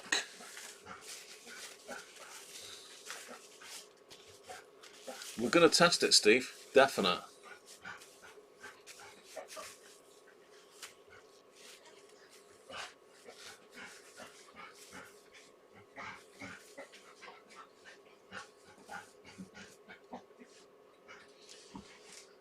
Ugh.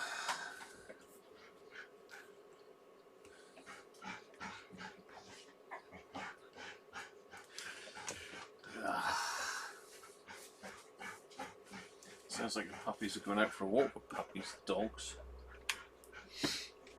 Right, so I was going to just show you what I was scraping away at here.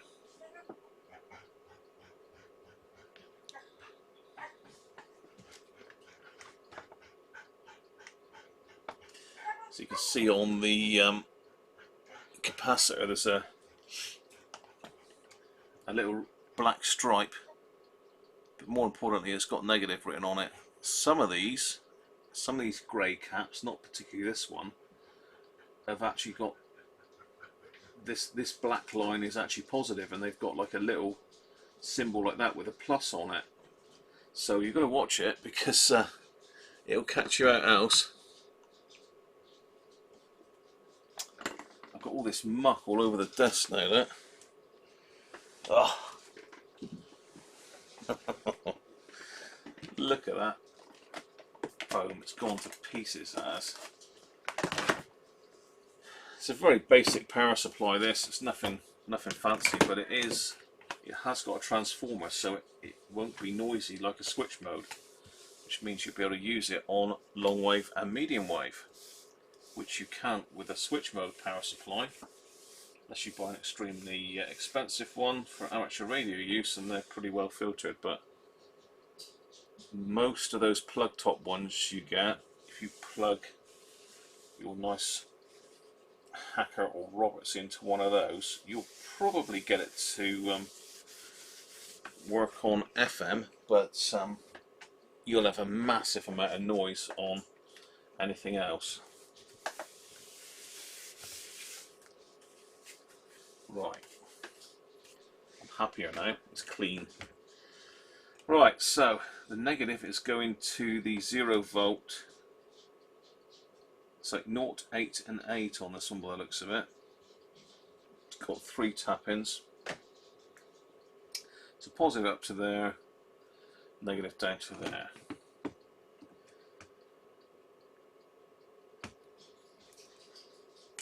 Okay.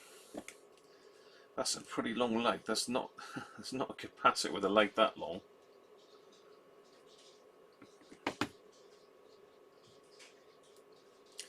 They must have joined that. Yes, they have. Look. So we'll do the same. Let's just grab any old 1000 microfarad cap. I've got a stack of them here somewhere. Yeah, there we go. Release. 1000 microfarad, 16 volt. We'll go higher than that actually, because I suppose you could wire that for 16 volts and it would chuck out probably 25. So let's find a bigger cap. 1000 microfarads, 25 volt.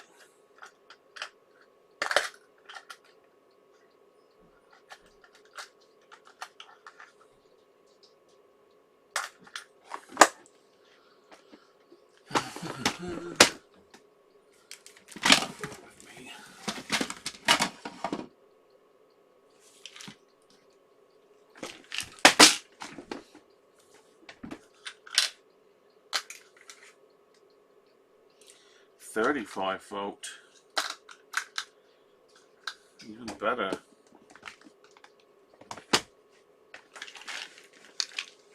Put those to one side a minute because this is not it's not a brilliant make of capacitor.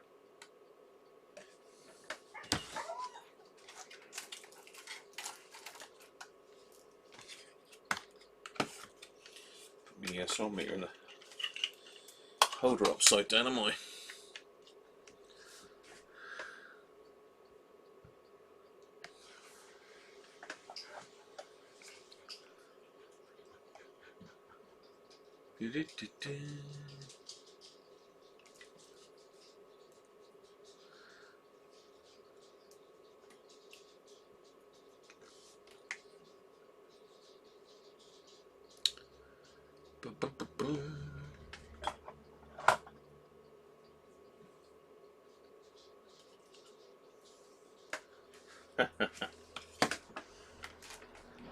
Right, this is a Jaeger. Do I want to put this cap in? I probably don't actually. I don't know why I'm messing with it. I'm not going to put this thing in.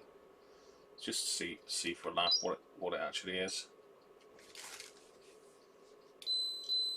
It's alright, 954.2 ohms. Yeah, sorry, you'll go in. Sticking in. So we're going to have to extend both legs by the look of it.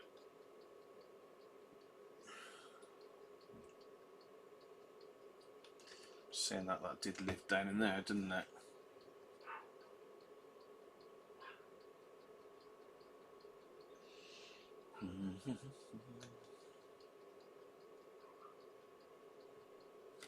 This is a plastic body, by the way. I'm just wondering whether to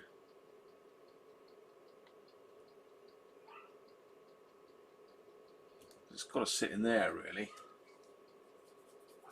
so I'm going to have to stick some legs on it.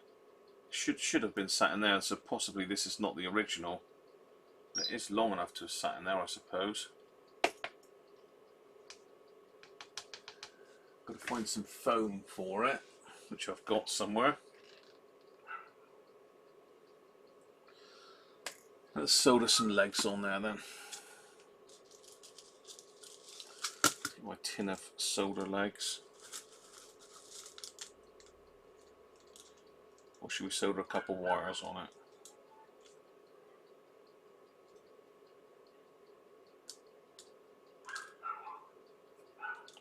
Let's solder a couple wires on it. Happier with that.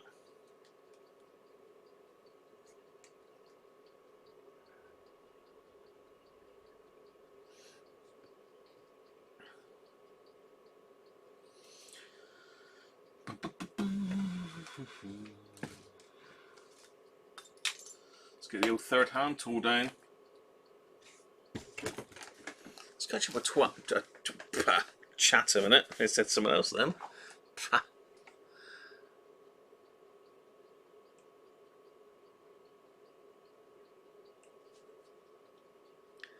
Yeah, I'm sure you'll be alright with that, really.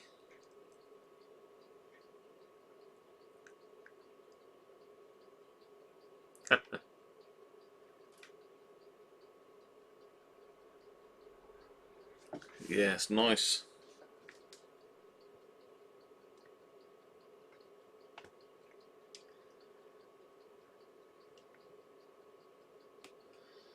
Yeah, a nice little bridge that is, isn't it? It's not a full bridge, it's only half. Well spotted though, Steve, to be fair. Thought you weren't no good at electronics, let's see. Spotted the half-wave bridge. That's what Steve's referring to there, look.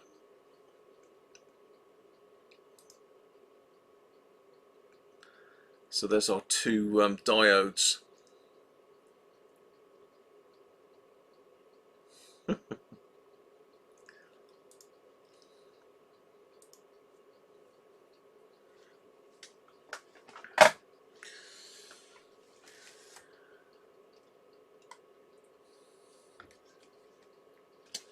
Right, so I've just got the third hand tool in.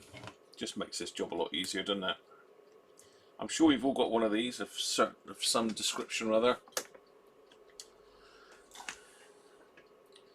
So bang a little bit of flux on there.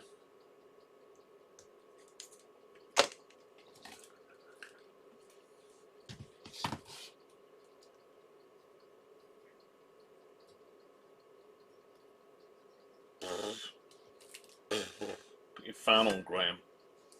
Idiot. Right. So we go with the black for the negative.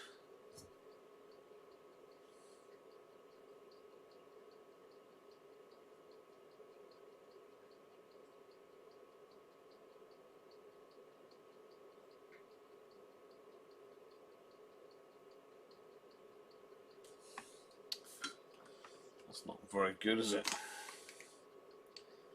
It's because I moved it after the flux had burnt off.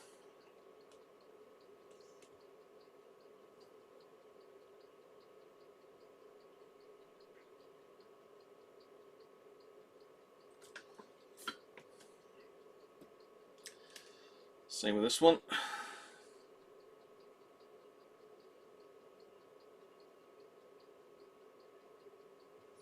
Ah!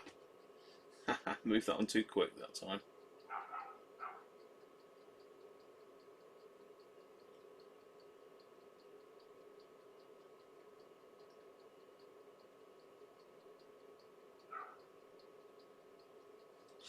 I need to put a bit more flux on that, solder on that one, I think.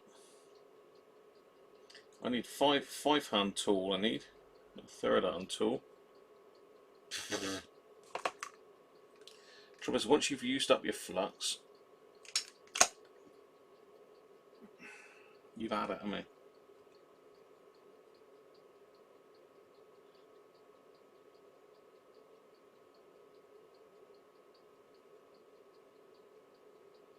Ah!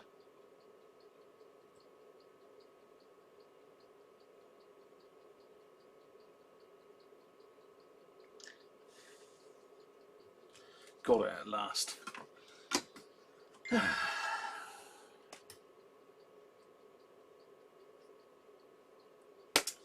Okay, let's just put a bit of heat shrink on that.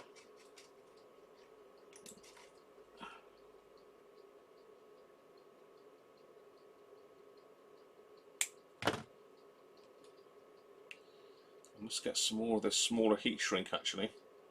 It's pretty useful.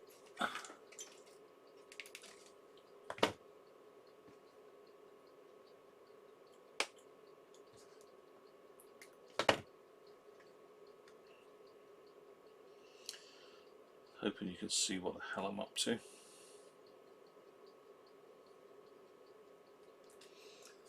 Just give that a bit of the old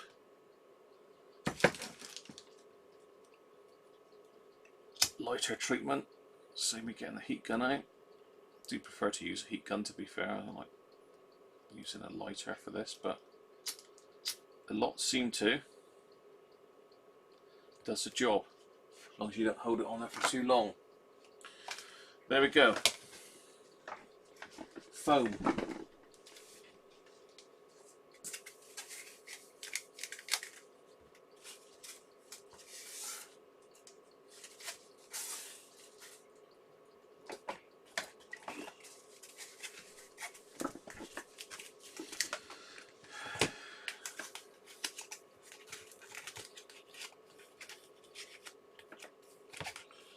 I think that'll do it. Should sit in there quite nicely. Yep.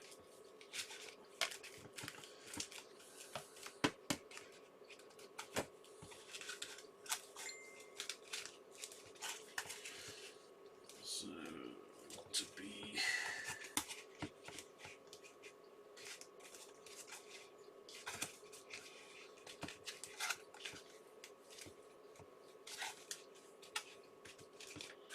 about there.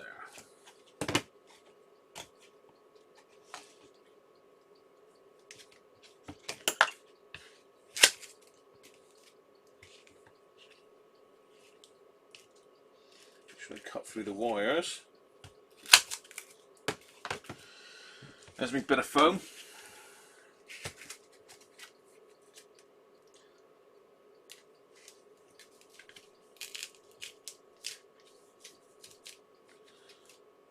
Here we go. Like new.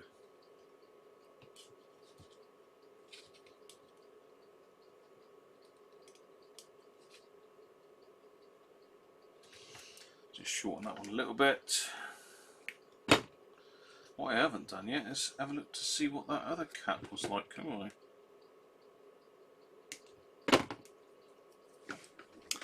We'll have a look at that shortly.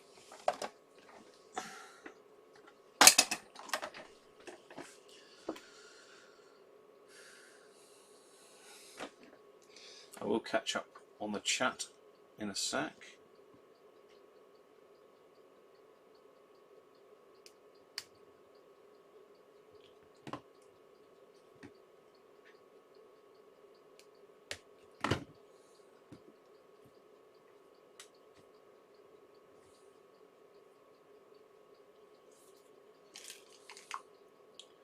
Don't really need flux on these, they're brand new wires, but habit.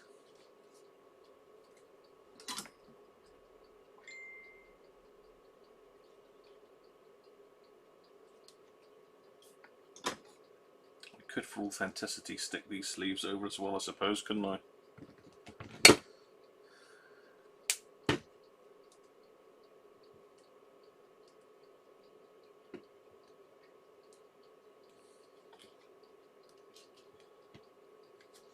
Strange that they've used red for both, but you know.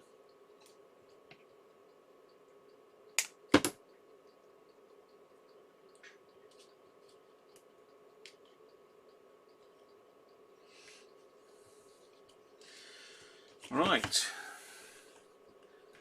let's overhead cam you and we'll zoom out a bit actually.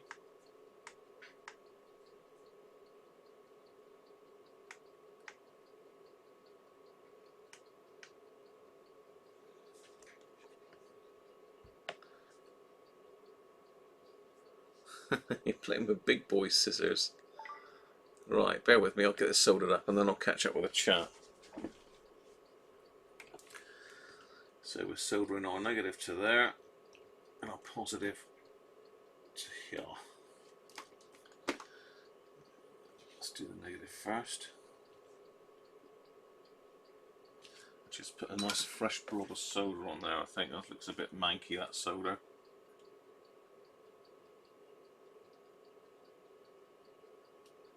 It's better.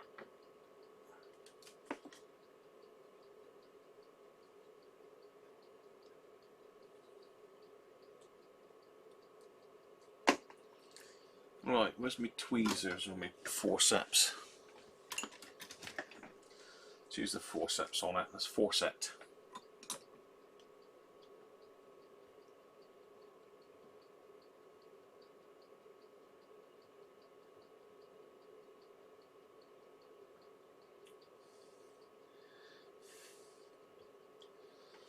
That one.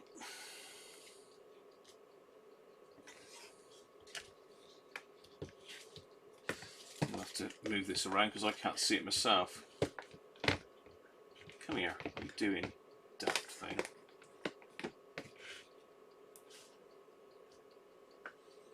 Okay, stick some fresh solder in it.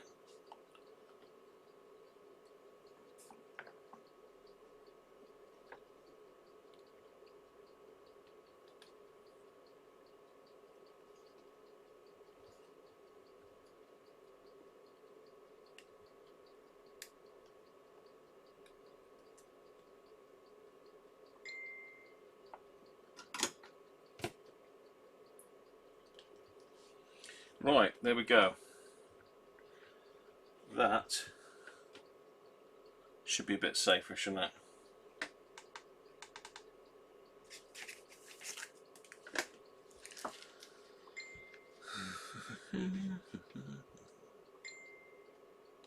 There's lots of pinging going on.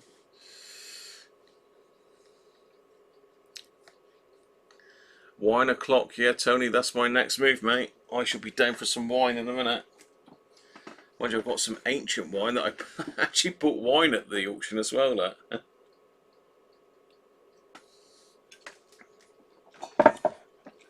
Right, let's have a look at this. Where's that manky cap gone?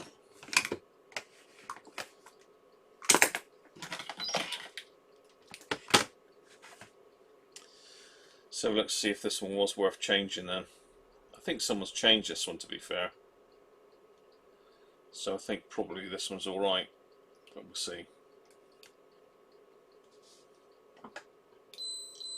Well, it's gone high, look. It's actually reading, if you can see that or not, 1530 microfarads. It's gone 50% high, which back in the day would probably have been just intolerance, I thought. But it's going in the bin now.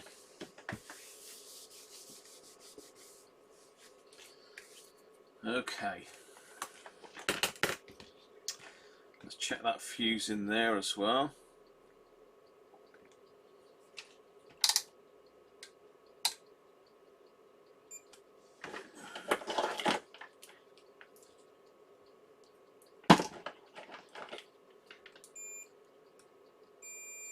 Good.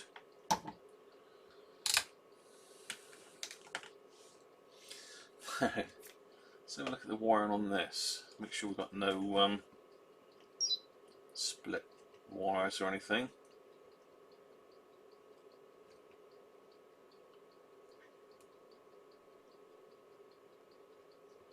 No breaks. Don't appear to be. Just check continuity on those because they do feel very soft.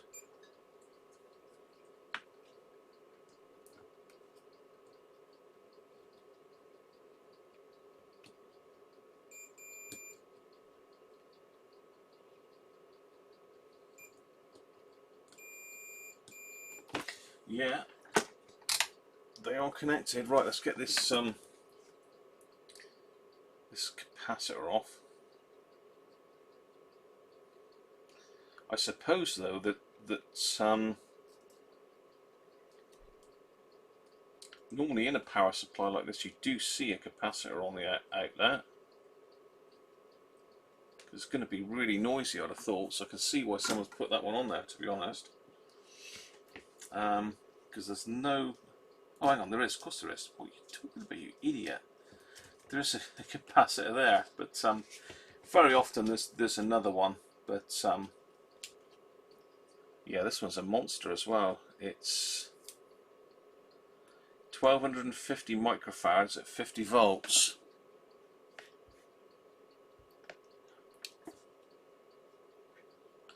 There.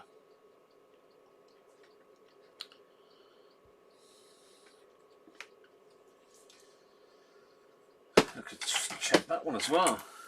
Might be worth keeping in the parts bin.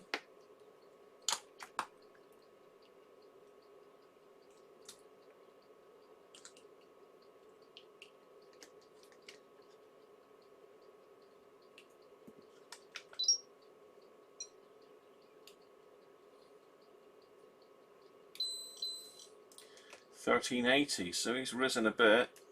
Not worth keeping, really. Not worth keeping.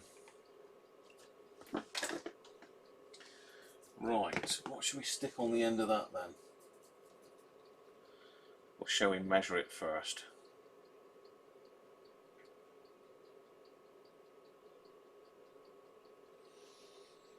I could put a chocolate block or something on it,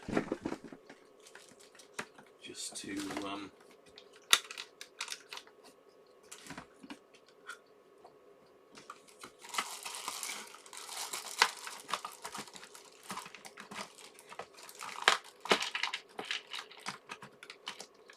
let me find a small chocolate block.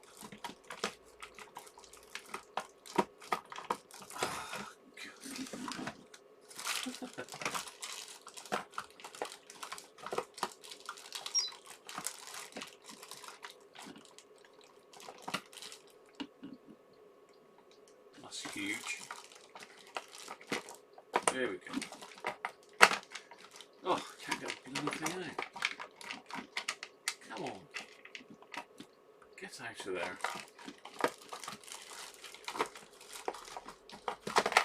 Huh.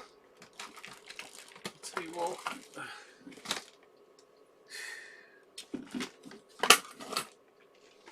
Cool, these are a bit manky actually.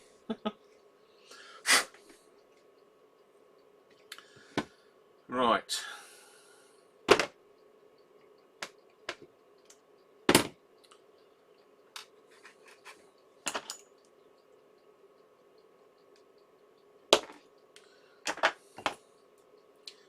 Right, where's my screwdriver? Not got a flat screwdriver. I have actually. I have got a flat screwdriver. Can I lay my hands on? Yes, I can.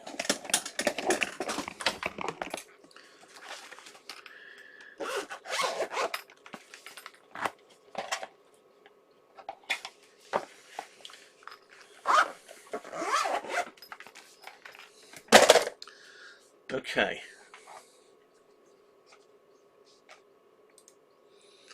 Right.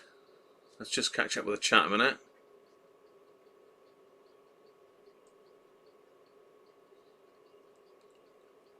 Oh, I'm way behind, aren't I?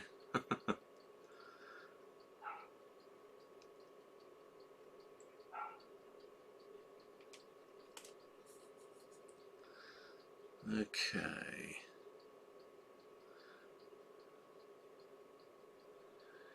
4-ohm speaker replacements, which were originally 2.7.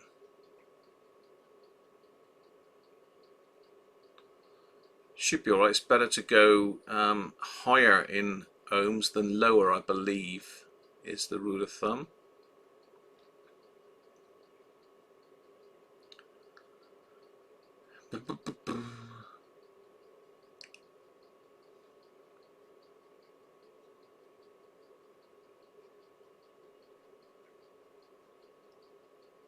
You can do CW, can you, Harvey? Get on.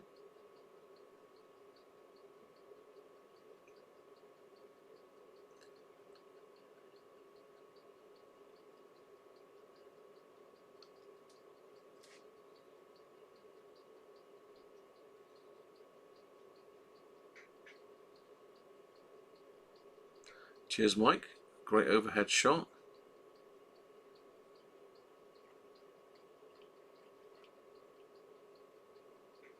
Yeah, agree with you there, Theo.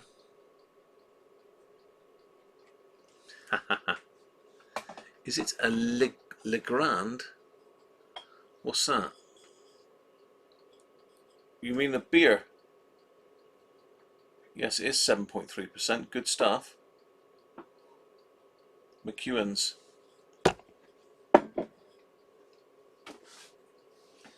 Okay.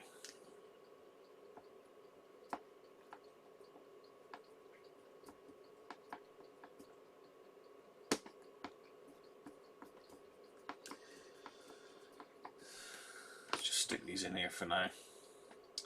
Stick these in a chalky block.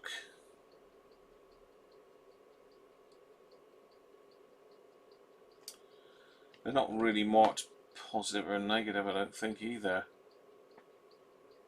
I suppose one's got a flat side, could be the positive. You need to find that out before you connect your lovely radio up to it.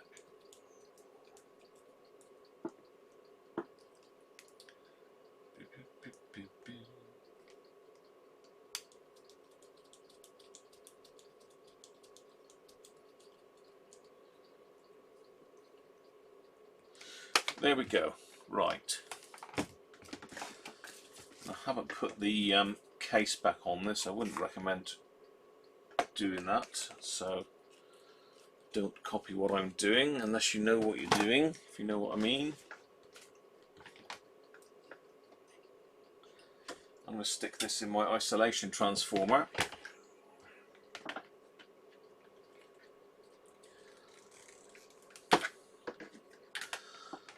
We'll see if we've got anything on the output.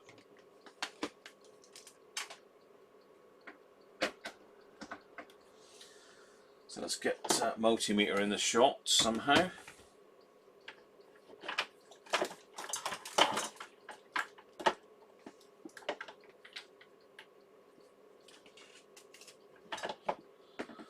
Should be able to poke those in there.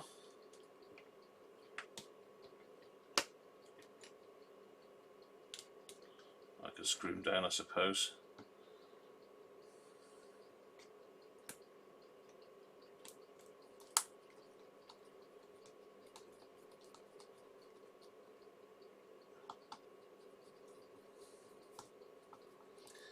One art. Okay, let's see if we can get the multimeter in the shot. Or I could stick it on the cam, couldn't I? That'd be easier.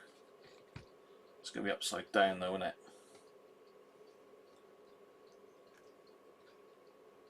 It's going to be a bit upside down, isn't it? Which way do I need to be? That way.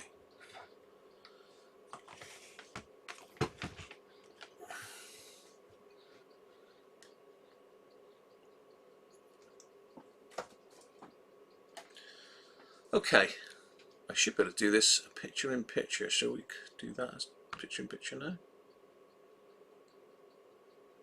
What's that doing? Stupid thing.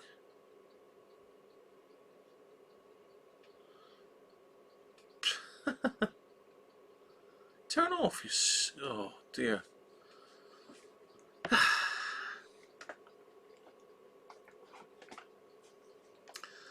Isn't that pink foam slightly conductive? It's not actually touching anything though, Benji. It's purely there as a buffer. So there's no actual wires touching it, so it should be fine.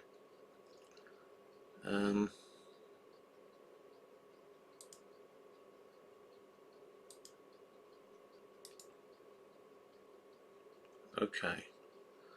I'm trying to get this in on picture number 2. There we go. Right. I don't know if anyone's watched Electronics Repair School, but he's very cleverly used multiple cameras to get all his multimeters and his scope and that in the shot at the same time. Works really well. So stick this on DC voltage. I've got it on auto range, and what I'll do is I'll gradually bring it up. It might be I've got the leads around the wrong way. I can swap those. So I'm going to bring it up on the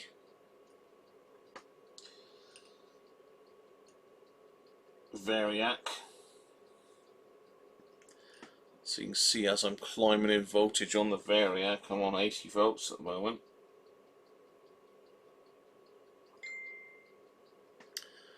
You can see it's climbing.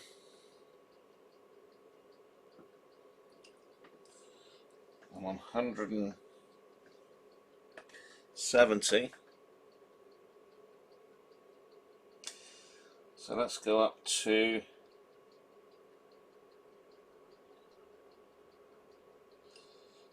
240. And what have we got on there? We've got 11.6 volts on that. Now, bearing in mind it's supposed to be a 9-volt power supply. The reason for that is purely for the fact that that's off load. There's no load on this.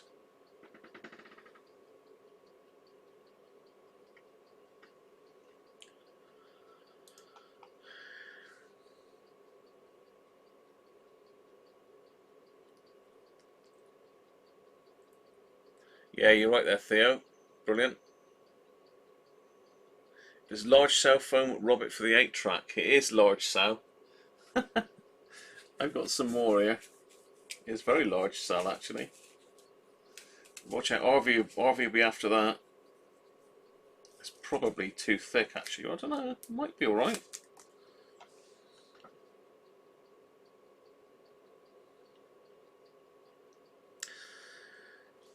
Let's have another meter.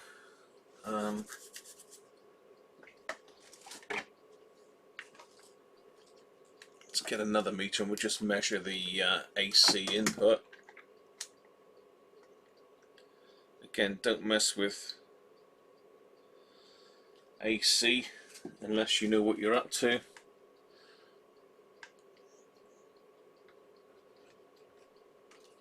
Let's pop that one in as well.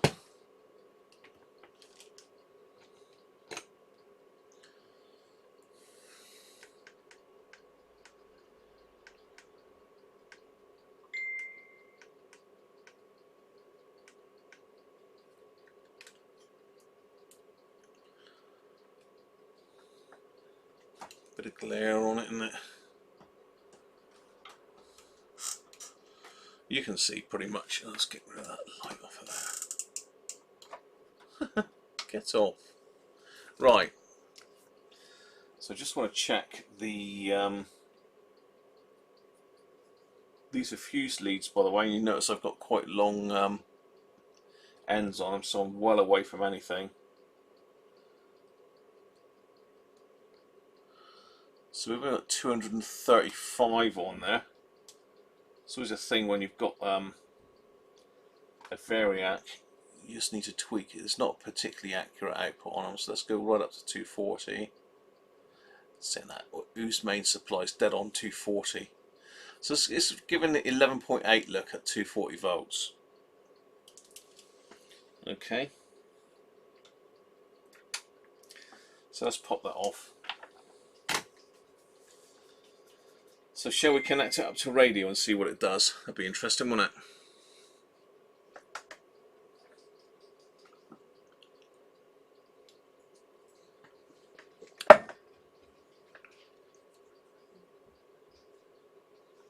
Thanks, Theo.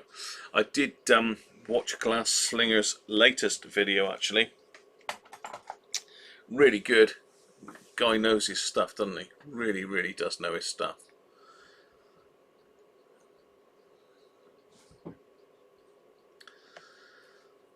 Okay.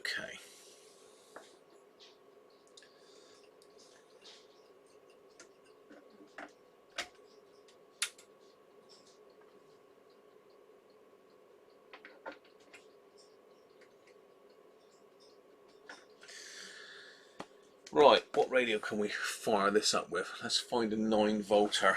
We'll go and get a 9-volt radio a minute. Oh, hang on, we've got the...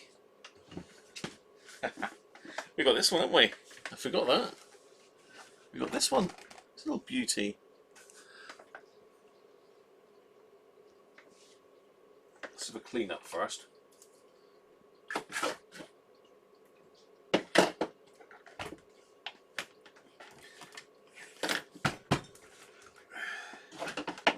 Don't really want all of this stuff flying about with mains voltage on the bench.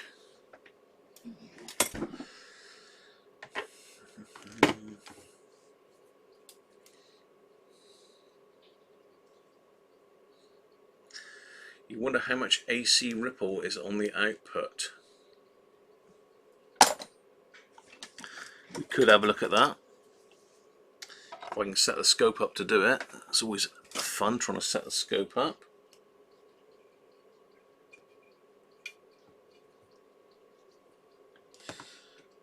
Now I'd assume that the shield is on the AC side.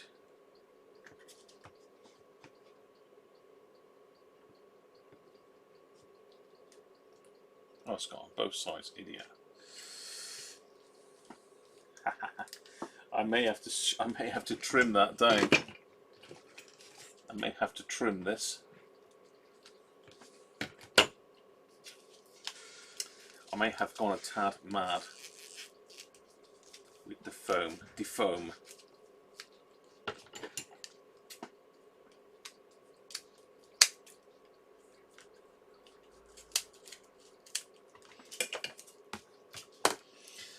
I just want to put this back on there. We know there's all sorts you can do with this. You could put extra capacitance in it to smooth it.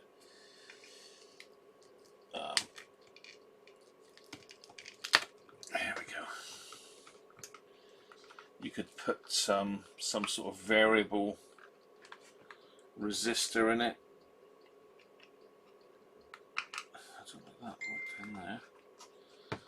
Put some sort of variable resistor in it. I'm just popping the top back on now, being that we know. Alright, that's okay.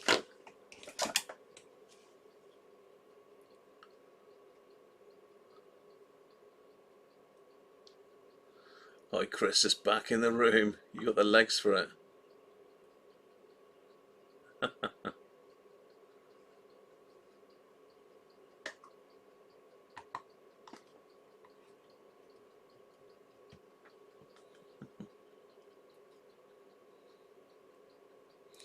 You can use a meter to check the ripple. Yes, I can actually on this particular meter. I can measure AC as well, Rob, at the same time as DC on the Agilent meter. So that would be interesting. Probably easier to show than trying to show it on a scope, although you can actually physically see it on a scope.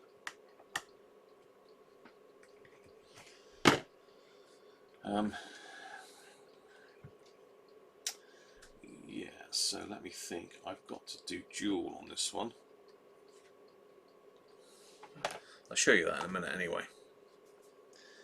Let's get this bench tidied up a minute first.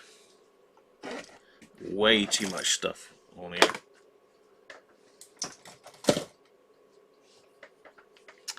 Way too much.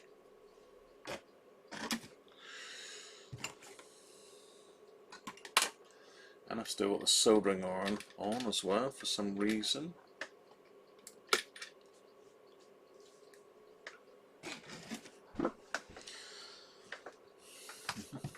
So I don't need that meter anymore. That one can go.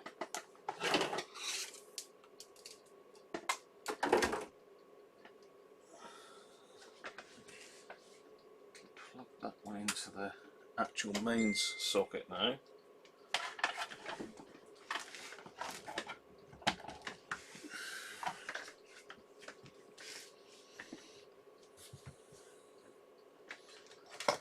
Okay. I'm starting to knock things off. It must be getting near the end of the stream. I can see the finish line. To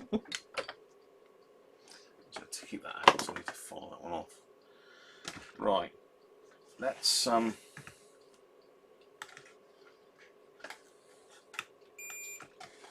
connect it up to this radio.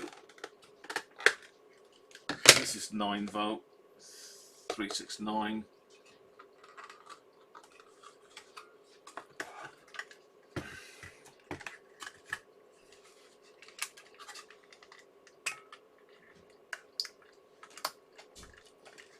Come on. Let's take a transformer out. How are we going to do this? How are we going to do this? Let's just croc clip them on. Let's go Maverick on it.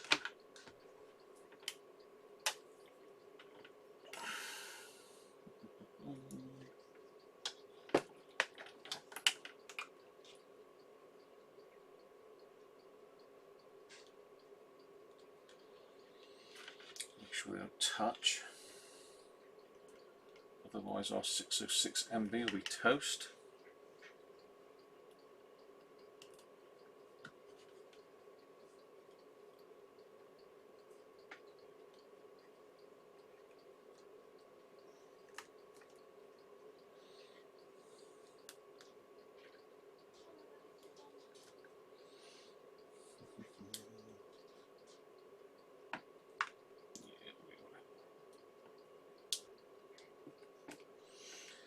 Okay, right, I'm set up. I am set up.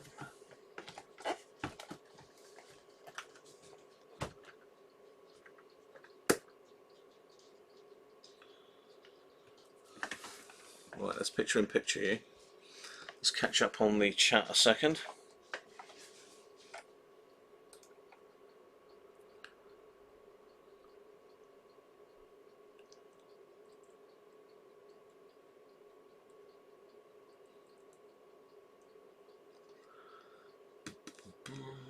Right. There's my meter. Hello.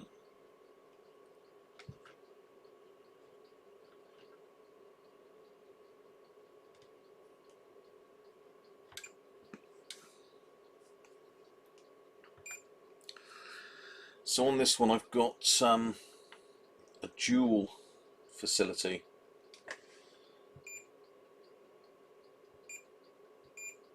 So there we go. So the top one is AC, the bottom one is the DC. Can you all see that? Look at that! Whoa! Huh. Yeah, the light doesn't stay on for long.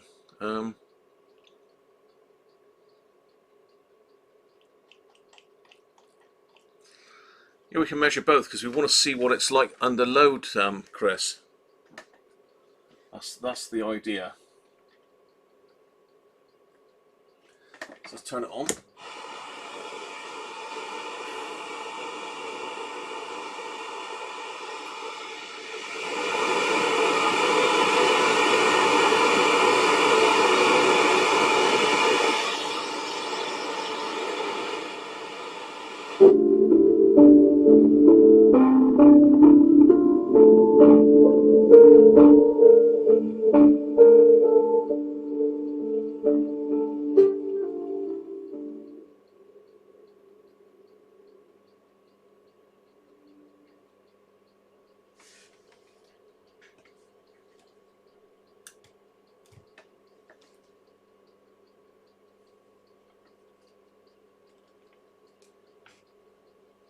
Contemporary music ensemble. The album is down 2 places at number 12. And a non-mover on the Classic FM chart at number 11, which is 100 Hits, the best classical album from which we play Mozart.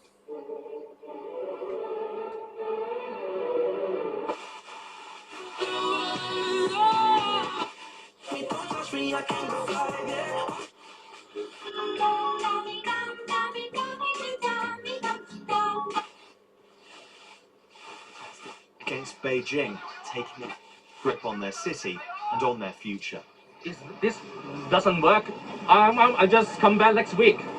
You know something you cannot achieve, but you will still do it for justice, right? It's our future. We love Hong Kong and we want Hong Kong to stay Hong Kong. We don't want Hong Kong to become China. So there is a bit of ripple in there. It does peak at about 1 volt, which is probably a bit too much, but it sounds fine. I mean, are now deep in this battle for the control of the place they both call home. The authorities have failed to restore calm, and so a violent weekend is drawing to a painful close, and both sides, battle-hardened, are looking to the next. That's AC Russia's only. leading opposition figure, Alexei Navalny, is receiving treatment in hospital after being taken there from prison. Mr. Navalny's spokeswoman says he had an acute allergic reaction. He was jailed last week for 30 days after calling for unauthorized protests. More than 1,000 people were arrested yesterday during demonstrations in Moscow. A British teenager who alleged she was raped by 12 men while on holiday in the Cypriot resort of Ayia Napa has been arrested. She's been questioned on suspicion of making a false allegation. John McManus reports. The 19-year-old British woman told police in Ayia Napa that she was raped by 12 Israeli men last week at the hotel where she was staying. The Israelis, the youngest of whom was 15, were arrested the next day. But hours before they were due to make their second appearance in court, 5 were released and allowed to return home. Now Cypriot police say that the remaining 7 men have also Who's been going released, then? while their teenage accuser has been arrested. Oh, cheers, Brett. She will Catch appear you in soon, court mate. tomorrow, and according Thanks for to a watching. police source, is thought to be facing charges of giving a false statement about an imaginary offence. Britons make up the largest. Okay, so it's obviously doing, when it's turned on, it's doing 10 particularly volts. popular with younger travellers. Colombia's Egan Bernal is on the cusp of... There is some hum coming through. I don't know whether that's a radio or the power supply, though. It's got, well, half a volt of ripple on it, basically, hasn't it? It's probably a bit much. Cheers, Brett.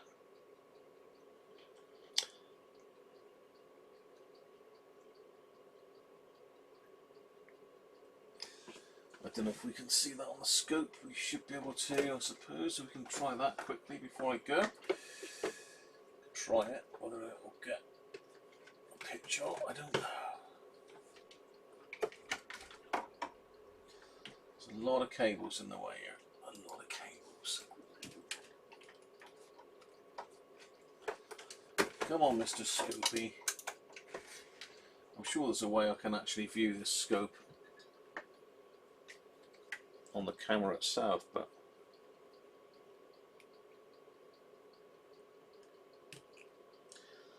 hopefully this won't short it out.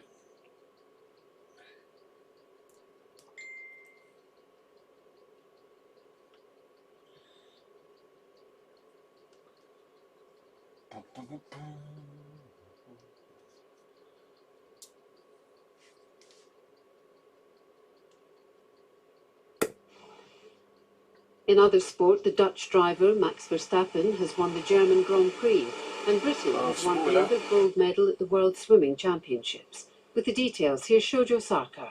Red Bull's Max Verstappen took full advantage of his rivals struggling during a chaotic, rain-lashed German Grand Prix at Hockenheim. The 21-year-old Dutchman finished first, ahead of 4-time world champion Sebastian Vettel, who had started last on the grid. Russia's Daniil Kvyat came third. Verstappen was pleased to win in such tricky conditions. It was amazing, of course, to win at the end, but it was really tricky out there to make the right calls, and of course to come out on top here. It was all about trying not to make too many mistakes, and yeah, really tricky conditions, but of course amazing to win. World champion Lewis Hamilton, who had started on pole position, finished 11th, although he still leads the Drivers' Championship by 39 points. Swimmer Adam Peaty claimed his third gold medal of the World Championships in Korea, as Great Britain won the men's 4x100 metre medley relay. Peaty, along with James Guy, Luke Greenbank and Duncan Scott, won the race with a new European record. Peaty says the team are thrilled with what is a surprise gold medal.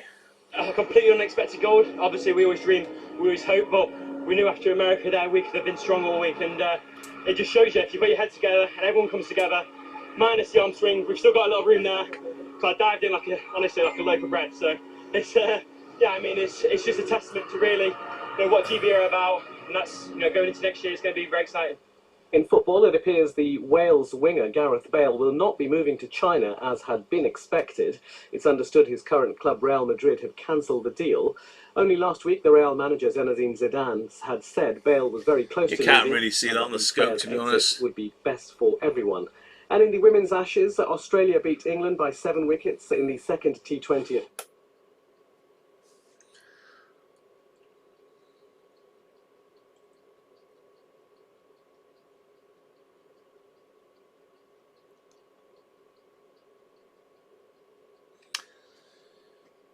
So we could stick another cap in it, see if that cuts the ripple down a bit, couldn't we? Should we do that?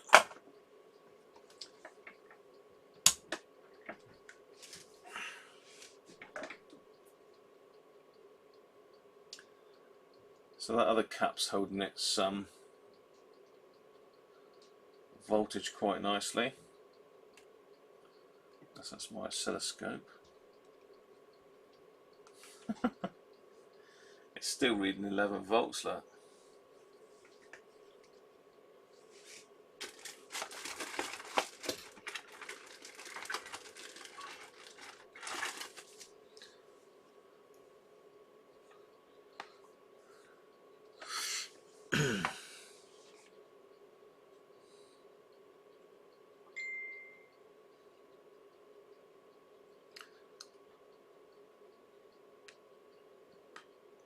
No, yeah.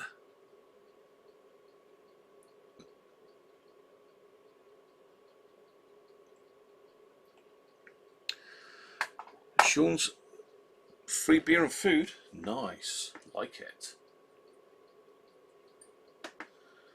Just going to short that out a minute.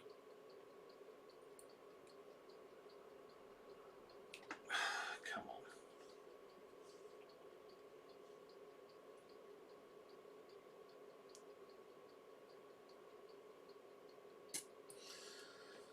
Right.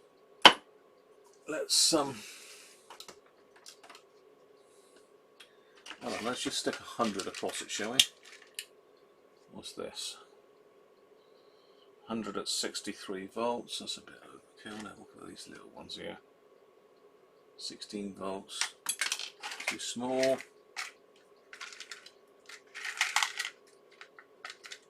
Solid. Let's go 63 volts. So let's just stick a cap across the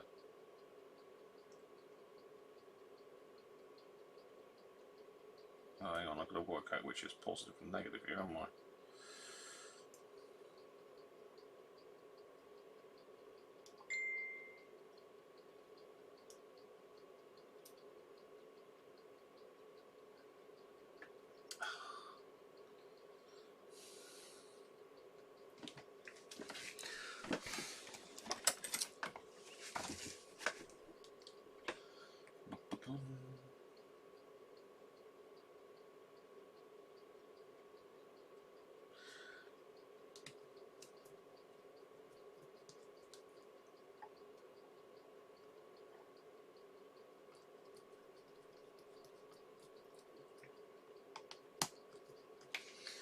Right, let's try that, see if that makes any difference.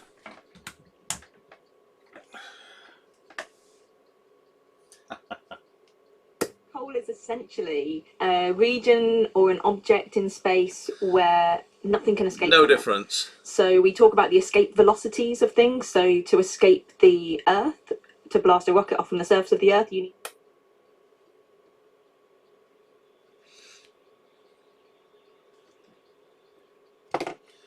No difference. As I say, probably sticking a big cap like that across the output did smooth it, but that's obviously not smoothing it. Let's just short that back out again.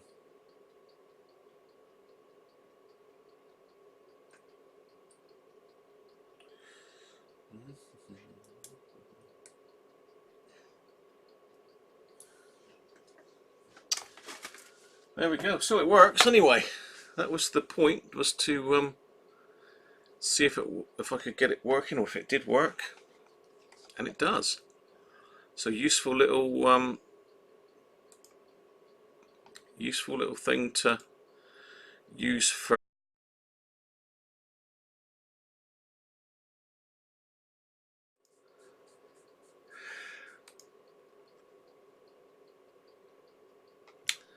Okay, I think that's pretty much it for now, unless let's have a catch up with the chat.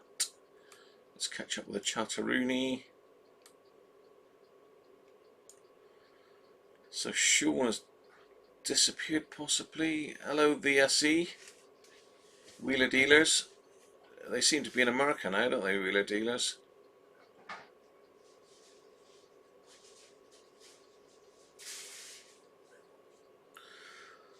Anyway, people, I'm going to call it a day now.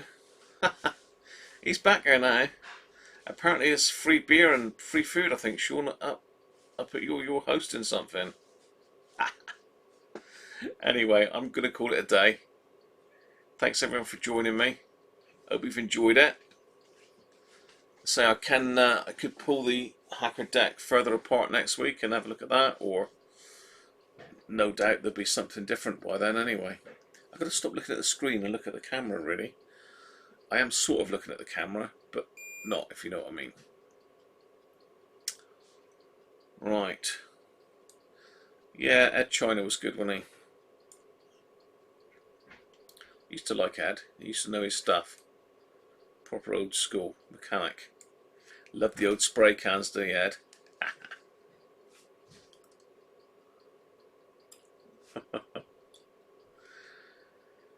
Anyway, cheers everybody. Don't forget, Patreon. I know some of you do subscribe to me, and thank you very much for subscribing. Anyone else fancies it, then I will be starting to put out some Patreon only videos soon. I'm looking dapper. Who am I? It's me Stripey, see? Dressed by Mrs. Cruncher. Wardrobe by Mrs. Cruncher. Cheers everybody. Once again I'll play you out to my lovely, what do you call it? Outro? Intro, outro. Catch you all again next week. Have fun, be good and all that, and see you all soon. Bye for now.